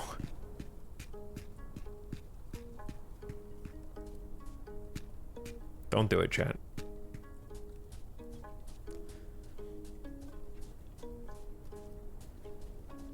Pop, pop, pop. Blap, blap. What do you think will happen if I just randomly, like, shoot into the sky? We did it earlier, and some train guards killed me. I assume there's going to be a mission where I actually do have to fight some dudes off. Otherwise, what are the guns for?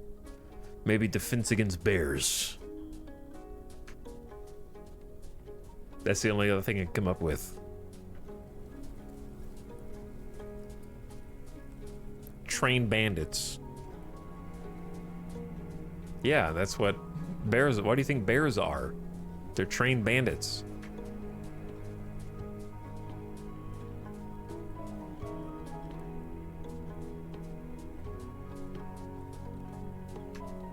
Capitalist passengers. Are you here to take my regime down? I will take you down.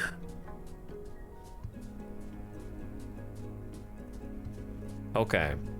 Alexander, I'm here to sell cassette players to you. We bought them with counterfeit money. Why are you gonna make me go all the way around this fence? Entrance on this side only? Dude, I gotta start getting rid of these little pop-ups on the screen by doing my objectives. Кажется, я знаю, кто тебя сюда послал. I do have something interesting for you, actually. Есть что-нибудь интересное для меня? I got something interesting for you.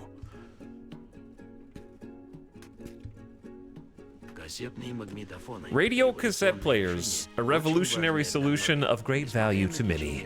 Despite the passage of time and technological progress, still not widely available. An excellent opportunity for profit. I have dollars. $10. Deliver the dollars to Dmitry. That's our trusted guy. He's responsible for conducting financial transactions and securing our funds. He's in the woods. Find him.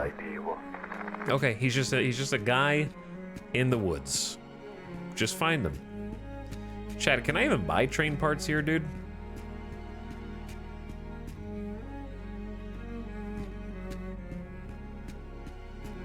Maybe not. I sort of assumed the scrapyard would have parts. This could be a problem. This could be problem. I think we have to look for... hold on, I have an idea. First, let's eat... I will eat one grapefruit. Delicious grapefruit. I will now eat one bread. Delicious bread. I will now not drink anything because I don't have anything to drink. I have no beer and I have no milk. But there might be a small shop here.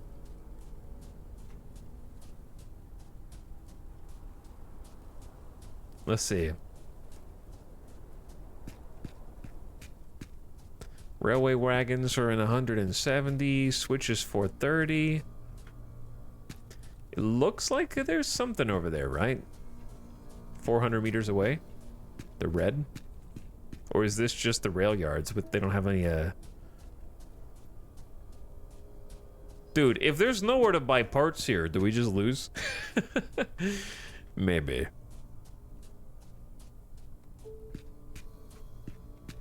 Or walk all the way back. Buy parts, then walk all the way back to here. I think the Siberian woods are pretty big. I've heard that the Siberian woods are big. Probably made up.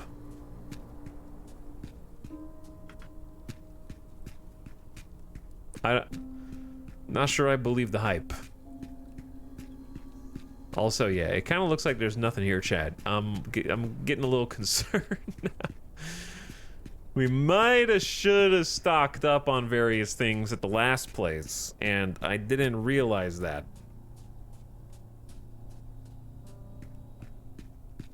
Maybe I can just pull the cars by hand.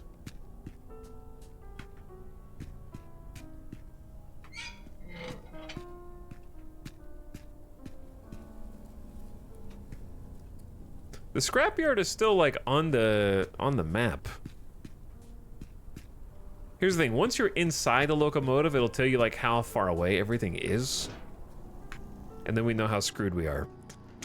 A hangar is I think we're looking for a hangar, and it's 9.3 kilometers away. It's not good, chat.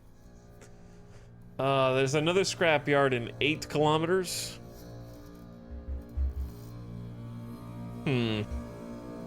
So what does the scrapyard do? I'm pretty sure the hangar is what we're looking for. That's a big walk. You could just ride the train anyway and see what happens. And see what happens when all the parts deteriorate. Okay, here's what we'll do. I'm gonna take a gamer death break, which I need to do anyways. And then let's make a save here. I'll BRB, how about that?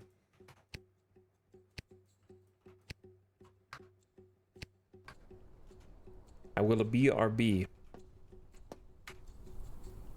Just buy a new train? Yeah. It's easy, dude. Buy a new train and then the old one will be literally on fire when you finally get there.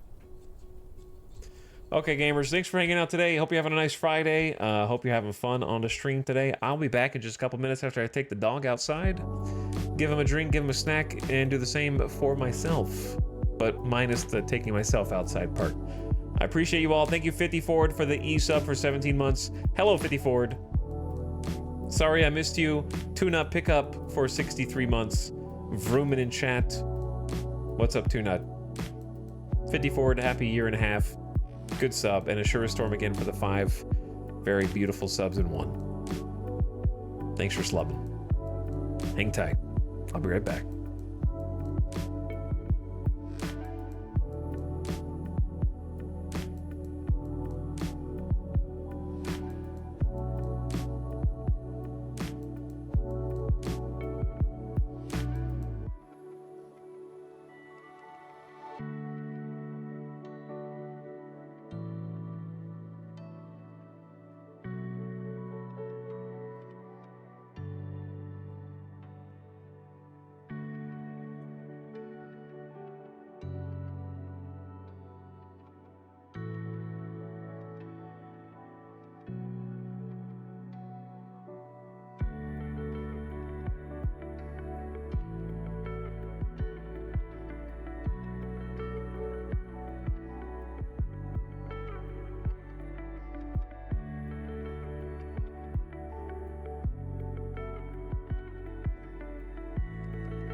Yo.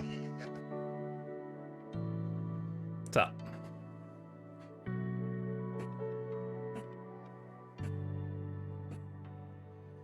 Hello, internet. How you guys doing? What you up to?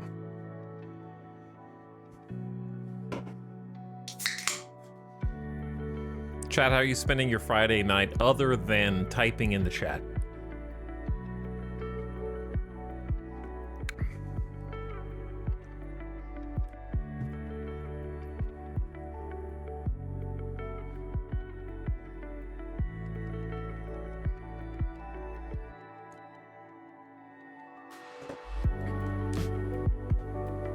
Also, we can do this. And I need a different soundtrack, and then I will read what you said. Let's do...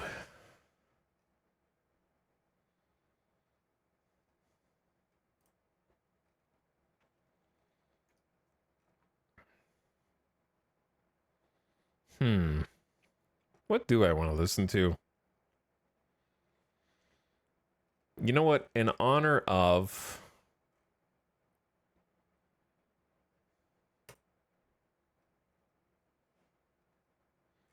In honor of the new Astros Playroom game being announced yesterday, why don't we listen to that?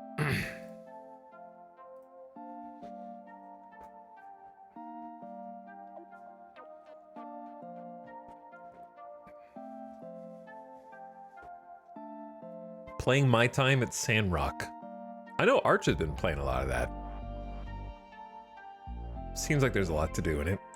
Playing Kenshi, Fallout 76, Hydroneer DLC. Oh yeah, I forgot about the Hydroneer DLC. I'm cutting ships into pieces. Okay, listen, you can't say cutting something into pieces without Papa Roach immediately springing to mind. But I understand if that was your last resort. Had a few pints at the brewery. And now you're home, Brynjar Bjorn. Now you're home. Playing World of Warcraft like a mega nerd. Space engineers. Painting Warhammer models. I feel like on any given stream, there's always at least one person who is painting Warhammer minifigs.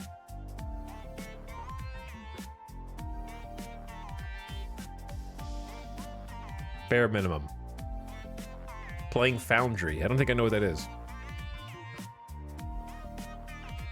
I'm eating chicken soup. Sick chatter is online. No one eats chicken soup unless you're sick.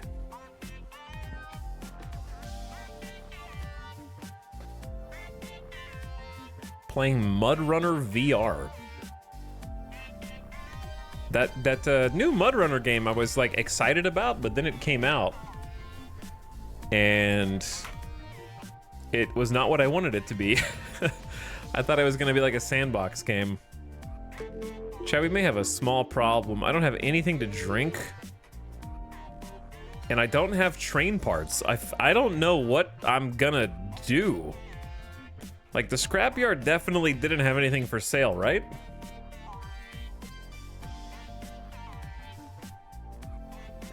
Oh, Foundry, yeah. I think I know what Foundry is. I forgot. I don't even know if I know how to turn the train back on properly. I don't remember the order of operations. They told me one time how to turn the train on, and that was 2 hours ago. Or more. It was like 2.5 hours ago.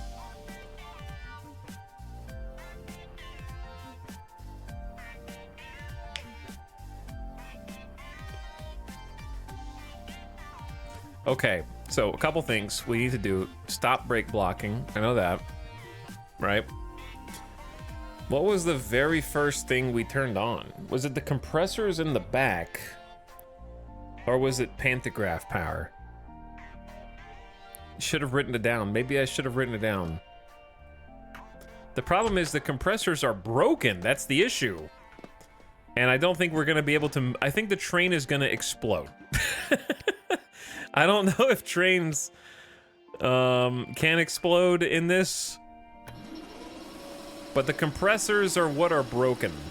That's the issue. I know that needs to be on. I don't know what order this is supposed to all be on. I know that we're supposed to have... Okay, it's got to be pantograph power first, right?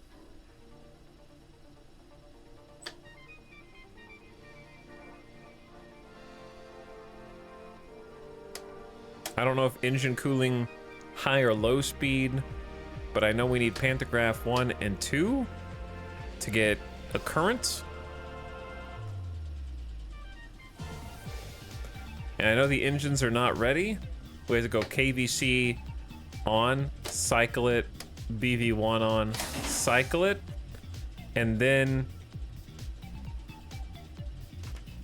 Like, if both these lights are green, do we need to have engine cooling low speed or high speed? Like, is that light supposed to be green or not at all?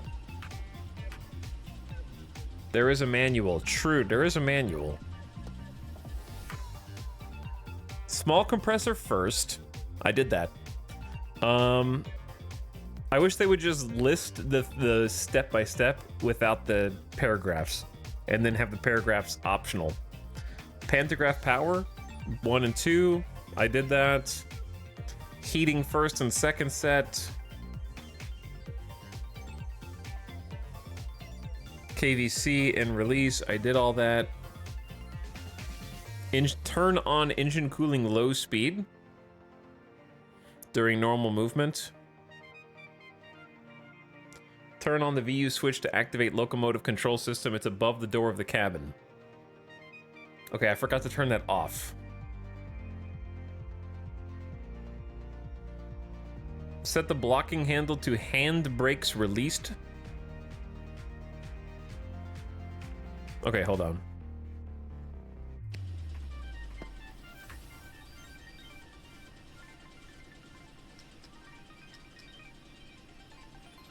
Hold on. When it says, set the blocking handle to hand brakes released, that is this. I'm pretty sure the other one is already released.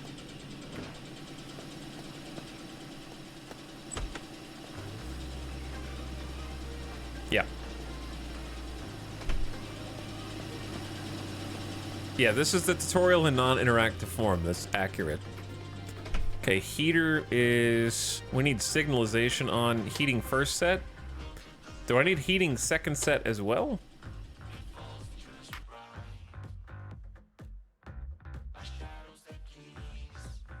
Yep.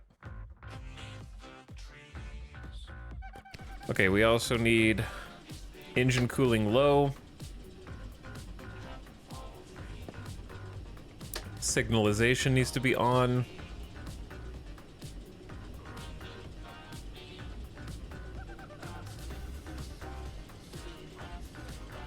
I feel like that's it.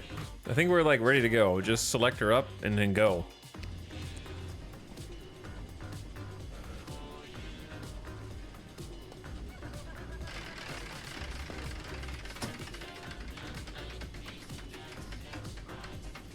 Yeah, I think we're just good to go.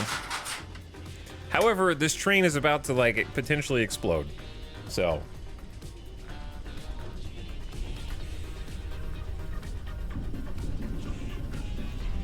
Like, I don't know what happens when the compressors fully break, but they are... Chat. That's not good, dude. It's literally, like... It's literally busted, dude.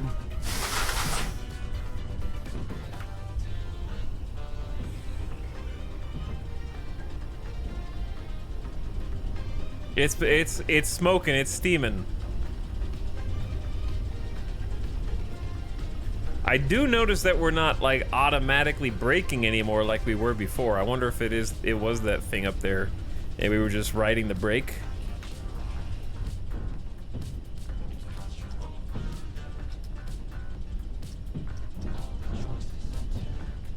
Brakes?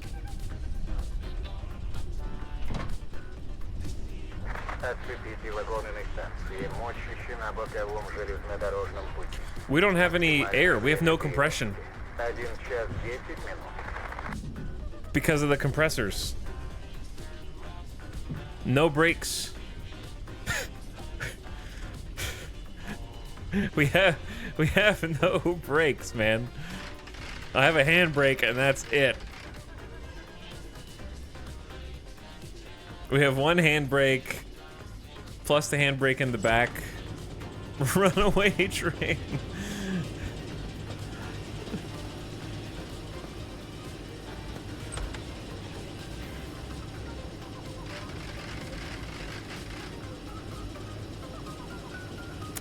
Dude, I'm like 9 kilometers away from a hangar. Do I just lose? Be honest, chat. What do you think? Do you think I just lose? I didn't take enough preparations. I should have bought a bunch of spare parts at the last spot we were in, but everything was at like 50%, and I was like, we could make it. I thought that there was gonna be like a hangar in every stop, sort of. And there was not.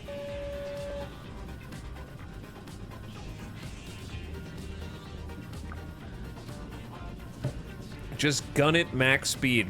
All right, I know you want to know what happens if you gun it max speed anyways. So let's see what happens.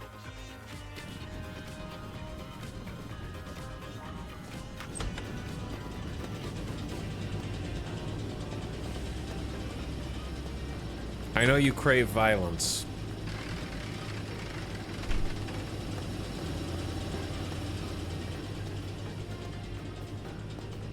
Are we back to train streamer hours? Yeah, I'm back to a train streamer on a mission. All right, I'm letting them know that I'm about to go.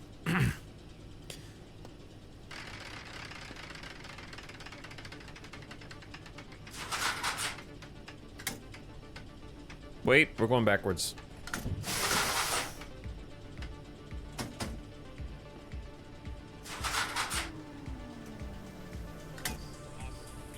So we have no brakes. In chat, we're just gonna see what happens when you have no brakes.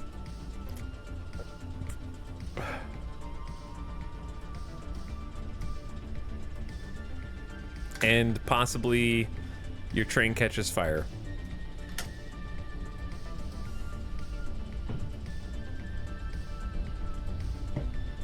Wait, red? It was red for a second and now it's not?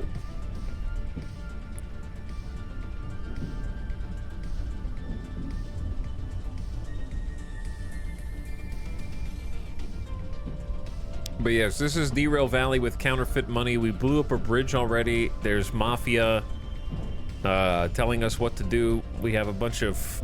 We sold some cassette tapes for a bunch of money we need to deliver to Dimitri.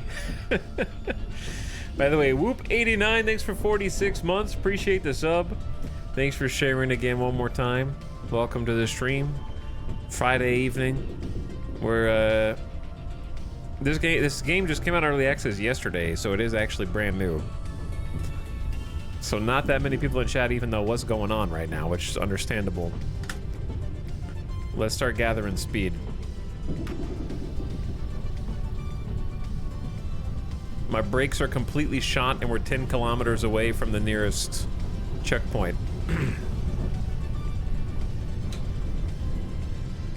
The nearest hangar. We got the green light.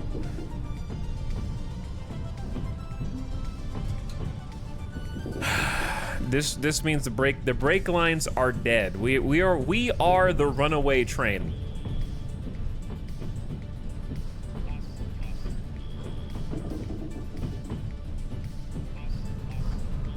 I say we just cap the speed at about 40 kilometers an hour. That way we're good for green, we're good for yellow. But how am I gonna... I'm not gonna be able to stop it though. The cars are waiting for me.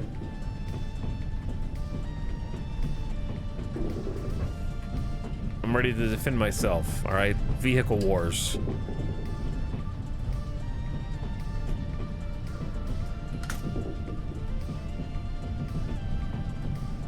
Can't use the brakes on the cars? Nope. We have no brakes going through the brake line, which starts with us. We use the compressor to fill the brake line.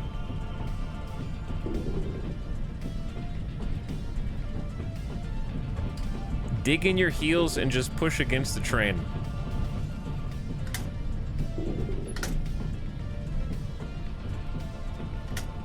I'm trying to decide how fast I actually want to go here. Because, like, ideally, if we could just get closer to the hangar, I can run the rest of the distance, go buy the parts, and come back. You know what I'm saying? All right, I think we need to, like, let off, because I think this blue means we're about to have to lower pantographs.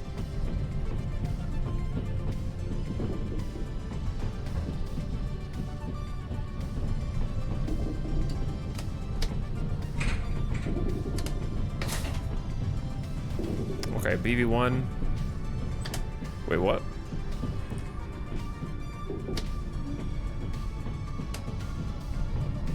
I already lowered the pantographs. Chat, how do you do this? Oh, turn off power. There we go, there we go. I don't know why they have these dead sections of track here. So this is not supplying us with power, so we have to stop connecting to it, basically. I know the name Metallics from somewhere. Number, I don't know your name from anywhere. I'm sorry.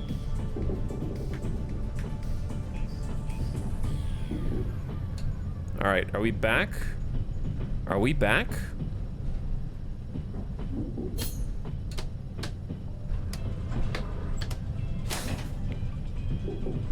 We are back. There's Dimitri is on. Wait. Dimitri's right here. There's a mafia shop. The mafia are shooting up the train! I think we just blew some fuses, chat. Something is a wave of electricity just pulsed throughout the entire cabin. I appear to be unscathed, though I am a bit thirsty. It was not time to raise the pantograph. Oh. That's what that meant? Oh, yeah. See, now I'm available. Now I can raise the pantograph. Yeah, I knew that.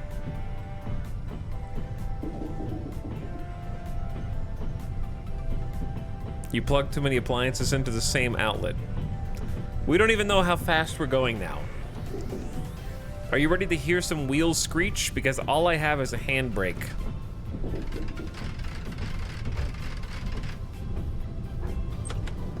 I have two handbrakes, actually. Hold on. I'm surprised the wheels aren't screeching. Though this isn't Derail Valley. It is similar.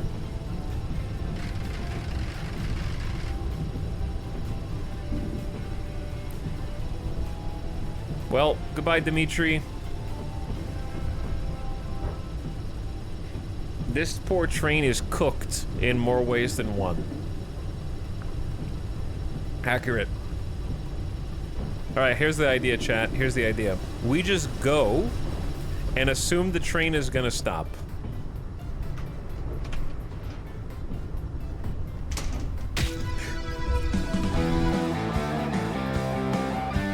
That scared me.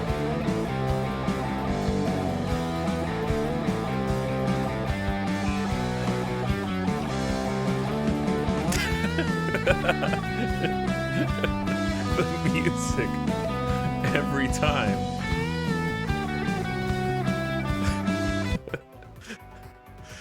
All right, we lost 4 minutes of time. Maybe I can save the pantograph in this timeline.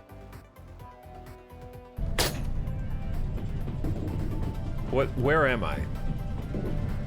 I just woke up from my coma.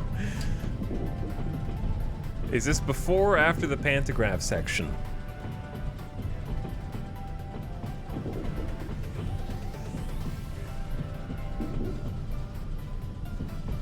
Okay, here comes the pantograph.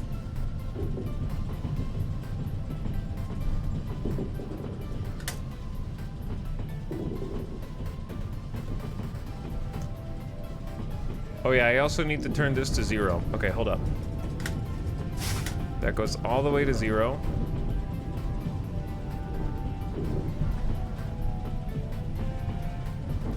go pantograph 1, pantograph 2, pantograph power.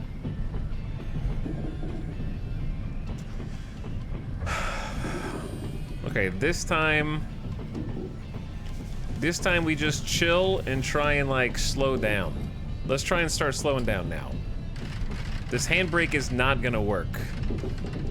In a real life situation, the wheels would lock and the cars behind us would just push us along until they're finished carrying their own momentum.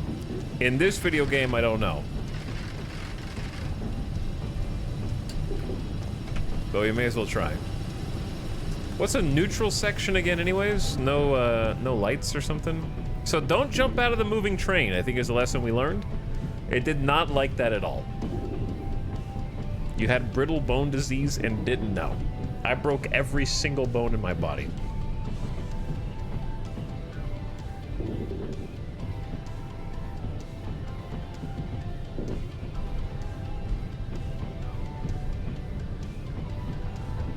Let's see if we're actually slowing down.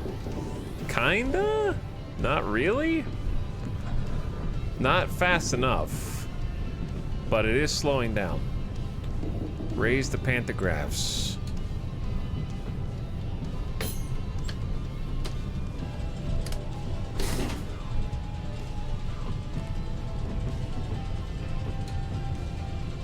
We have no brakes. My brakes are busted. So, we're gonna just pass by the Mafia shop now. Which I don't need, they only have guns. I need some water or else we're gonna die of thirst. But I need this train to come to a stop first. Is there not dynamic braking? Did you hear me say my brakes are busted? All of my brakes are busted. There are animals that are about to potentially cross. Hold on.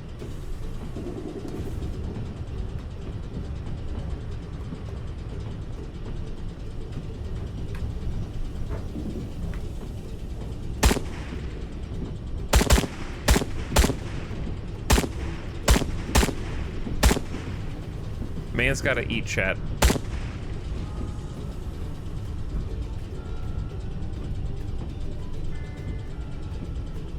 Where'd they go? Yeehaw! I got one.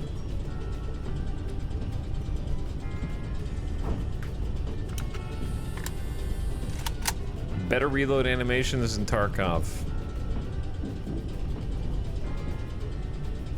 A warning shot? That was the warning shot. I killed one. If you stick around, it's gonna be you. The rest of them got away.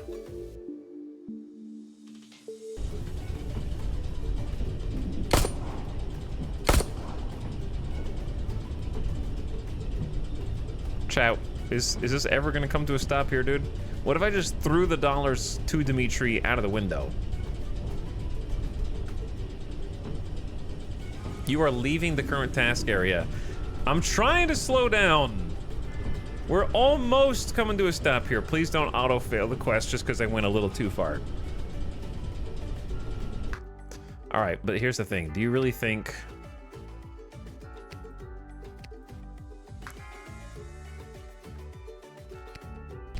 that if I'm going this slow, I can't jump out? Okay, we're good. Don't run in front of a moving train.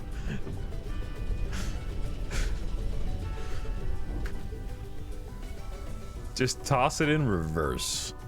Sounds like a bad idea.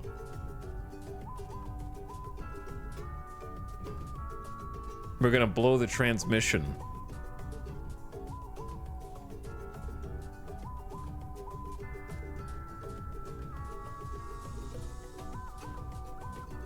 Okay, Dimitri, don't worry. I'm not leaving the area. I've got your dollary dues right here. I will pay you for all Mafia ops. And hopefully the Mafia can just sell me a drink that isn't vodka. I know that's crazy.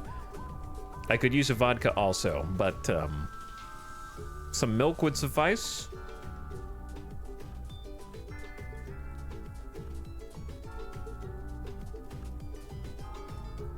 Nice house, Dimitri. Oh, Is that a bear?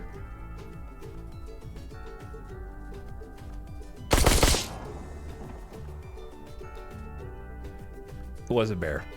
He was coming right for me. Gotta stay on your toes out here.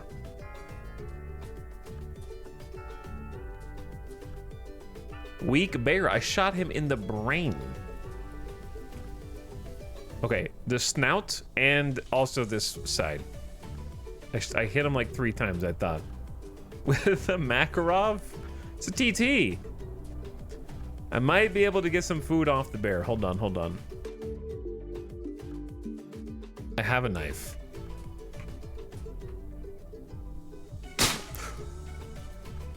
A pinata of meat and fur.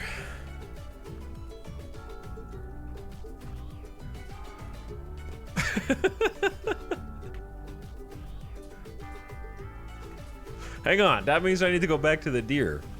The deer's actually valuable. He cleaned and dressed the bear with a single slice. That is how the samurai taught me. It needs to be a clean chop.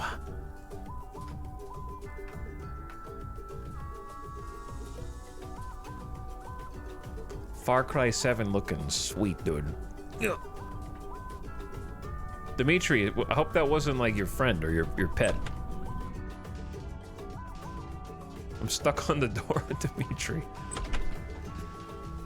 Now, you've got a really nice home, but do you have anything for me to drink here? I see apple. That... Oh, he's got milk. You are my lifesaver right now, actually. Guzzle it. We were about to die of thirst, but you arrived just in time. I will take the cabbage as well, and the bread. I'm helping myself, and the beer. Oh, you're lovely, Dimitri.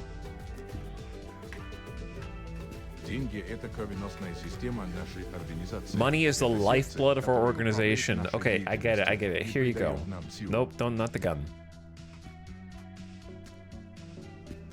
Take the money, Dimitri.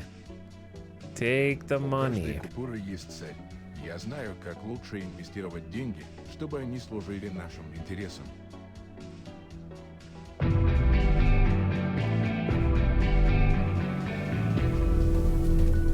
Jesus? How you doing? Okay. Dimitri, what's upstairs? What you got? We have some business or smuggling high-value goods. We can't miss this. A train headed in the direction of Novosibirsk. It must be stopped, and the rail wagons with the drugs need to be transported somewhere else. Contact our courier, Maxim. You have a mine for the rail tracks.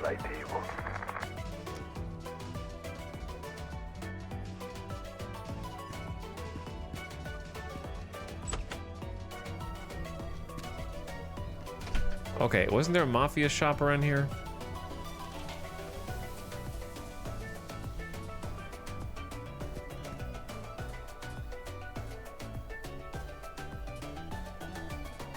How far away is your train? I think the train came to a stop. I think the train's fine. The problem is...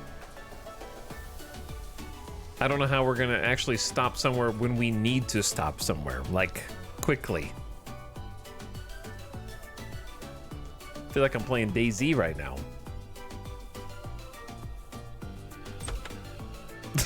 Oh, you got one too?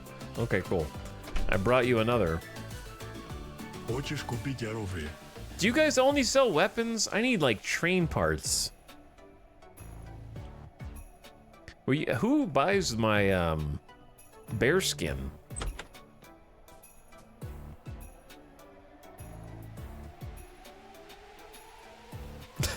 One, two, life is hard. One bread, one onion, one apple. That's all you get. Making it, and I'm taking it away from you. could just come in and rob these guys. Stopping in the red zone will be fun. Yeah, I can, like, as long as I get close enough that I can run the distance to buy the train parts, I'll be good.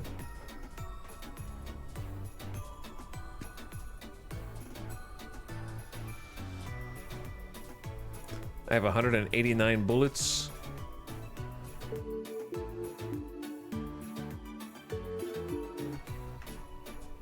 And then 8 out of 59 of these. Bop, bop.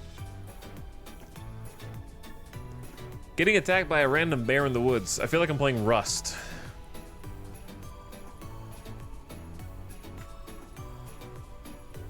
It has been 0 streams since the streamer mentioned Rust. Again, actually, where is the train? 334 that way.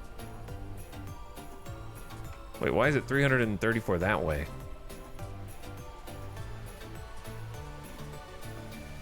Wait, no, that's the right way. Yeah, that's correct. There was a deer over here that we killed, though. Chat, how come I say there was a deer over here and I see 2 people? Don't forget the deer. There's a streamer. Deer on table in Riften. Streamer.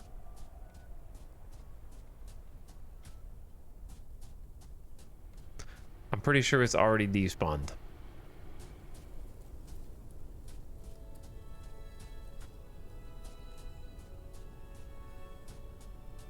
Delay? No, the delay is in your brain.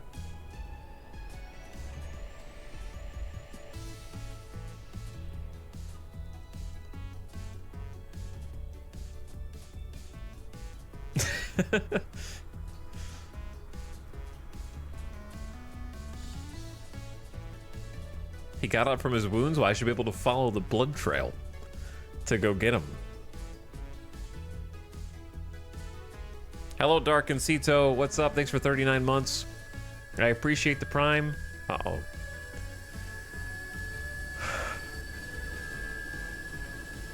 We're about to be in trouble.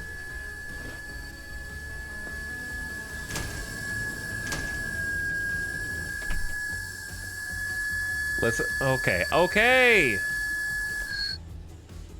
I hear ya. But yeah, we're about to be in trouble. If you just joined us, our brakes are completely broken on this train. The only brake we have is the handbrake. So we have no way of stopping. Our compressors are emitting smoke. And I need to repair them. But we have to go like 6.5 kilometers before that's possible. Slow down. What do you mean slow down? I'm going 1 kilometer an hour, dude.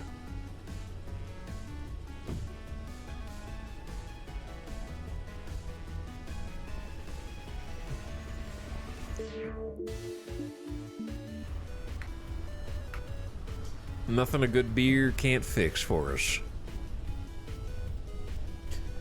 Oh, that does help with thirst, actually. It does both. Can we hit a drive-through? I'm hungry. Depends on where. Depends on where. Where would I eat from a drive-through right now? The first thing that popped into my head was Taco Bell. Actually, that's not true. The first thing that popped into my head was KFC, and then I was like, that's stupid. Think of something else. The stomach wants what the stomach wants.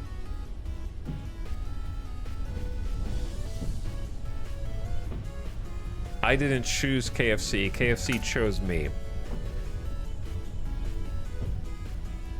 And then Taco Bell. And then I thought of like Hardee's / Carl's Jr. Do they have A&W in the US? Didn't we invent A&W?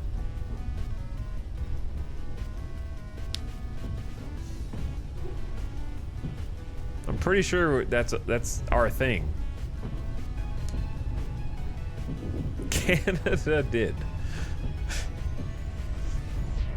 Is A&W Canadian?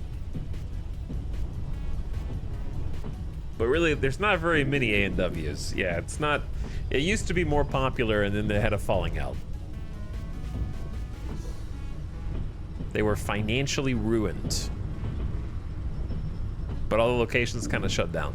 A&W shares a spot with Quiznos there. Food that was pretty good, actually, just stopped existing.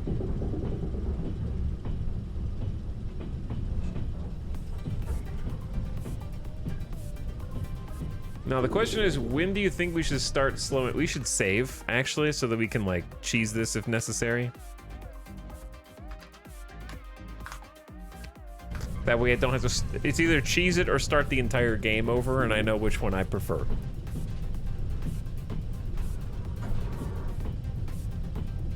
I miss Quiznos, though.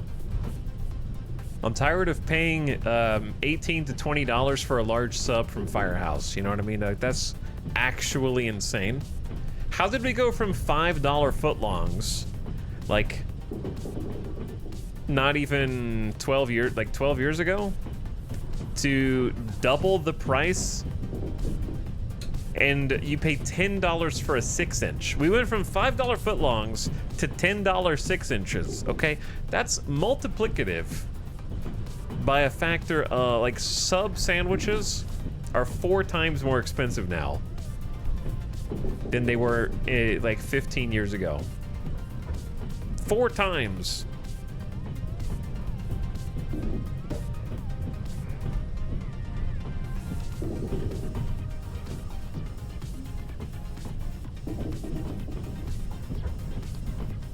Oh wait, end of a dangerous place. Okay, we're good. I don't really want to go much faster than this.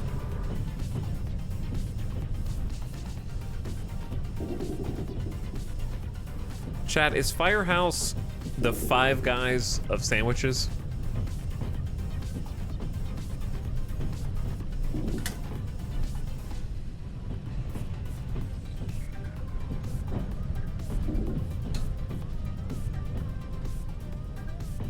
Local places are the only good place to get a decent sub these days. I don't really know of that many specifically non-chain sub or sandwich places. At least in Vegas. It doesn't really exist. By the way, the reason I'm going so slow is because I have no brakes. So I'm trying to kind of like just go at a leisurely 25 kilometers an hour, which will still take us forever to slow down if we need to.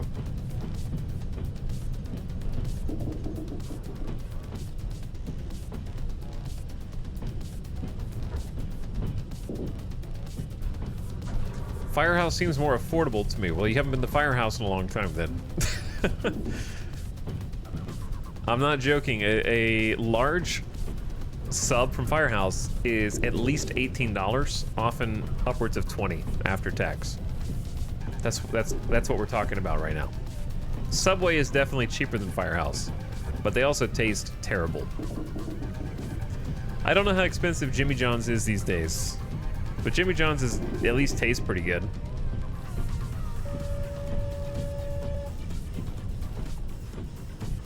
Boop. Who booped at me? I like how the trains beep at you as they go. Jimmy John's subs are also smaller. Like, they're kind of like thin. They're very narrow. Like, if I'm eating a Firehouse large, I'll eat like half of the large and like some chips. And that's enough. If I'm eating Jimmy John's, I'm eating the whole sandwich every time. Because it's just like less food. Jersey Mike's, I'm not a big fan of.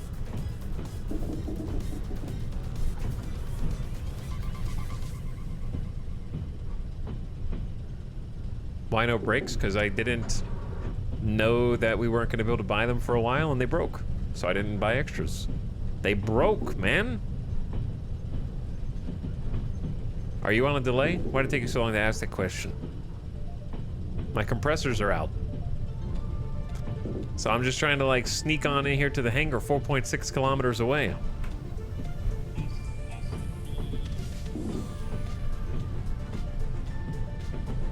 Chat freaking loves Jersey's Mike. Jersey Mike's. Chat, why do you like Jersey Mike? I've never seen anyone in my life impassioned for Jersey Mikes until this very moment.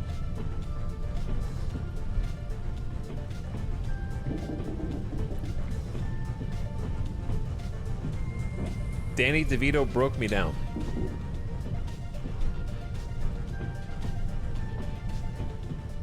He's just a cool guy. Okay, so you're telling me that Mike is cool, but Jimmy John is not?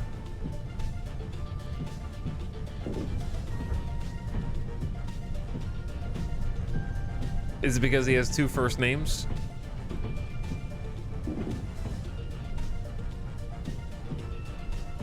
Zaxby's is like KFC, but for cool kids. Zaxby's actually is pretty cool, yeah. You're not wrong about that. All right, we're actually within almost 4 kilometers of the hangar, dude. Jersey is not a first name. No, Jersey is not a first name. Chat, do you know anybody named Jersey? Oh, what's up, Jersey? Yo, my best friend, Jersey. What up? No, it's not a first name. That's a place. There's a location. There's Jersey, and then there's New Jersey.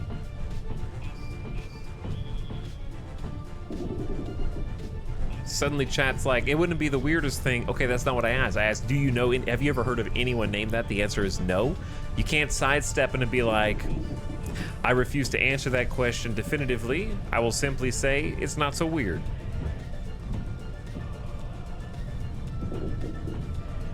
Brooklyn is a first name. Yeah, and?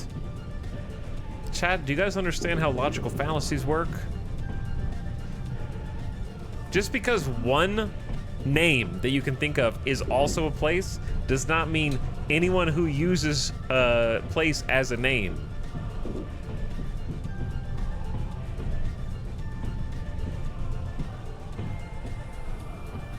In 2021, there were 146 baby girls and only 42 baby boys named Jersey. Dude, are you really gonna sit here and tell me that like 200 people out of hundreds of millions of people, you're telling me the bottom 0.0001% of human beings justifies, like, if somebody, like, are you gonna also defend Elon's children names and tell me that those are names too just because someone has them?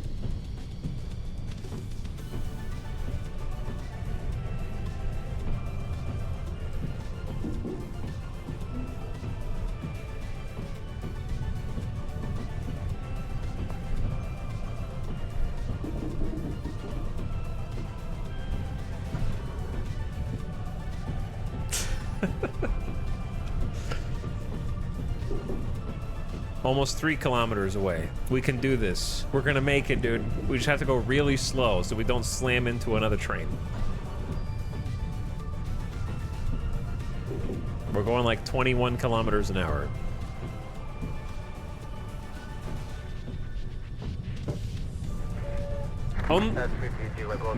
Yeah, disconnect the wagons. Okay, 1,400 meters. I'm just gonna start slowing down now. This is gonna be difficult to do without brakes, I think. We're gonna be pretty close to a hangar though by the time we get up here.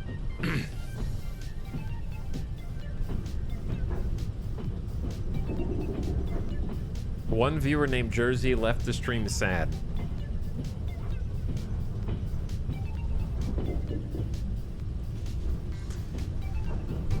You can legally change your names, and it's fine. Here's the thing: if you name your child Jersey, you're just dooming them to a lifetime in every class they ever go to in school. All their friends going like, "Hey, Joycey! Oh, it's my favorite friend, Joycey. Welcome back." Like, it's just like, why do you want them to suffer? Do you hate them?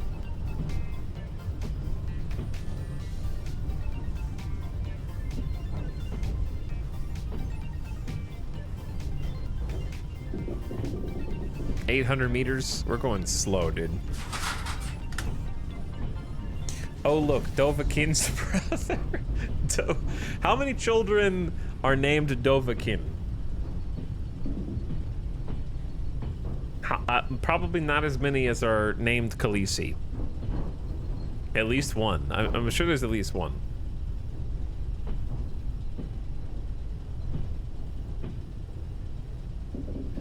By the way, Dark and Cito, thanks for that 39 months and for Prime people arriving. I'm sorry, this is like the slowest train ever. Khaleesi / Daenerys is definitely the most embarrassing one. Imagine naming your child after a mass murderer.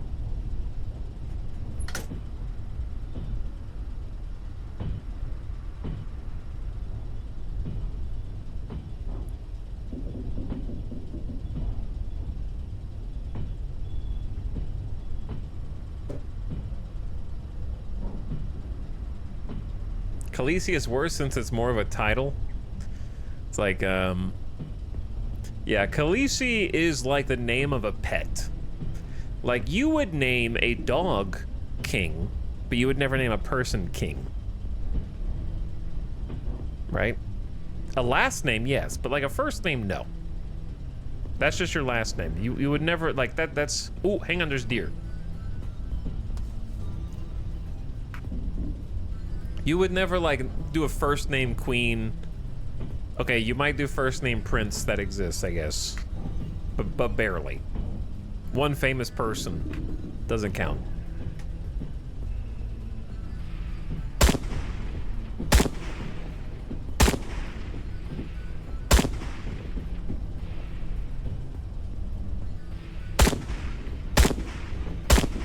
Oh yeah. We're eating good today, chat. We're eating good today.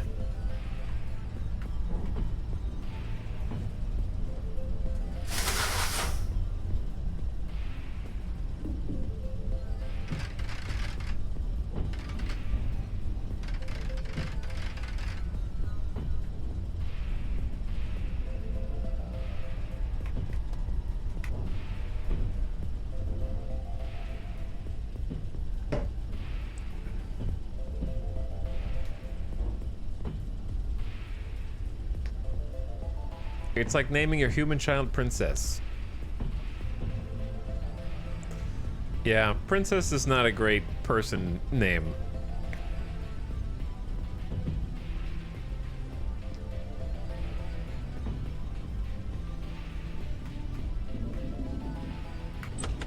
All right, do you think I can jump out of here?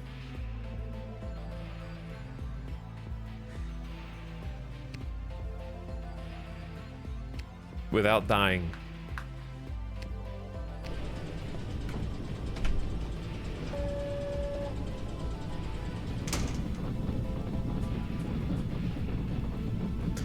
I gotta get some deer.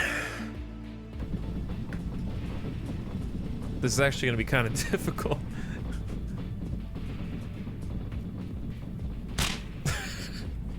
Slap.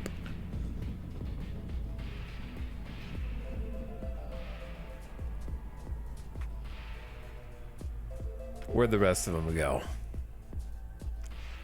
Yeah. Oh, you actually get a trophy head? I gotta. Where am I putting that?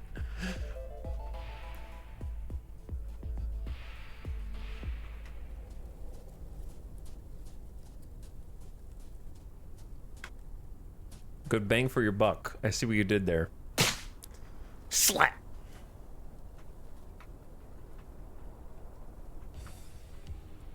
Listen, chat. While we're on the topic of stupid names, let's talk about the elephant in the room. Okay, if your name is Benjamin, I'm just kidding. I just wanted someone to be like, he said my name. I just wanted your like heart to skip. I want to say like a kind of normal one, so your heart would like jump real quick.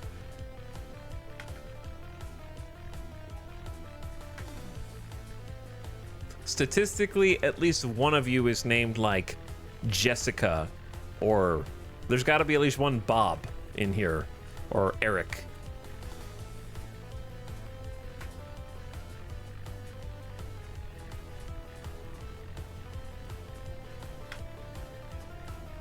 Oh, there's a deer.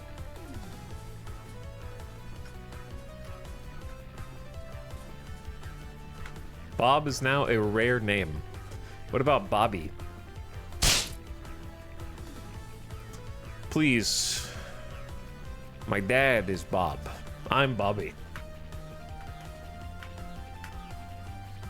We are called Jeff. There is statistically at least one Jeff in the chat right now.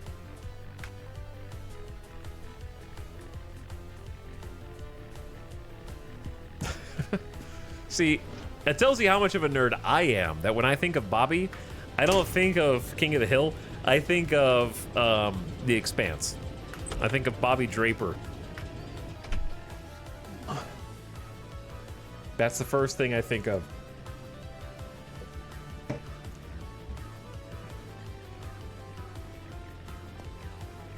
Okay, how do we do this?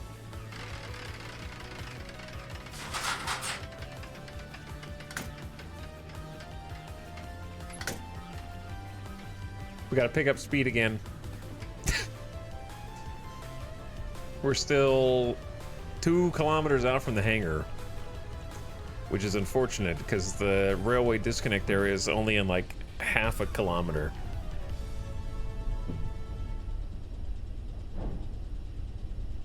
Bob is short for Robert. Why isn't Rob short for Robert?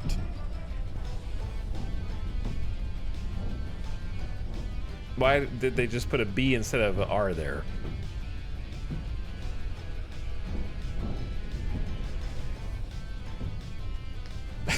Rob is short for Bobbert.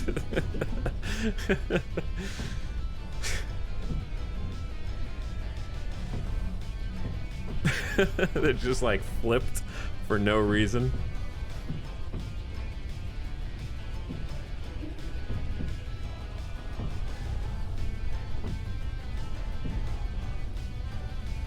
Ask Richard. Oh, too many nicknames.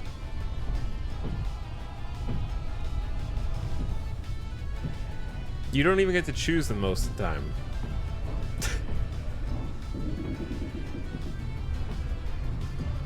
Something that started during the early 1900s? Yeah, I think so. I think you're right. Okay, here's what we gotta do. We really don't need to be speeding up here.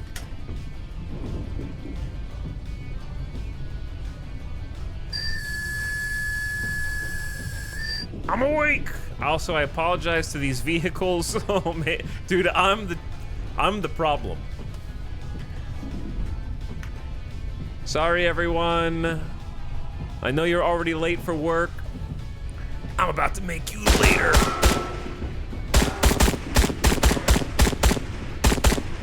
They're actually smoke. There's. Please don't explode. Is there crime stat in this game?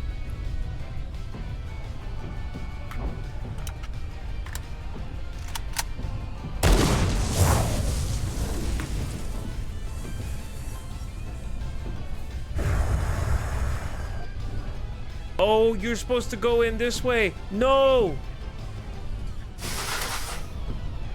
Oh, I could have just turned in. Oh, we're screwed. We're screwed, man.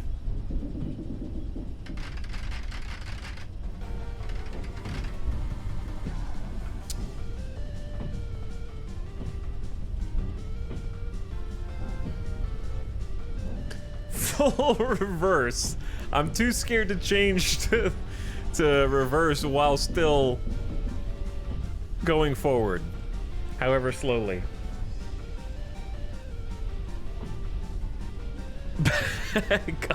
Back up to the explosion.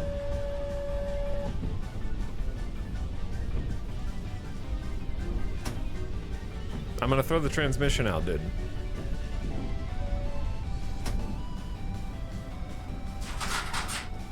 Oh wait.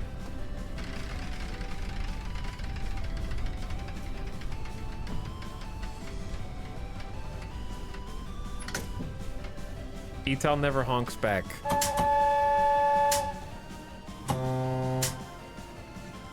I got a few dudes I can do. All right, I gotta throw this in reverse, chat. Hold up. How much more broken can the train get? You didn't see it when we got electrocuted earlier. There were like arcing bolts of electricity just bouncing around in the cabin here. You did what? That's what happened.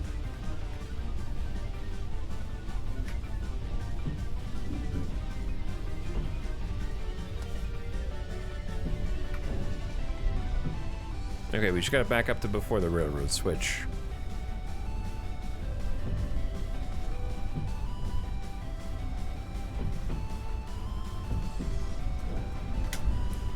Slowly.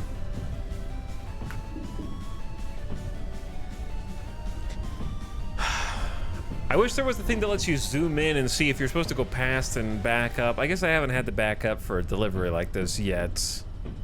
I just have to back up when I'm trying to pick up new cargo. Okay, we should be able to just drift the rest of the way without any power. That guy's still standing there. He's still standing there.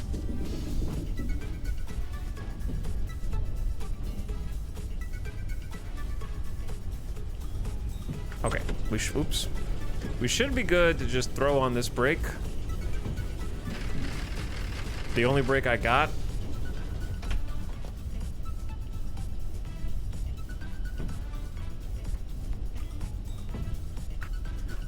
In Derail Valley, I could remote control that thing, huh?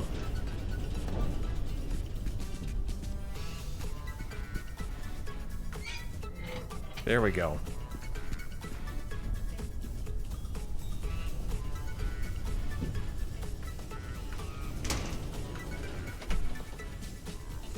Okay, so now we need to go forward again.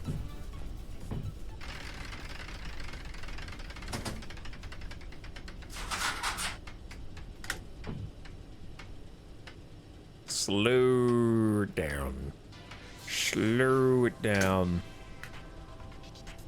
Yeah, that guy could have thrown it for me, but he's, you know, he's staring into the distance.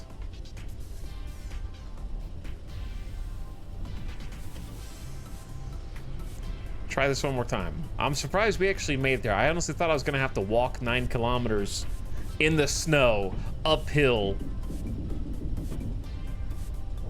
in order to get some replacement parts for this train. Oh, I need to shut this window. It's cold in here, dude. Where do you even see the temperature? Bottom right. It's warming up.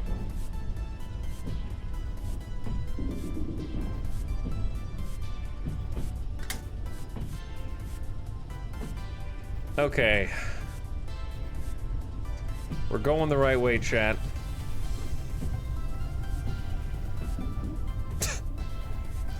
This poor, sad train.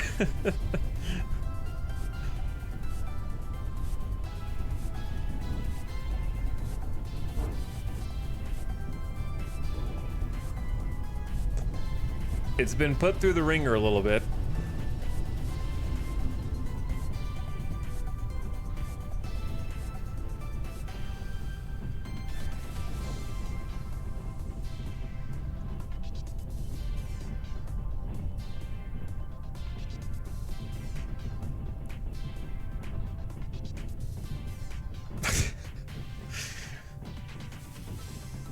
At what point do I need to start slowing down? Like now? Probably now.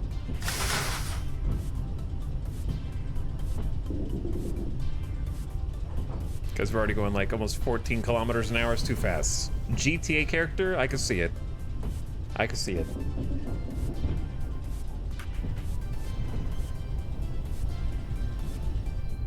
It gives us a lot of space to deliver. It's not like super picky. Like it's basically already inside the red where it needs to be.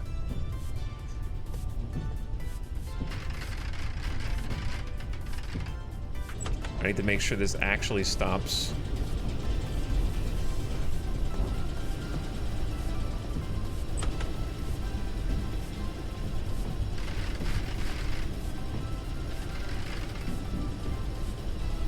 Please.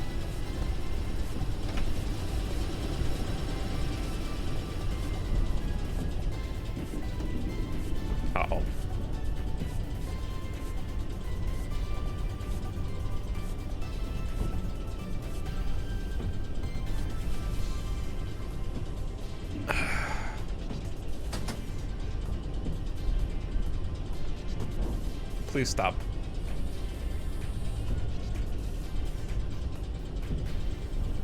Please stop. You're so close to stopping.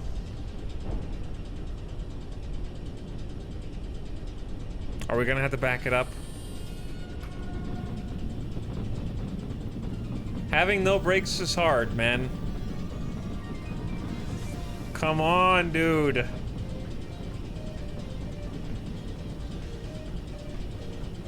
I think it'll stop.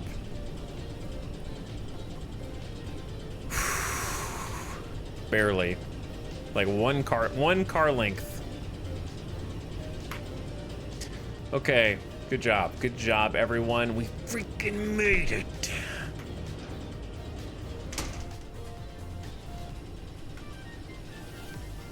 And with 23 minutes to spare, the no brake challenge.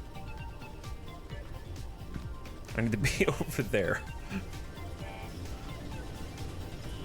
I see a lot of stuff. I see a shop, scrapyard. I don't know if I want to run the rest of the distance, but maybe we should. It'll probably take just as long.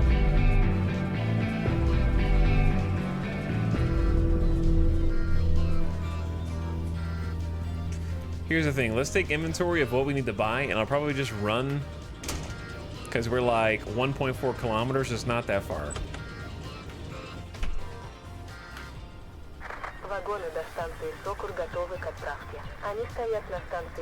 Okay, here's what we need.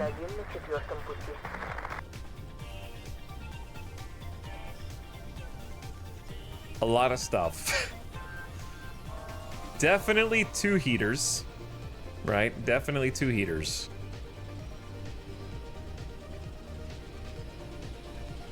Definitely 4 compressor coolers. And 6 compressor safeguards.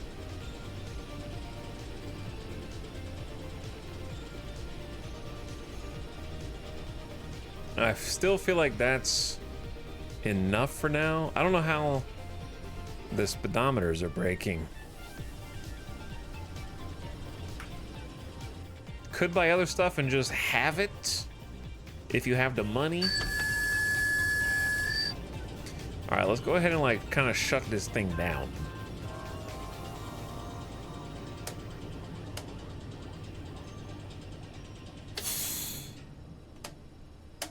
Oops. Hold on. I have no idea what order you're supposed to turn those off. My bad. Should have done that differently. I always turn the power off first, and I don't think you're supposed to do that.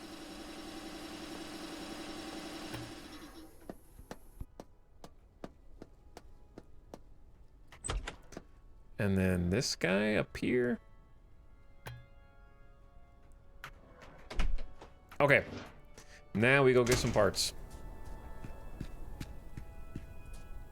Decouple. Don't worry about any brakes on the cargo. It's not going anywhere.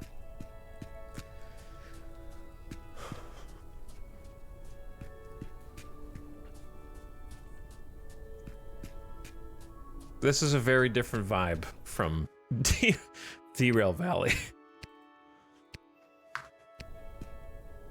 Very different, I think. Derail Valley is more of like a sandbox. This definitely feels more like a series of potentially increasingly difficult objectives. Potentially, right? Now, if they wanted to make Derail Valley more like this game, you would have to do something, I would say, pretty drastic, such as let you go up to anyone in the game and shoot them on the spot. Which I don't really see happening, probably because Derail Valley doesn't have any people in it. They just added animals to the game. So, I think in that respect, Trans-Siberian Railroad Sim definitely has the edge.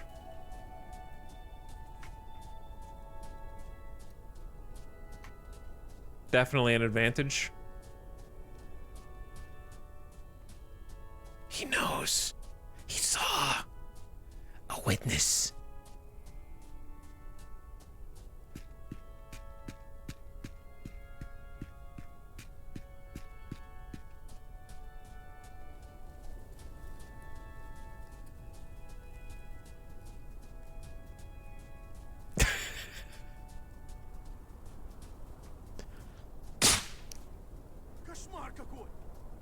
His head is so strong. It's deflecting. It's deflecting the knife. Oh.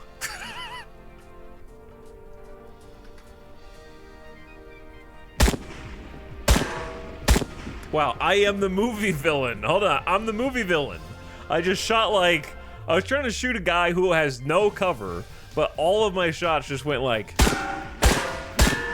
what are the odds that you only hit this thin bar here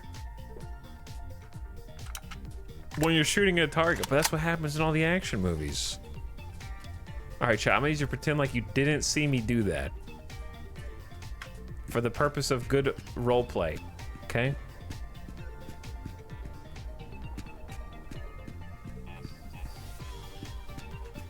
Do what exactly? Okay, hold on.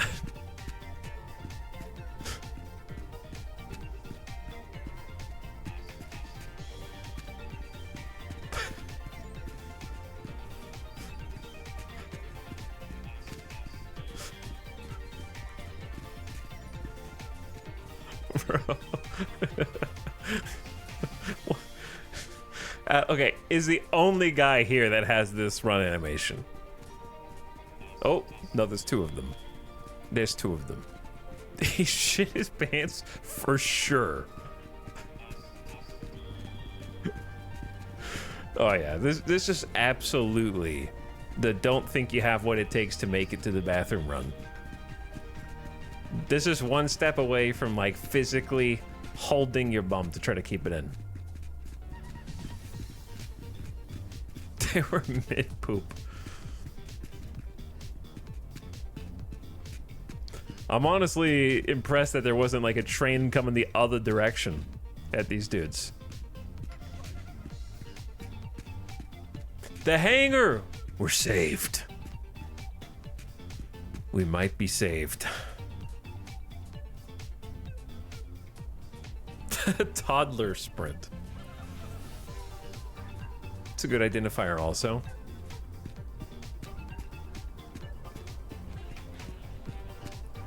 I think we need to pass this before we throw the switch so we can back up into the cargo.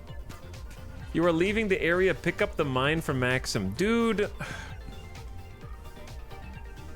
I'm scared it's gonna like fail the quest or something. Where? Dude, he's all the way back there. Let me just go to the hangar first. I'll be in there for just a moment. Please don't auto-fail me. Red Dead Redemption 2 moment. You've left the area. Now you must retry from checkpoint. Where's that checkpoint? Wherever we decide it was. What, you wanted to manual save? Does this look like you're back in camp? I don't think so. That was the most annoying thing about Red Dead 2. Just dying and trying to reload and being like, I'm all the way back here? All the stuff I just did? What happened to it?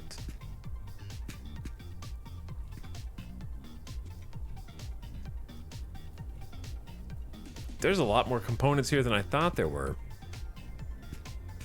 Okay, heaters. Heaters. Boom, boom, boom, boom. 4 heaters.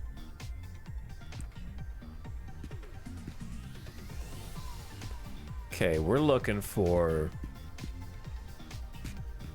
Хочешь купить детали для электровоза? I do want to buy some locomotive parts. That's exactly what I'm doing. But where are they? Compressor coolers. Chat, we got a problem. I need like a bunch of compressor coolers, and they only have 3. Oh, they have 4. We're maybe saved. Compressor safeguards was the other thing.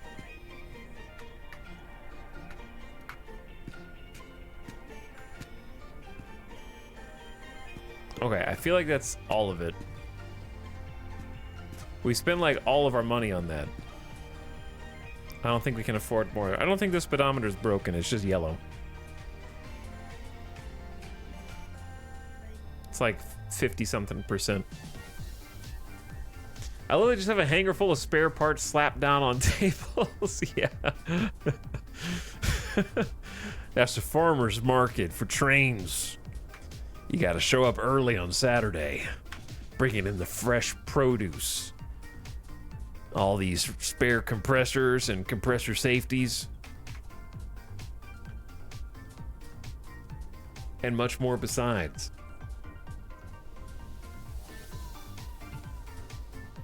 Okay, I gotta run back. If you can murder people, you should be allowed to steal that stuff. Who's to say you can't? I don't know. Maybe possible. I'm not sure.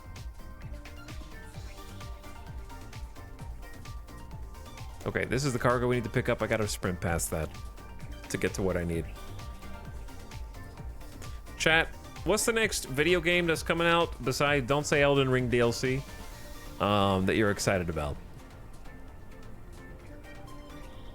What's next on the radar? Factorio expansion. When is the Factorio expansion? Space Marine 2. When is Space Marine 2? Silent Hill 2 remake, Final Fantasy 14. There are no more video games. I'm inclined to agree, Mary Skipper. Monster Hunter, College Football, Dungeons of Dreadmore, Resident Evil 10.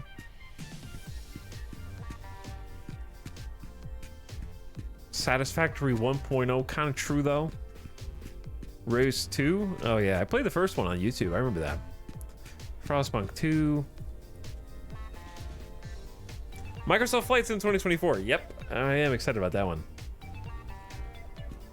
I don't get excited anymore, Stare.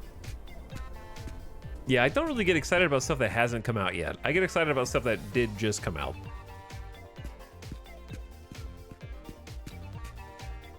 Most of the time. Not always. I wonder if you could sell broken parts? Maybe.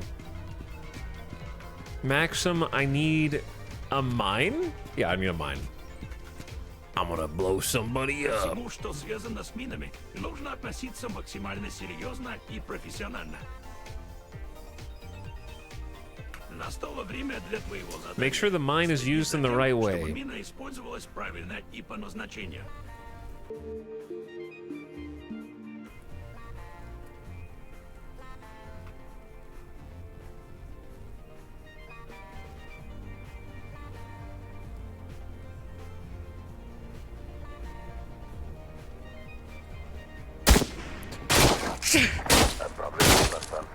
Who's doing that? Все было сделано незаметно, быстро и аккуратно.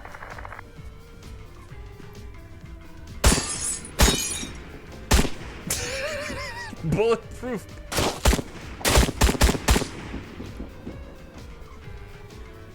Get into a shootout here? You can't shoot the mine to make it explode, dude? Ah.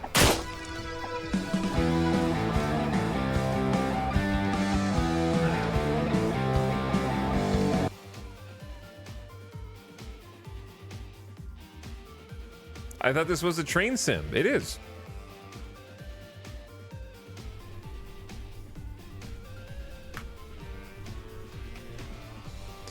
Why would you think otherwise? I guess I will buy this pedometer just because I have money.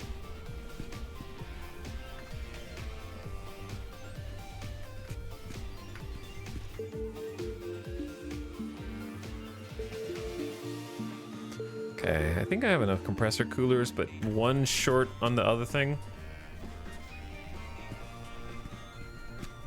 You died of mechanical injuries. Having too many bullets in your brain. You anger the scabs.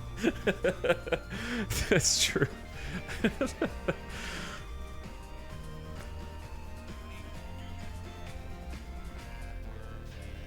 Yeah, I'm really excited about the Battle Brother devs next game. I am excited about that one. Menace. Let me play Menace now. I don't want to wait, and I also don't know what this music is. That's Mario Rabbids Sparks of Hope. Interesting. I see. Mechanical injuries. I'll show you some mechanical injuries. Eat that. drink that. I got snow blindness. Can't see the milk. How about we follow that milk up with a beer? Drain it. I just remembered I have like hard cider in the fridge that's been there for I don't know how long. I just remembered that exists. I'm gonna drink one tonight, chat. I've had it in the fridge for like 5 months. It's probably still good. It's unopened. And it's been refrigerated the whole time. Totally forgot about it. Okay, here's a question, chat. Give me suggestions for someone that likes bourbon. Give me a suggestion for a bourbon to get next time I go to the liquor store, which I haven't been to in over a year. That is for drinking neat, not mixed with Coke.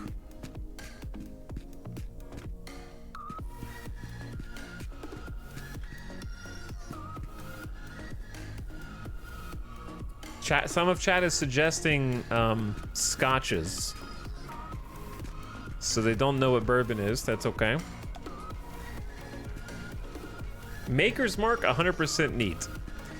No, thank you. We've had this conversation before. Kroger bourbon probably exists. It's interesting to see the different tastes in chat. Настало время для твоего задания. Следи за тем, чтобы мина использовалась правильно и по назначению. All right, I get it.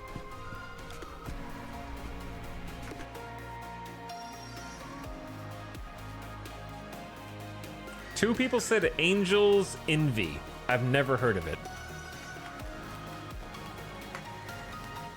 Let me see what it is. Kentucky bourbon.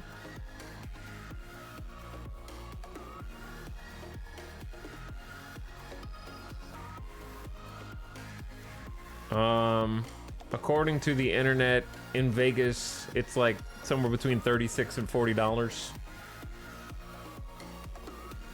So kind of in that same price range as the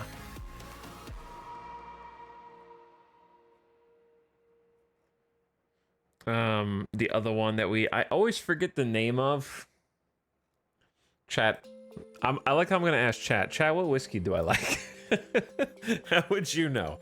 Nobody suggested the one that I actually drink. That's what's interesting. I haven't had in a while, to be fair. No, I don't know what Kraken is. Not Wild Turkey. However, Wild Turkey and Coke is good. I do like Wild Turkey and Coke. Johnny Walker, I'm pretty sure, is not bourbon, is it? Isn't Johnny Walker Scotch? Or am I crazy? Kraken is a rum. Okay. Why is chat suggesting things that are not bourbon? As the question was bourbon.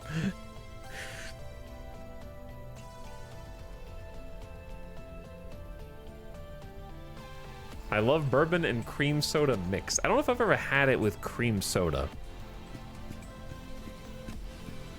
We're all drunk. It's Friday night. Chat is getting drunk right now.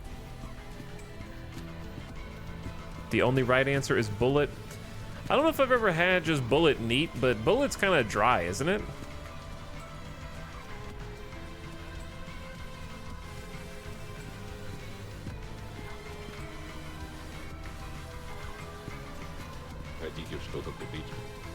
Food, onion. Give me the cauliflower. If you like bourbon, you should try Elijah Craig. I feel like I may have. I at least know of that one.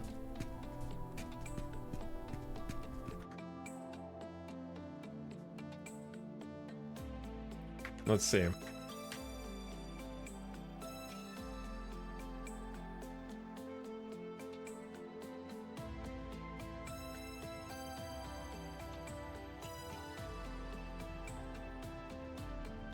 Yeah, it's kind of in there in that same area.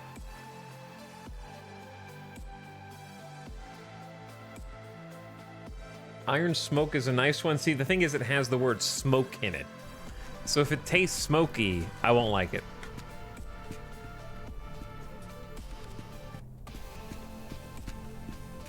I don't like smoky or peated whiskeys. Woodford Reserve is the one. Yes, thank you, Kate. It is. I can never think of the word Woodford. Woodford. I like Woodford Reserve. Easy. Fair, yeah, very easy. Chat, why am I running the wrong way? Because I saw this said railway wagons, and I started running toward it while talking to you. I'm that way. I'm that way. I'm that way. Yeah. Hold W this way.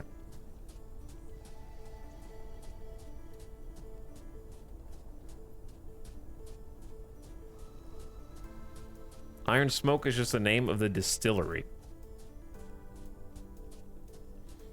Have you had Basil Hayden's before? No, but I know some people vehemently against Basil Hayden.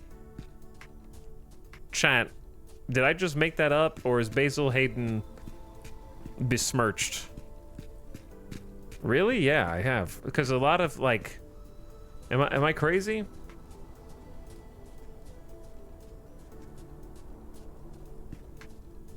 Not that it's bad, necessarily. Just that it's like... again, not my opinion. I just remember someone telling me that it's like kind of the equivalent of a...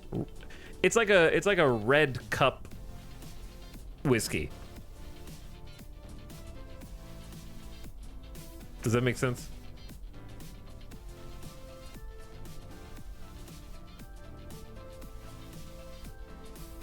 "2 kilometers back the other way, comrade."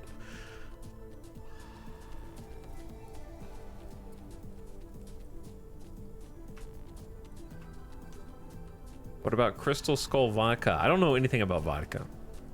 I cannot drink straight vodka because it's disgusting to me. However, I love mixed vodka drinks.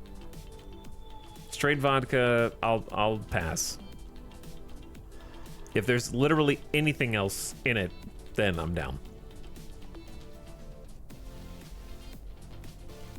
Like, it could be... I could go for something basic. I could go for like the basic casino bar vodka cranberry. I'd be fine with that. Put a like a fruit attached to it. It's fine. Rubbing alcohol smell. It does kind of have that, yeah. What's your favorite beer that's at least one step above the bottom? I don't really like beer that much, to be honest. However, I would say like a Mexican beer. Probably. I'd probably take a Mexican beer. Like, I do think that it is kind of like a Corona and lime is refreshing as well, I would say. Modelo, I would drink a Modelo. Yeah, I like Modelo. That'd be my choice.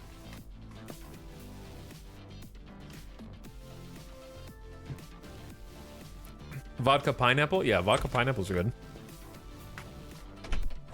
Good, easy drinking lager. Yeah, I like lager. Mexican import beers are good. Have we had Bohemia? I don't think so. My alcohol palate is not super broad.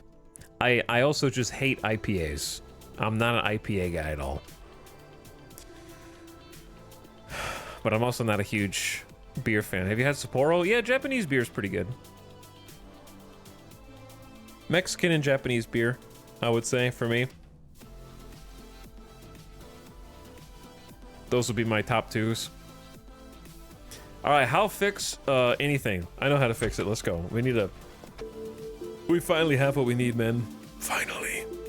I still don't know what the chainsaw is for. Ostensibly cutting down trees, but why? Okay, this is all busted back here.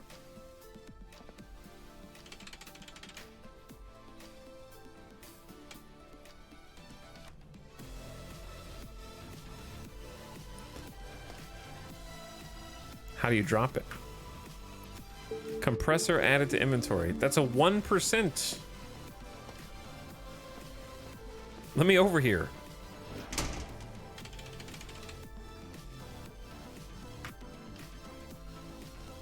Okay, these as well. Well, I should check to see which ones are the most damaged. Because I can replace 5 out of 6 of them.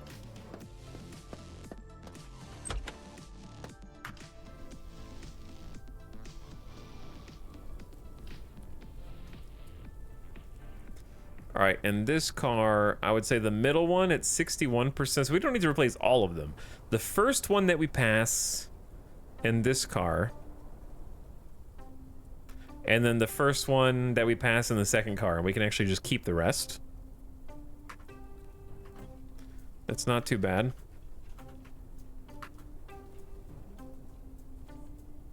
Okay.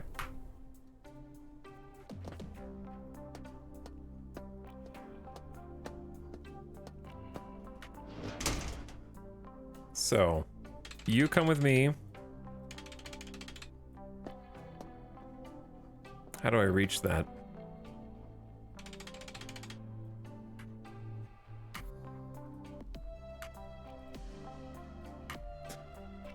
My summer train. Time for repairs. All right, I think those are good, and then we just go compressor 100, compressor 100, compressor 100. We got 4 compressors.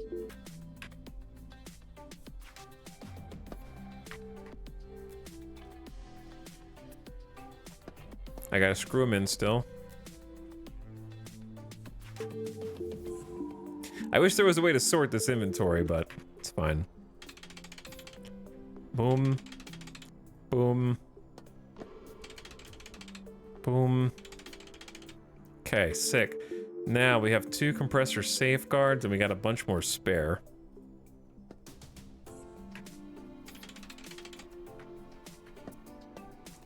Fix it right up. We should be all set, except for the heaters, right?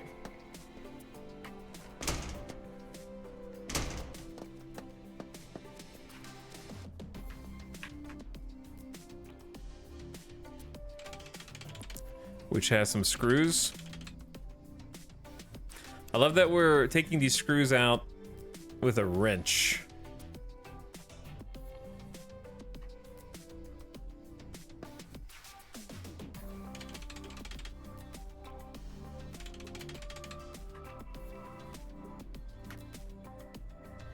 Okay, and then we have new heaters, you and you.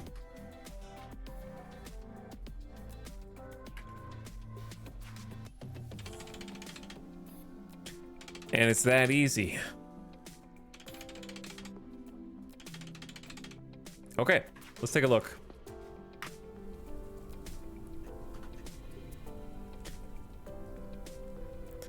Back to 100%, looking clean. Stop saying speedometer. It's at 59%. I'm not gonna. I'm not replacing a 59% speedometer. You might make a case for the 48% on that, but it's still plenty good. We have 52% shock absorbers as well. Okay, we should be ready to go, man. We should be ready to go. So let's start with this. Spool up the compressor, and it ain't smoking anymore.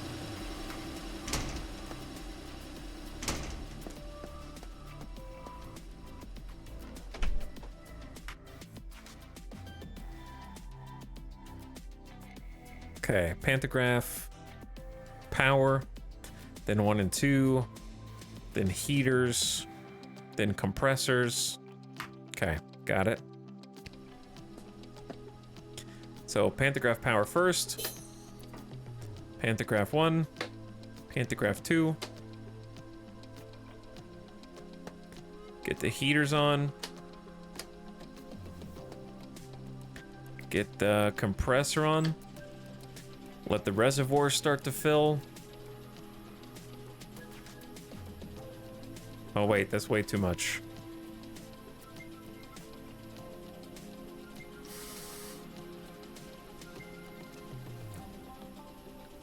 Oh, maybe that's why my compressors broke so fast.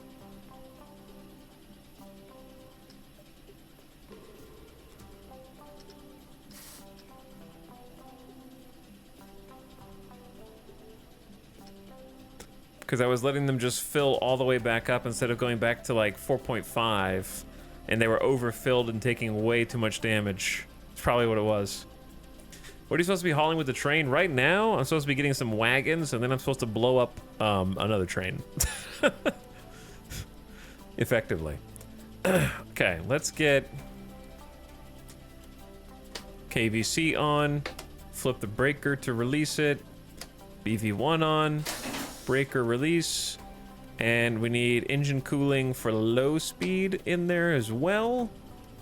I'm gonna need the VU on. I think we want signalization on as well. Let's get the projector light on since the sun's going down. And then some dim cabin illumination to help. All right, I think we're ready to go. So, before we can go, we have to turn the brakes off.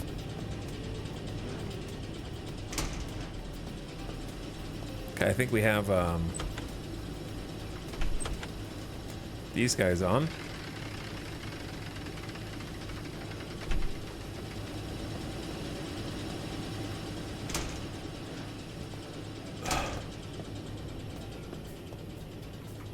Okay, sick. And then this brake, boom.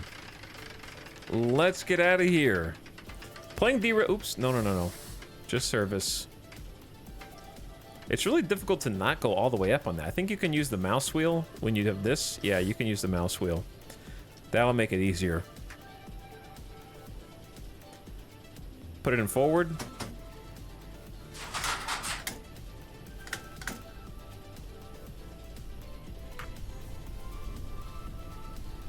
Make sure we're not accidentally carrying any extra cargo. Sick. We're going! And we have brakes again. Perfect.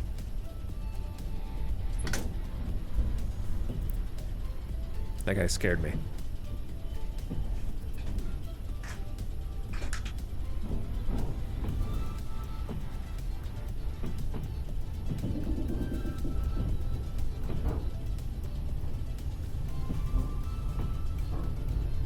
Let me change the lights.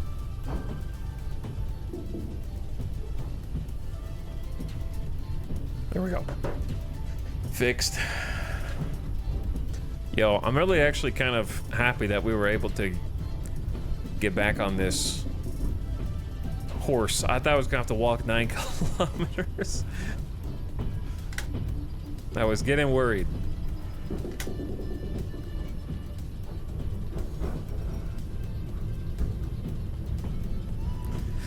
Now let's go pick up some wagons. Connect the wagons and plant the mine.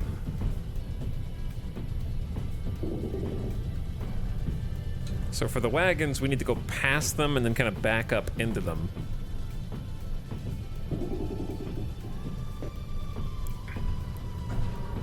But yeah, especially for like $17 or $18, this seems like a fun little game. It's not super expensive. I would say Derail Valley has the edge in terms of physics and content in terms of train content, but you know, you can't do certain things in Derail Valley that you can do here.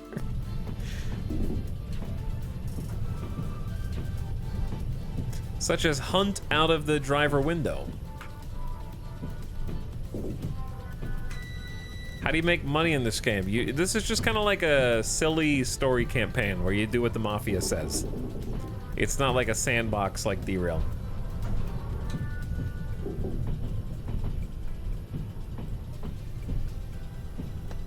There's a mode where you don't do the story, but I don't know how like sandboxy that is. There's only one, this is the train. This is the train. You don't have like a bunch of trains. However, in this game you're responsible for kind of buying and replacing a bunch of the parts and kind of keeping it operational and not bringing on too much wear and tear. Kind of keeping track of when things are going to go wrong for you. Just the one? That's what I said, didn't I? That's what I said. It's not a sandbox game. It's like a silly little story game. Russian train mafia.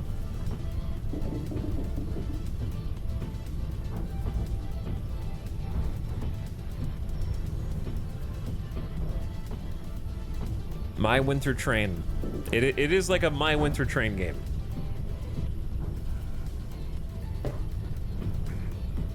This game has a hangover meter. It's different.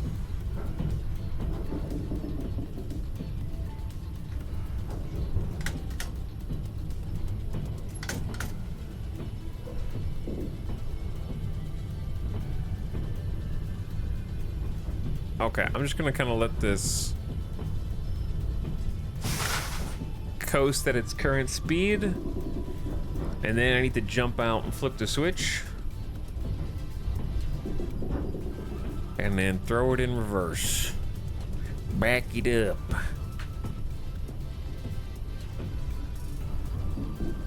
Chat, what does that say?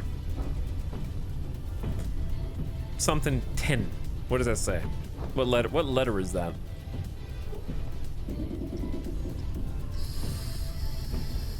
VL10?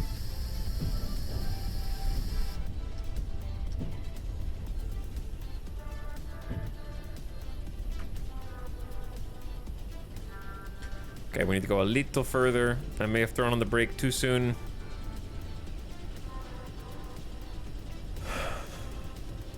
A little further, bro. Keep going. Almost made it. Good job.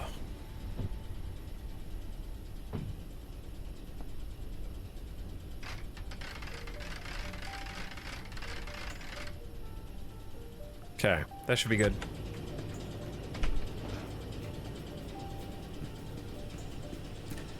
Throw the lever!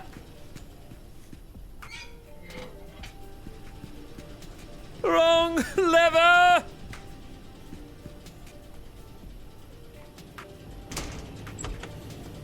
We're going down the Vlad line, number 10.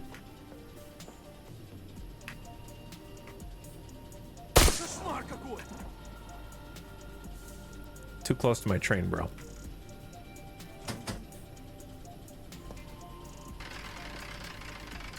Stay back. Don't scratch the paint.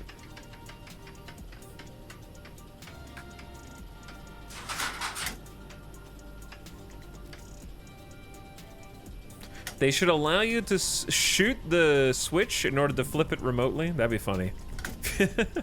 Just lean out and shoot it there.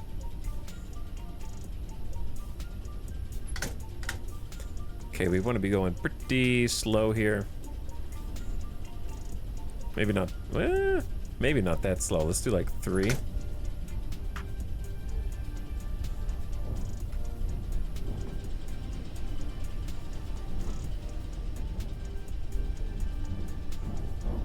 Chat, are we on the wrong track? Did the switch not switch?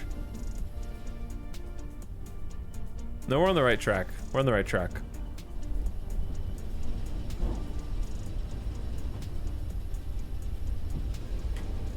Half-Life on a rail moment. How come everybody for Half-Life 2, I feel like it's more common nowadays, people are like, man, I hate the boat. I remember playing Half-Life 2, I freaking loved the boat. Every single time I got to drive the boat around, I was having so much fun. I feel like just nowadays, the novelty of having like a vehicle is lost.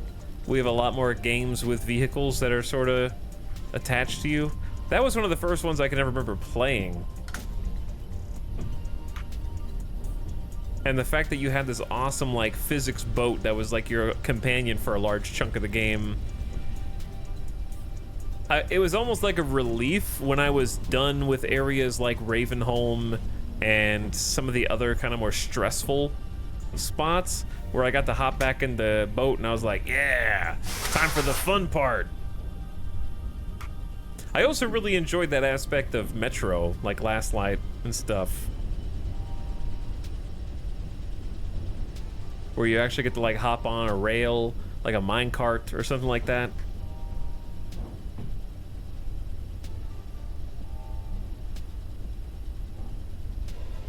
I remember being the boat difficult. The boat was difficult, but fun.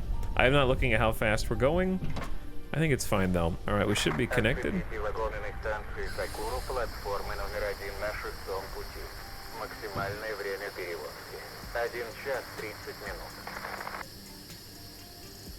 Okay.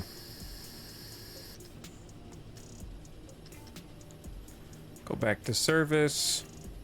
Honestly, I think we just throw it in drive and just go. Well, yeah, I think we just throw it in drive and go. Let's double check. Not a lot of cars. It's like 6. 1, 2, 3, 4, 5. Yeah, we got about 6 cars. Okay, this time we can actually gain some speed. We got flashing yellow, which I think means 40 kilometers an hour is sort of about the max. Did you ever play Astronauts? We did play Astronauts. A couple times, actually. I think I stopped at the same place both times, but it's a neat game. Are we gonna scare ourselves playing Silent Hill 2 Remake here? Probably not. It doesn't look very fun to me. I'm not really looking forward to it. Personally. The games I'm looking forward to this year, we came up already with a definitive list. It's Death Stranding 2, Microsoft Flight Simulator 2024, Menace from the Battle Brothers devs, and there was one more. I mean, Astro's Playroom game. I'm looking forward to Astro's Playroom game. I don't know if I'm gonna stream it, but I'm gonna play it at least. And then there was one more I can't remember. We had a definitive list of games I'm actually excited about. I don't know if Death Stranding 2 is actually coming out this year. I just meant like games I'm excited about, period. Path of Exile 2 would at least make the list under that list. So would Kingdom Come. I'm not excited about Kingdom Come Deliverance 2, but I'm interested enough to play it. Alright, we can pick up some speed now.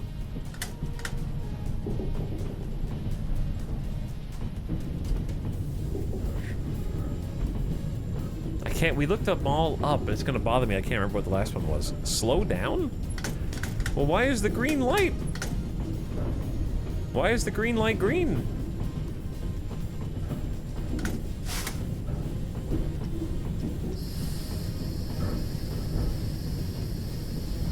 We're on a straight line.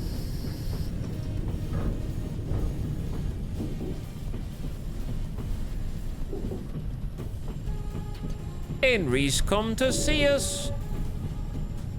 Yeah, I mean, Space Marine 2 could be cool. I'm not really like hyped ever for a Warhammer thing, but I like Warhammer as a universe.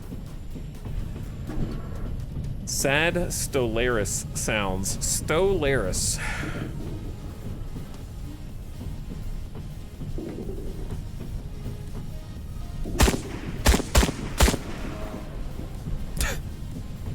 You better run. Better run, bear. Leave that poor bear alone. No.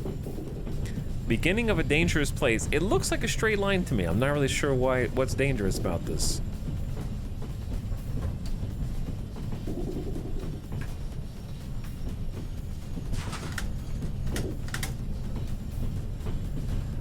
End of dangerous place. Maybe it's a bear crossing. The mine planting point is like 1,000 meters ahead.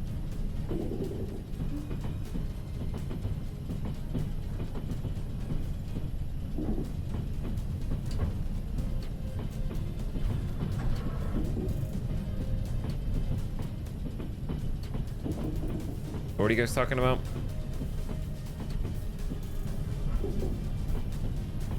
I am super hyped for Space Marine 2. Chat's hyped for Space Marine 2.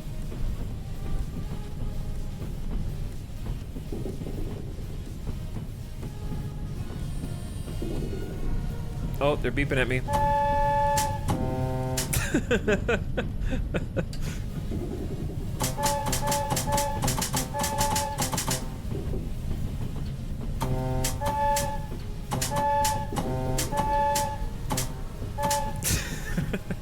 So stupid every single time. Okay, we need to slow down.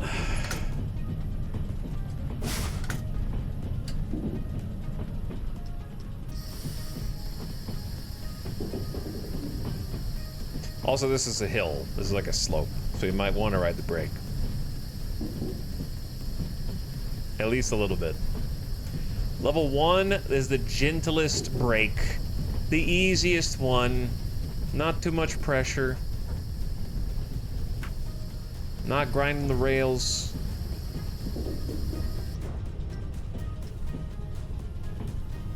Kind of refill the air compressor. It's crazy how that system works. Ingenious even. We talked about it a lot in Derail Valley.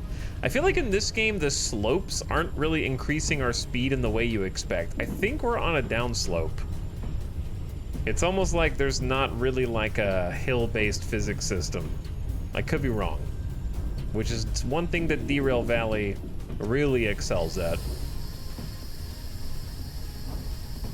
Maybe we're flat terrain, but no, I think we're downslope.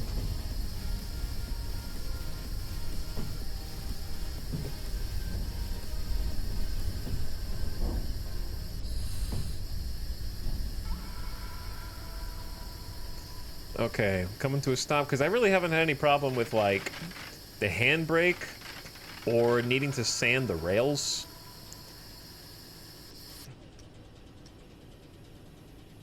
Also, like in Derail.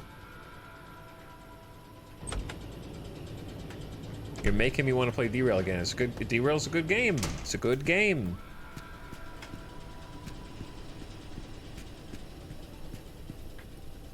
Plant the mine. I can do that. Where, if I can just simply find the mine. There it is. Boop. Okay. Let's get out of here. Наберись терпения и жди. Поезд уже близко. Это будет наш маленький концерт, после которого все поймут, что именно мы задаем тон на этом рынке.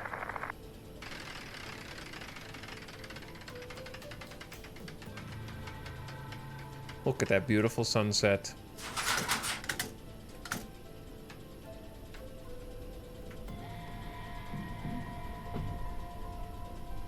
Hang on, is that the... That's the train that's supposed to hit the mine? We're right next to the mine!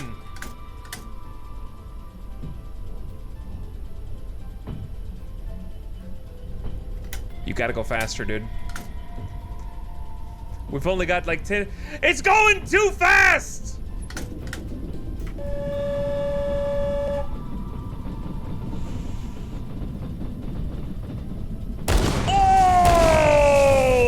Oh, shit! oh no! Oh! Are we fine somehow? I think, yeah, no, we're good, we're good. None of this is a concern. Giant explosion does not affect my train.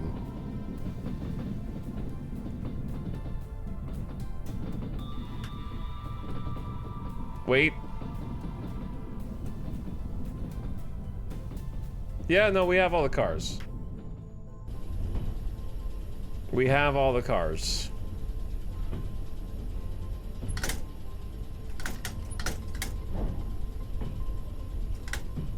Also, we're not gaining speed because I got the engine's working too hard to try and gain speed. We have to be a little slower. That was some mind, yeah. It just rolled the other cars on top of ours with no problem. Hello, Dog Crunch. Thanks for 4 months. Concormastar, also with a tier 2 for 72 months. Welcome back, both of you. Thanks for subs.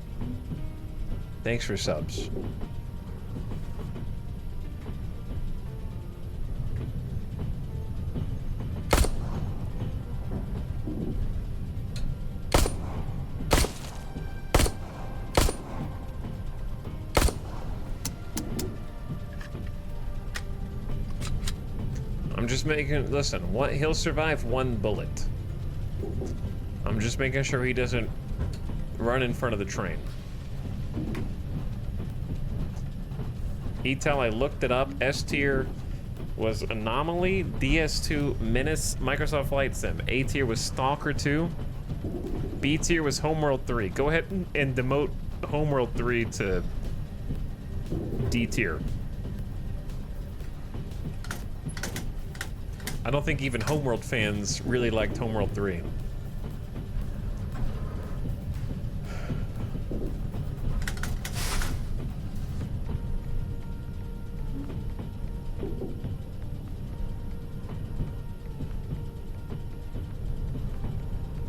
Can you take the cars that survive? The ones on the other track? No, there's no reason to do that. Do I need to go do a shop? I don't think so. I feel like we can just kind of keep cruising here.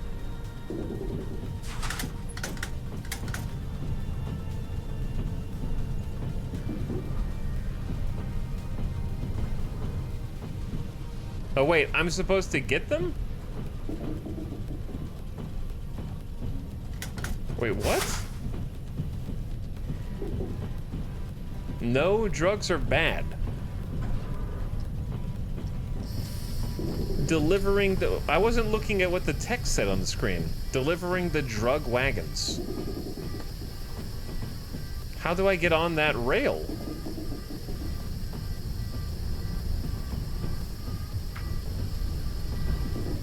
I guess there was a cross. Yeah, there was something marked red. I remember that now. Well.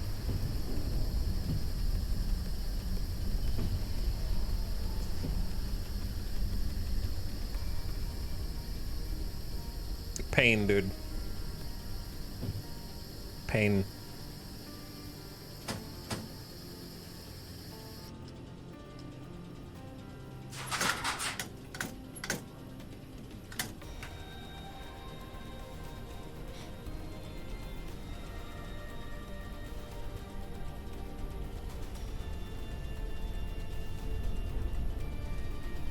Here's the thing, chat. In my brain,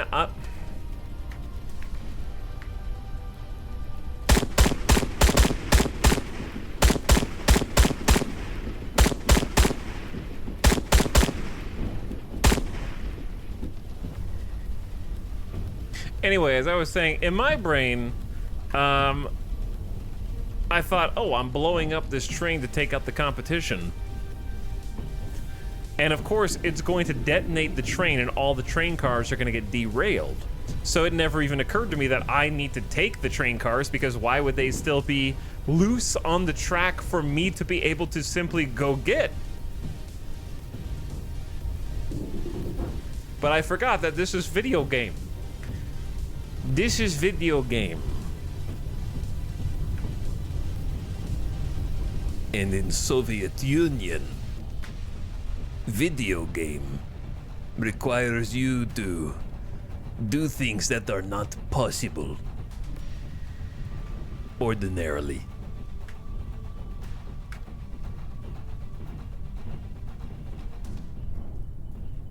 Why are people spawning here? What? They're spawning. I see them.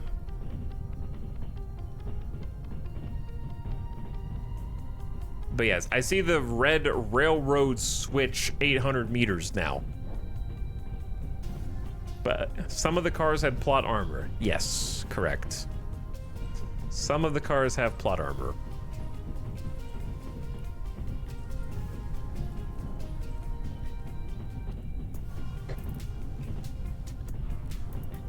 What were we talking about before that? I got sidetracked. Speed up. No. Don't tell me what to do. We're coming up on it.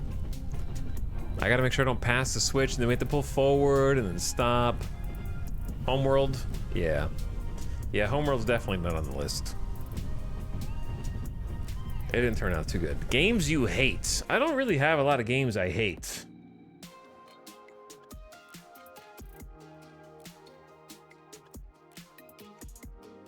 There's not really a lot of games that I hate. Hate is a strong word. I was definitely like expecting more, like a lot more out of the game from yesterday, Steel Division 2. Like 100%. That one was super disappointing. Like the AI was just so brain dead that I couldn't even see the potential. You know what I mean?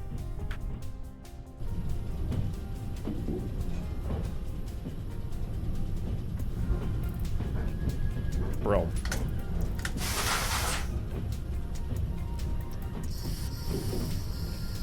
right, we gotta slow this thing down.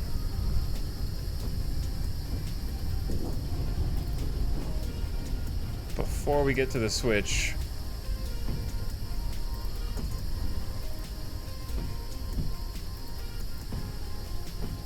But yeah, it was very much like terrible experience right from the get-go. Like with the other game that ended up being disappointing, I could at least see the potential.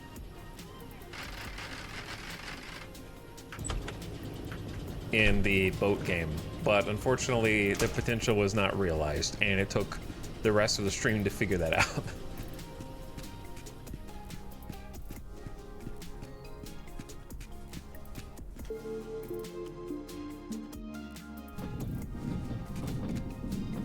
This flashlight sucks. Flashlight off, flashlight on.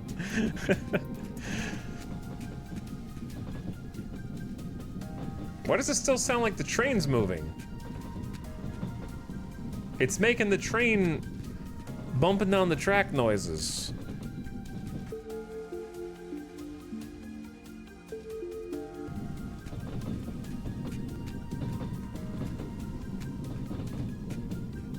You hear it? Chat, is something chasing me?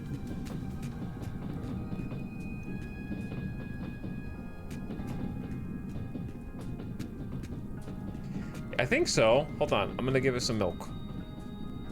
There we go. I gave her some milk. I know what Bear wants.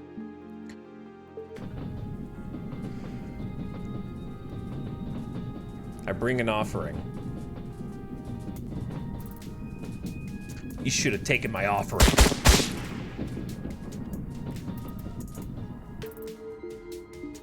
Now I accept your offering.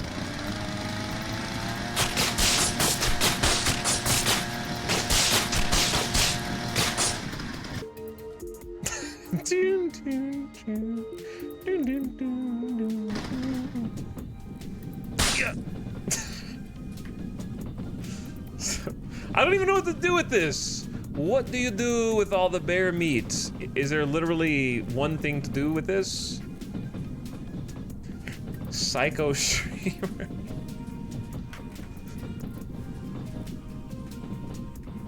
That hunting? Yeah, I did some hunting. I don't know what to do with it though.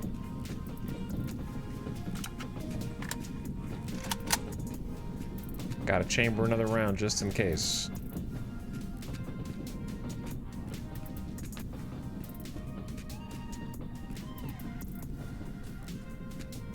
Okay, I got an hour 12 to deliver the wagons, but I gotta get the drug wagons. So we flipped the, yeah, we gotta go back up to those guys. I gotta get the drugs. Two games I'm looking forward to are Star Miner and Light No Fire. Is Star Miner the Paradox one, or is that a different one? Light No Fire would be cool. Like, I'm definitely down for whatever Hello Games wants to throw out next. I think they've earned that for sure.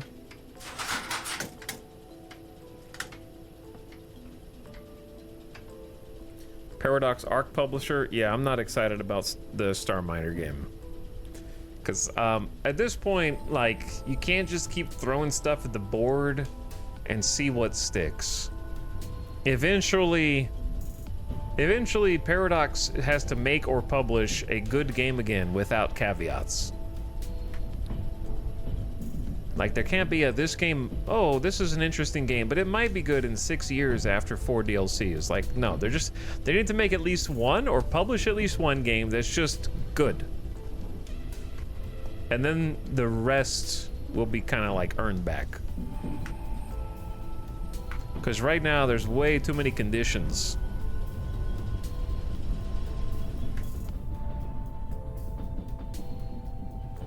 That won't happen anymore. They went public. That's the seal of death. When did they go public?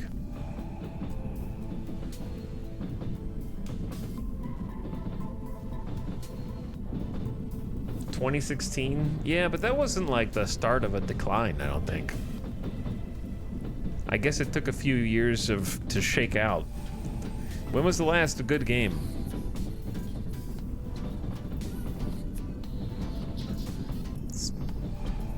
Like brand new? Crusader Kings 3 for sure. Chad, am I gonna... What happens if I hit this vehicle, dude?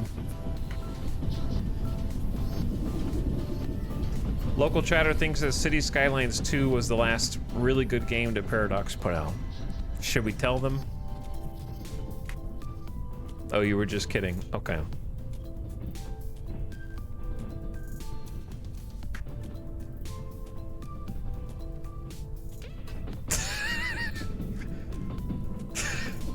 Ah, yes. Train physics. Uh-oh. Please, why are you latched onto my vehicle? I would say Crusader Kings 3 for sure.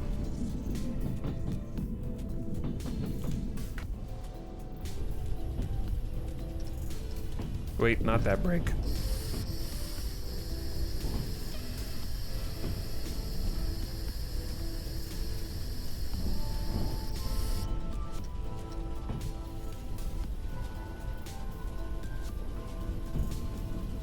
It's a literal sidecar. It is a literal sidecar, yeah.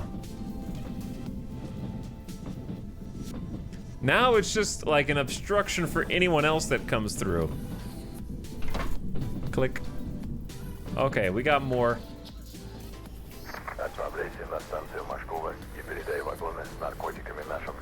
Deliver the goods in a discreet location.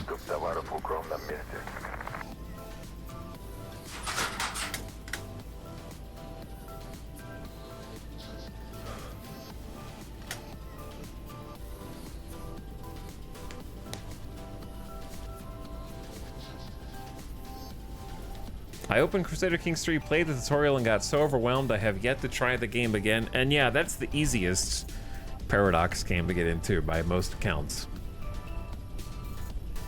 Crusader Kings 3 is really not that difficult of a game. It's just got terminology that you need to know, and that's... the hardest part is just learning the dictionary words.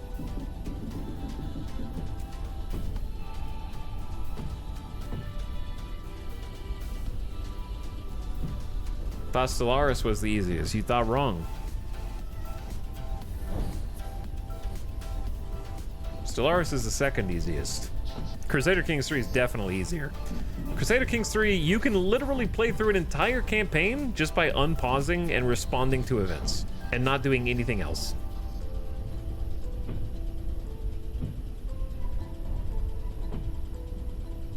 You can literally unpause the game and just let it go.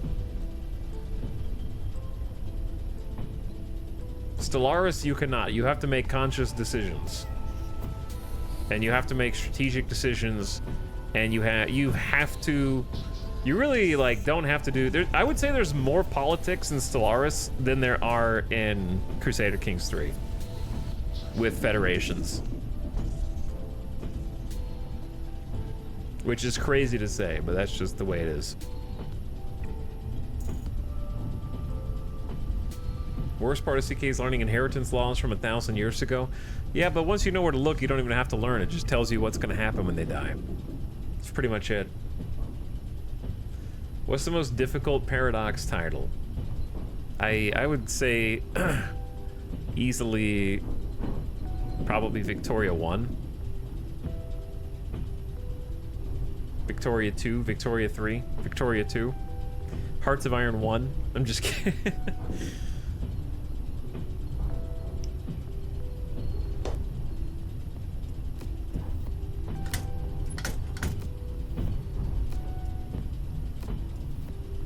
But out of their current, like, grand strategy lineup, I've never played Europa, but I think Europa is harder than Stellaris and Crusader Kings. Easier than probably Victoria. Victoria was so opaque I couldn't play it. Yeah, I was very eyes glazed over too. Hearts of Iron is probably up there, I would say. It's probably under Victoria, but I might be biased. I would say Hearts of Iron 4 is like the second hardest.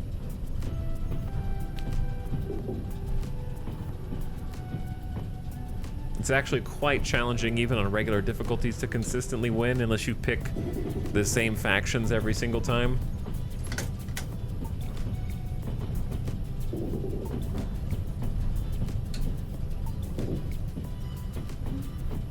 Hearts of Iron 4 and then Vicky 3 and then Vicky 2, you're smoking, dude. You're smoked up, dude.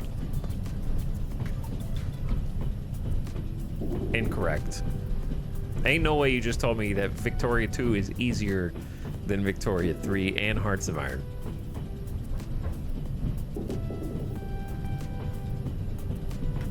Appeal to the masses. Here, chat. Everybody would have told you before that Victoria 2 was the hardest Paradox game.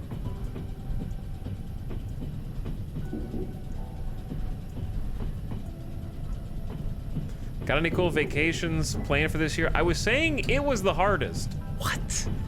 Why did you list them in reverse? Chat members?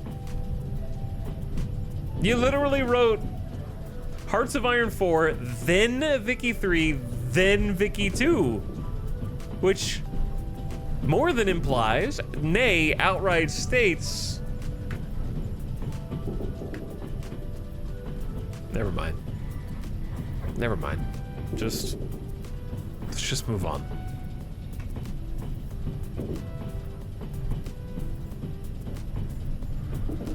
Local chatter's brain is working backwards. All right, I'm trying to pick up speed, but it says I'm in a dangerous place. We got a ways to go. Do I have any beer? Uh-oh, maybe I should have stopped in the shop.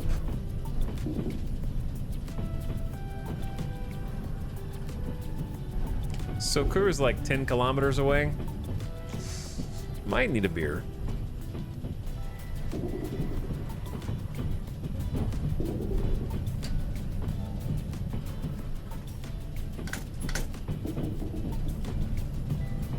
All right, we're picking up speed.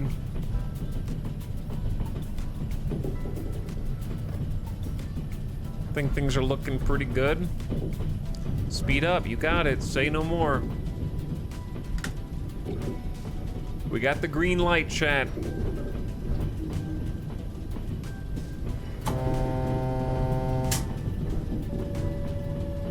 Honk.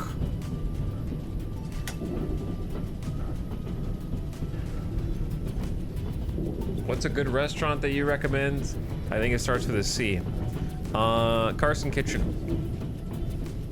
Downtown. Downtown being Fremont Street. Not Carl's Jr. However, it's not cheap.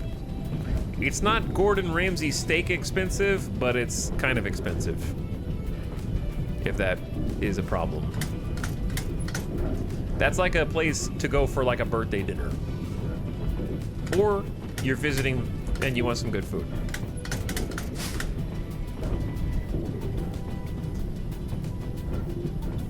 All right, we're kind of cruising right now. It's like tapas. It's like everything is shared.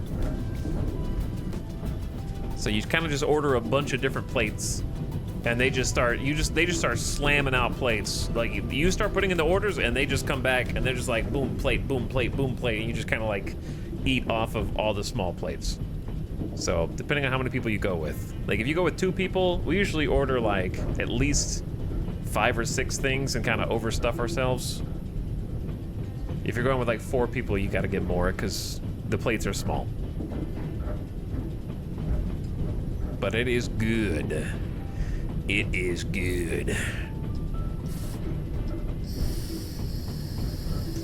All right, we're gonna start slowing down here. That was the menu. Looks interesting. It is. It's like fancy Southern food. Super fancy Southern food, but it's very like cozy. I would say the inside's very cozy, but they're usually very busy, so it can be kind of it's a kind of place where I would make sure that you have a reservation before you show up, and make sure that you don't need a reservation if... Okay, I need to slow down faster, bro. Faster, dude.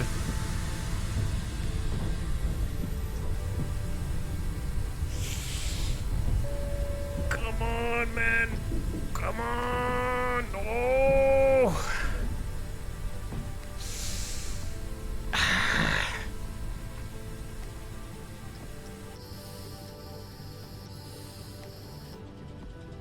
Now I gotta back up.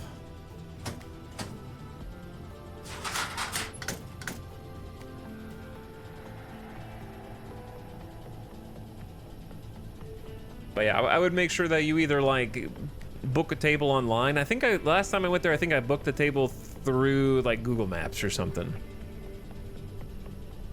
So I would just check Google Maps before you showed up, so you're not disappointed if you like drive all the way over there.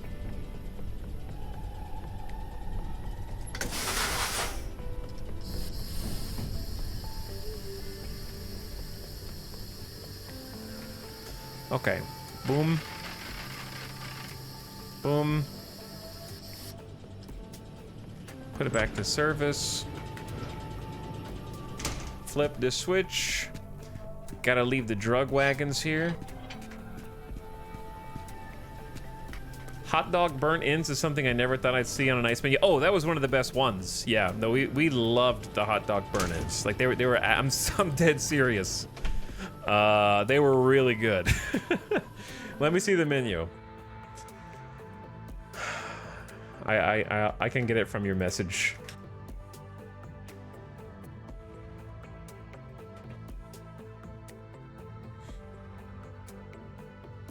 Okay, on the Carson Kitchen menu.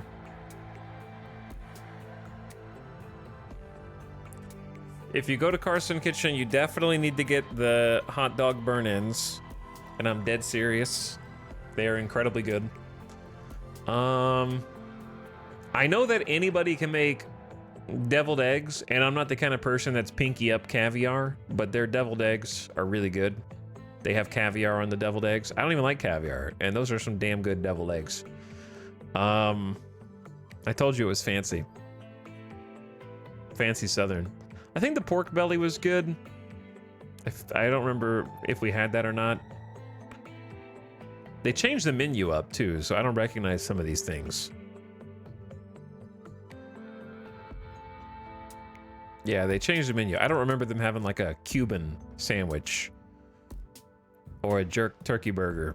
Oh, okay, very important. If you go to Carson Kitchen, the one thing you have to get dessert, and you have to get the glazed donut bread pudding. Glazed donut bread pudding. Very important. It's the best thing on the menu, period. Everything else, anything else you might want to get is kind of up to you. But that is the must-have. Their mac and cheese is good. They got some green stuff too. Those are just the things there wasn't anything that was bad. I think we got they changed the recipe for the chicken thighs, and I didn't like the chicken thighs as much. That's the only thing I would maybe skip.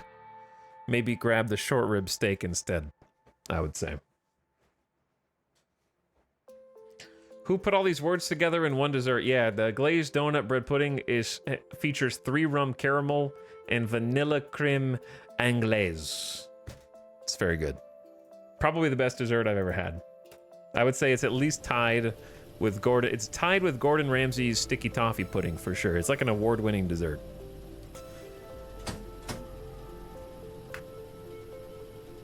So that's the bare minimum there. Did I flip the switch? I did, right? Yeah. Did I do this? Nope. Mush!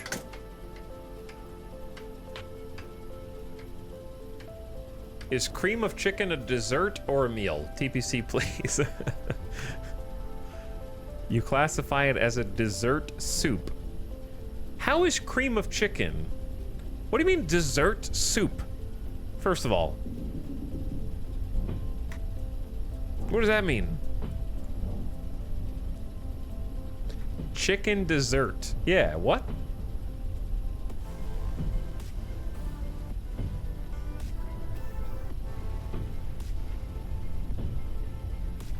Ice cream is a dessert soup. Okay, well, first of all, no it's not. Second of all, why did you let all your ice cream melt?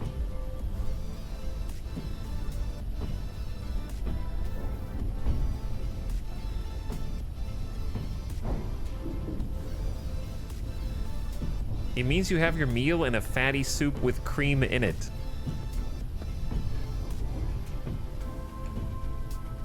Dude, cream of chicken is a primary ingredient in hundreds of main courses.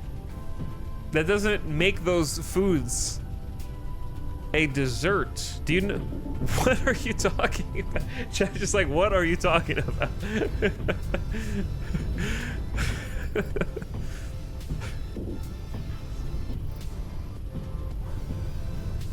I don't know, dude. I have no idea what we're going with here.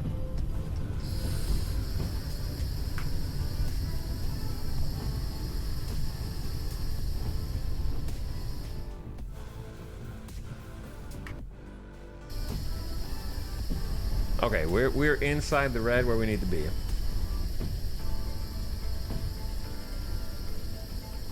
I will not back down from this. I'm not convinced you've ever tasted cream of chicken.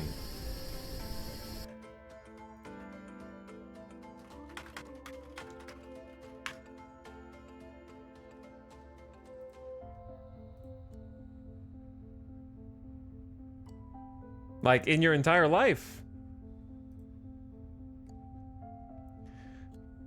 Like, I don't think that there's a on the aisle for soup where all the Campbell's dishes are, they don't go like, dessert soup, cream of chicken, right here. We made a special. Bro is like, so I put sour cream on my tacos. Does that make it a dessert?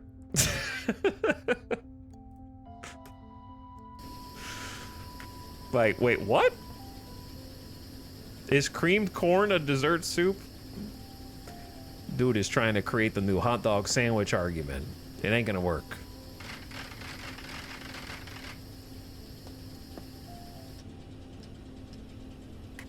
It ain't gonna work. We're shutting it down.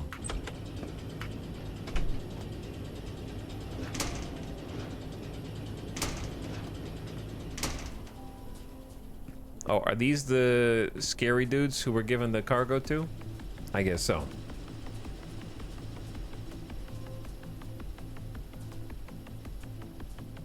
Do I have to go talk to them? Oh no, their disconnection is way back here. Because the first cars are the good cars.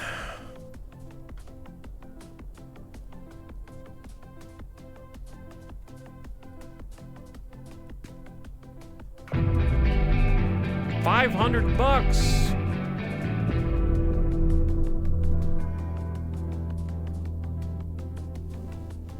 Твоя точность — наша сила. Отличная работа. Your precision is our strength. Okay, odd phrase, but Но цель ясна — убить сутенеров из Дзержинской группировки. Эти killing the сутенеры pimps from the мешают нашему Derzinskaya плану. group? Наш They are a курьер great trial to our доставит тебе business. оружие и боеприпасы. What are we doing?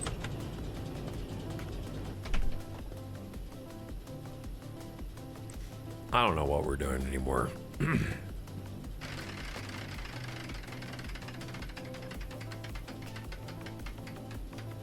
Okay, we're in drive. Off we go.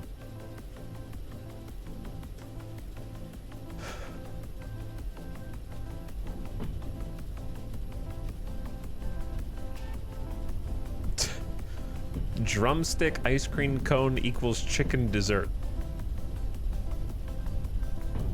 Just arrived and this game has already more action than that naval battle thing from yesterday. I know, right?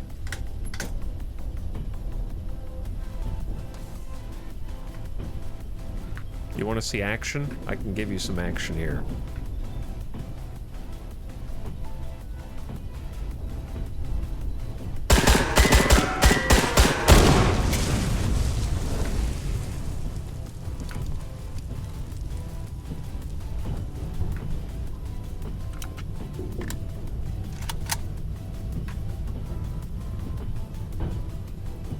There's some action. Rip that guy's VW, I guess.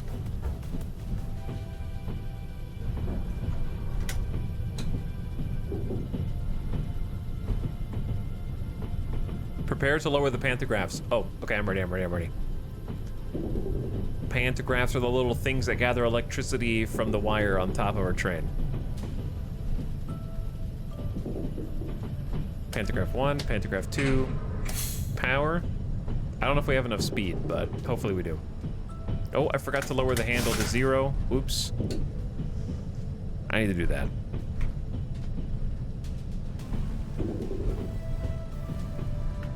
There's like bad areas here where you're not supposed to connect. Like the infrastructure's busted or something. I don't really know. I think it's just supposed to be a little challenge area for you to try to make sure you're paying attention. And you just gotta coast on inertia until the other sign comes up somewhere up here. I was probably supposed to be building up speed there so that we can coast a little further, because if you get stuck here, it's gonna be a problem.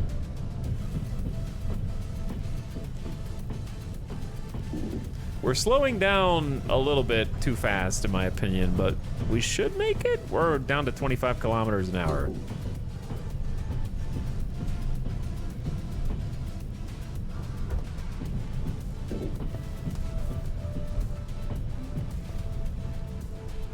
Do we have both the heaters on? I do.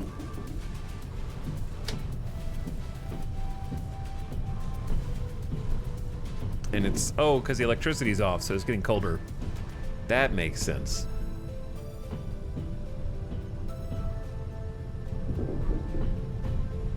It's a neutral section for isolating different powered segments of the track. I guess that makes sense. I see the sign. We just have to make it a little further.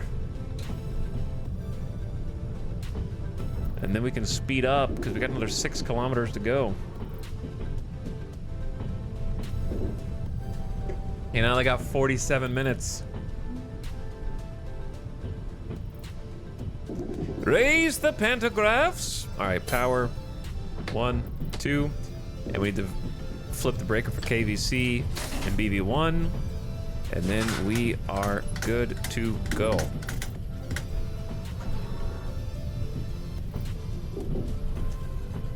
Did I raise the pantographs, right? Let's check. Yeah, we're connected.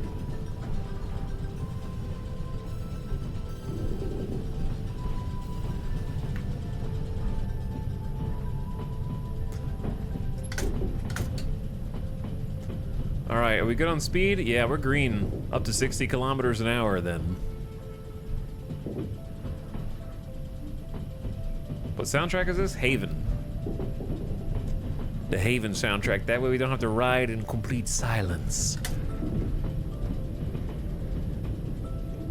That's not another pantograph area, is it? What is that? Turn off electrical power.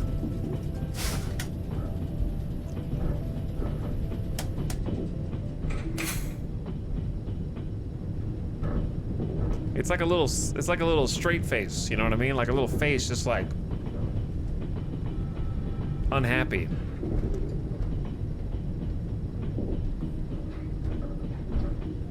Luckily, this time we built up a lot more speed because we're going like 40 kilometers an hour. So we don't have to just crawl in there.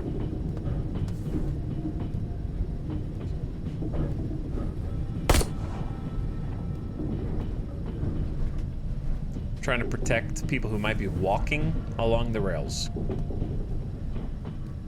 Trying to make sure that anybody who might be stuck out here is safe.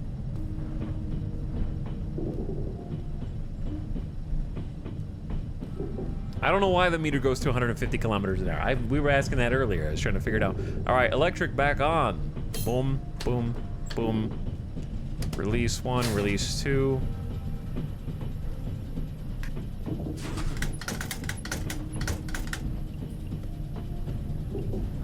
Doot, doot. Do it back. Do it back. Do it back. Very rude. You get the horn instead then. The Siberian Trail, you shot 400 kilograms worth of meat, you salvaged none of it. A Siberian Trail video game probably would work. It probably would work.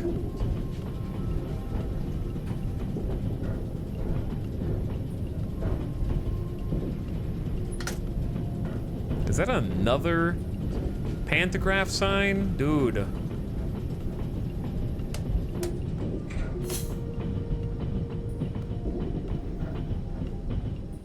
Oh, I keep forgetting to do the handle.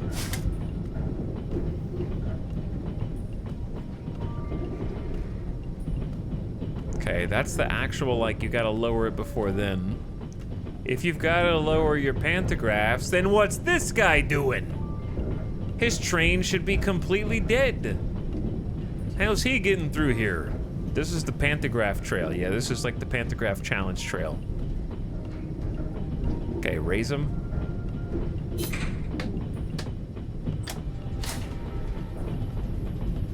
We're kind of like going fast enough anyway. We're going like 50 kilometers an hour. We're just scooting through. There is a hangar and a scrapyard here. I don't know what the scrapyard's for. Maybe you sell scrap there? I don't know.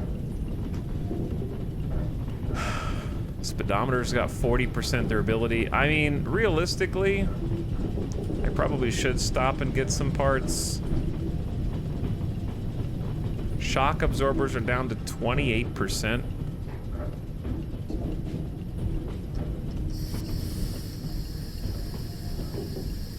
There's another one at 11 kilometers, but that's a ways away. Don't emergency brake, just bring it to a nice, easy stop. You're also hungover. Yeah, but there's not a shop here. The hangar doesn't have beer.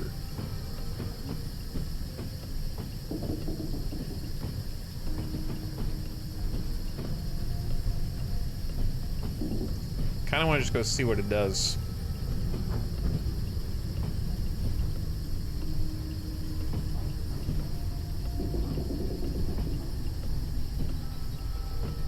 You die of alcoholism in this game and not dysentery.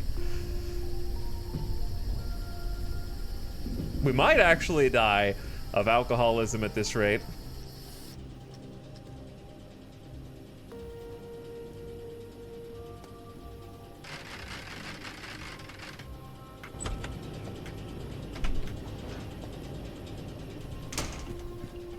Okay.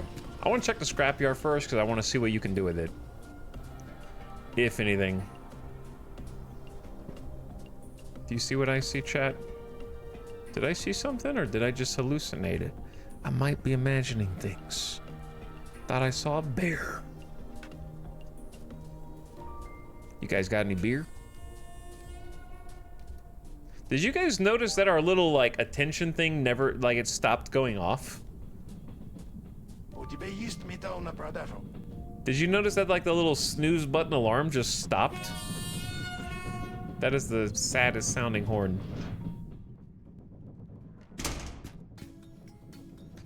Put in inventory. It's literal scrap. Hold on, I do have, maybe? The train trusts you.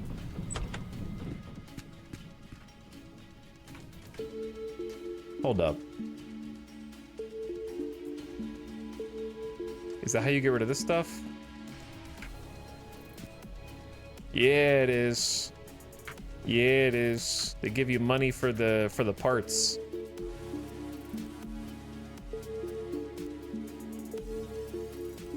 So I have milk, but I don't have... Oh, these heaters, yeah. 18 bucks, 18 bucks, 19 and a half. It adds up.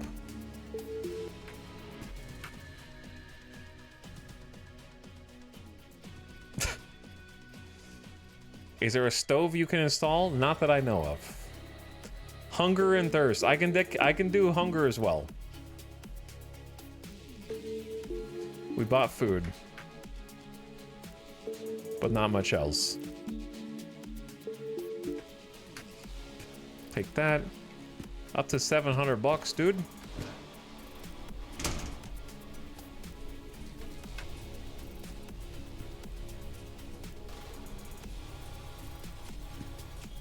I don't think I want to run all the way over there.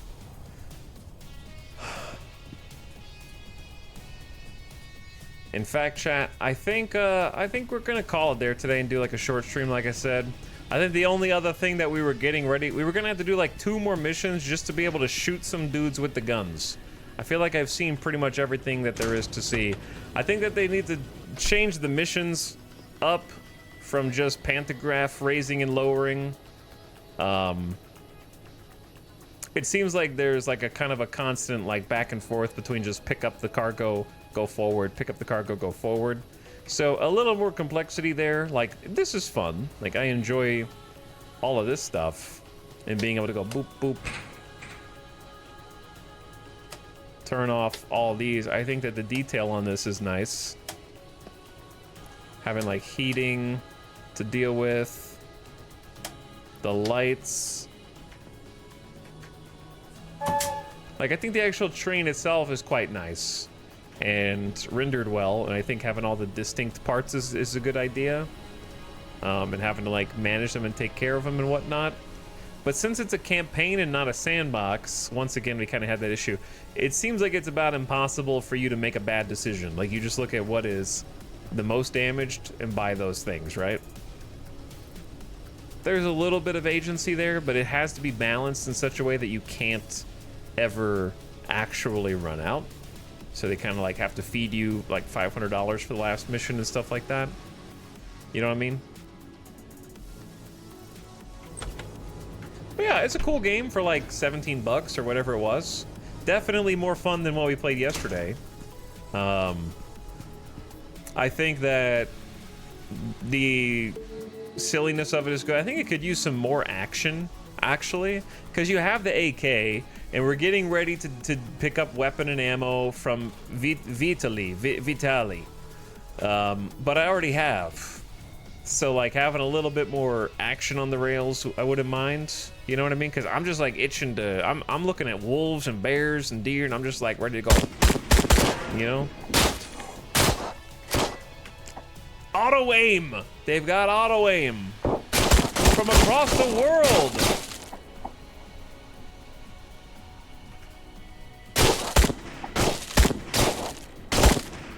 I don't even know how he's shooting me, dude. They're cheating.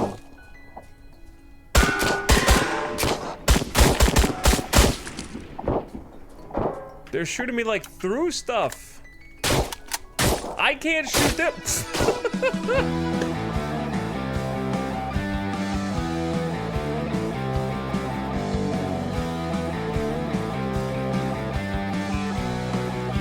Considering what we're witnessing, maybe it's a good thing there was not much combat. Maybe. But yeah, I got what I wanted out of it. There were some good funny moments. There might have been some more funny moments. I don't know, but I'm pretty happy with it. At least I'll take the win compared to yesterday. So here's the plan. I'll probably see you guys again, I would think, on Monday.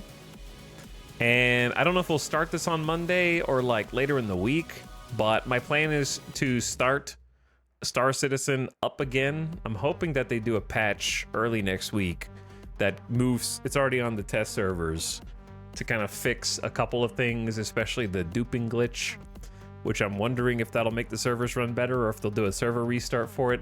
But I'm planning on doing a 0 to hero, where I think I want to start with nothing, like nothing, and see if I can survive that challenge of going from like a naked in-game guy with no money.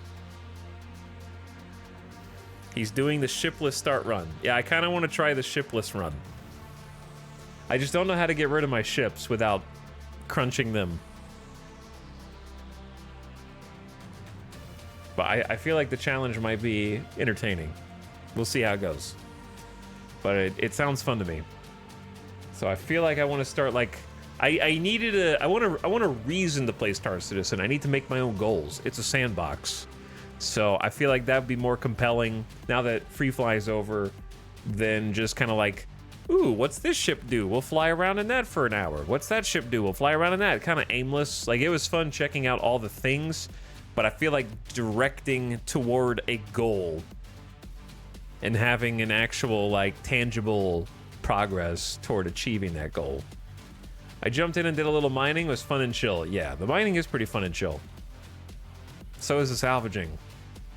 I think hauling will be fun and chill, but with potentially more pirates once that update hits pretty soon. Once they add the manual moving of boxes around.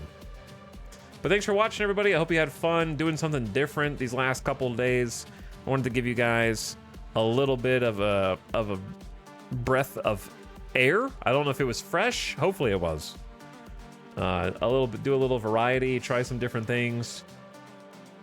See if anything makes the brain go burr. I wasn't expecting to 100% Trans-Siberian Railway Sim. I just kind of wanted to see what it was. Seemed like it was definitely a game that was in my wheelhouse, I think. It was at that crossroads. But it is an early access, and I would be surprised if there was how much more there was in its current form anyway.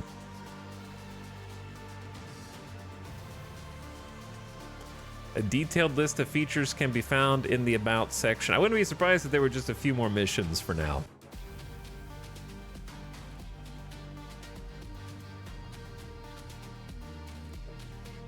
Take care, have a fun weekend. Hey, to you all as well. I had a good time today. But I think short and sweet is the answer. I'm going to send you guys on an in-stream raid. We never get to raid EJ, so we're going to raid EJ. He might be in the middle of a race. He's playing Assetto Corsa, which I might be mispronouncing. He is actually in VR right now. Hardcore. Okay, he does have, like, chat in the VR, but he is in the middle of a race.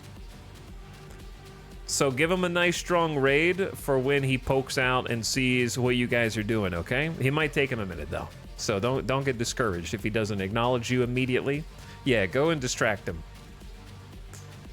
But I want to be able to have the opportunity to get EJ back, because he has been sending his lovely community over here often.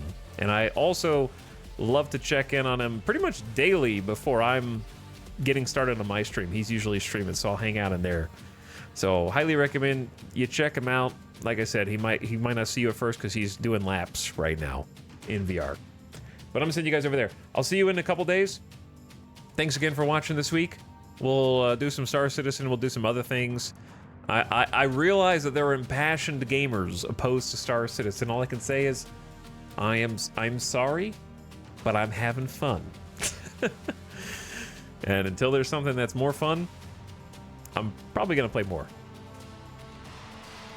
But good night for now. Have a great weekend, gamers. I'll see you in a couple days, if not sooner. All right? Later, guys.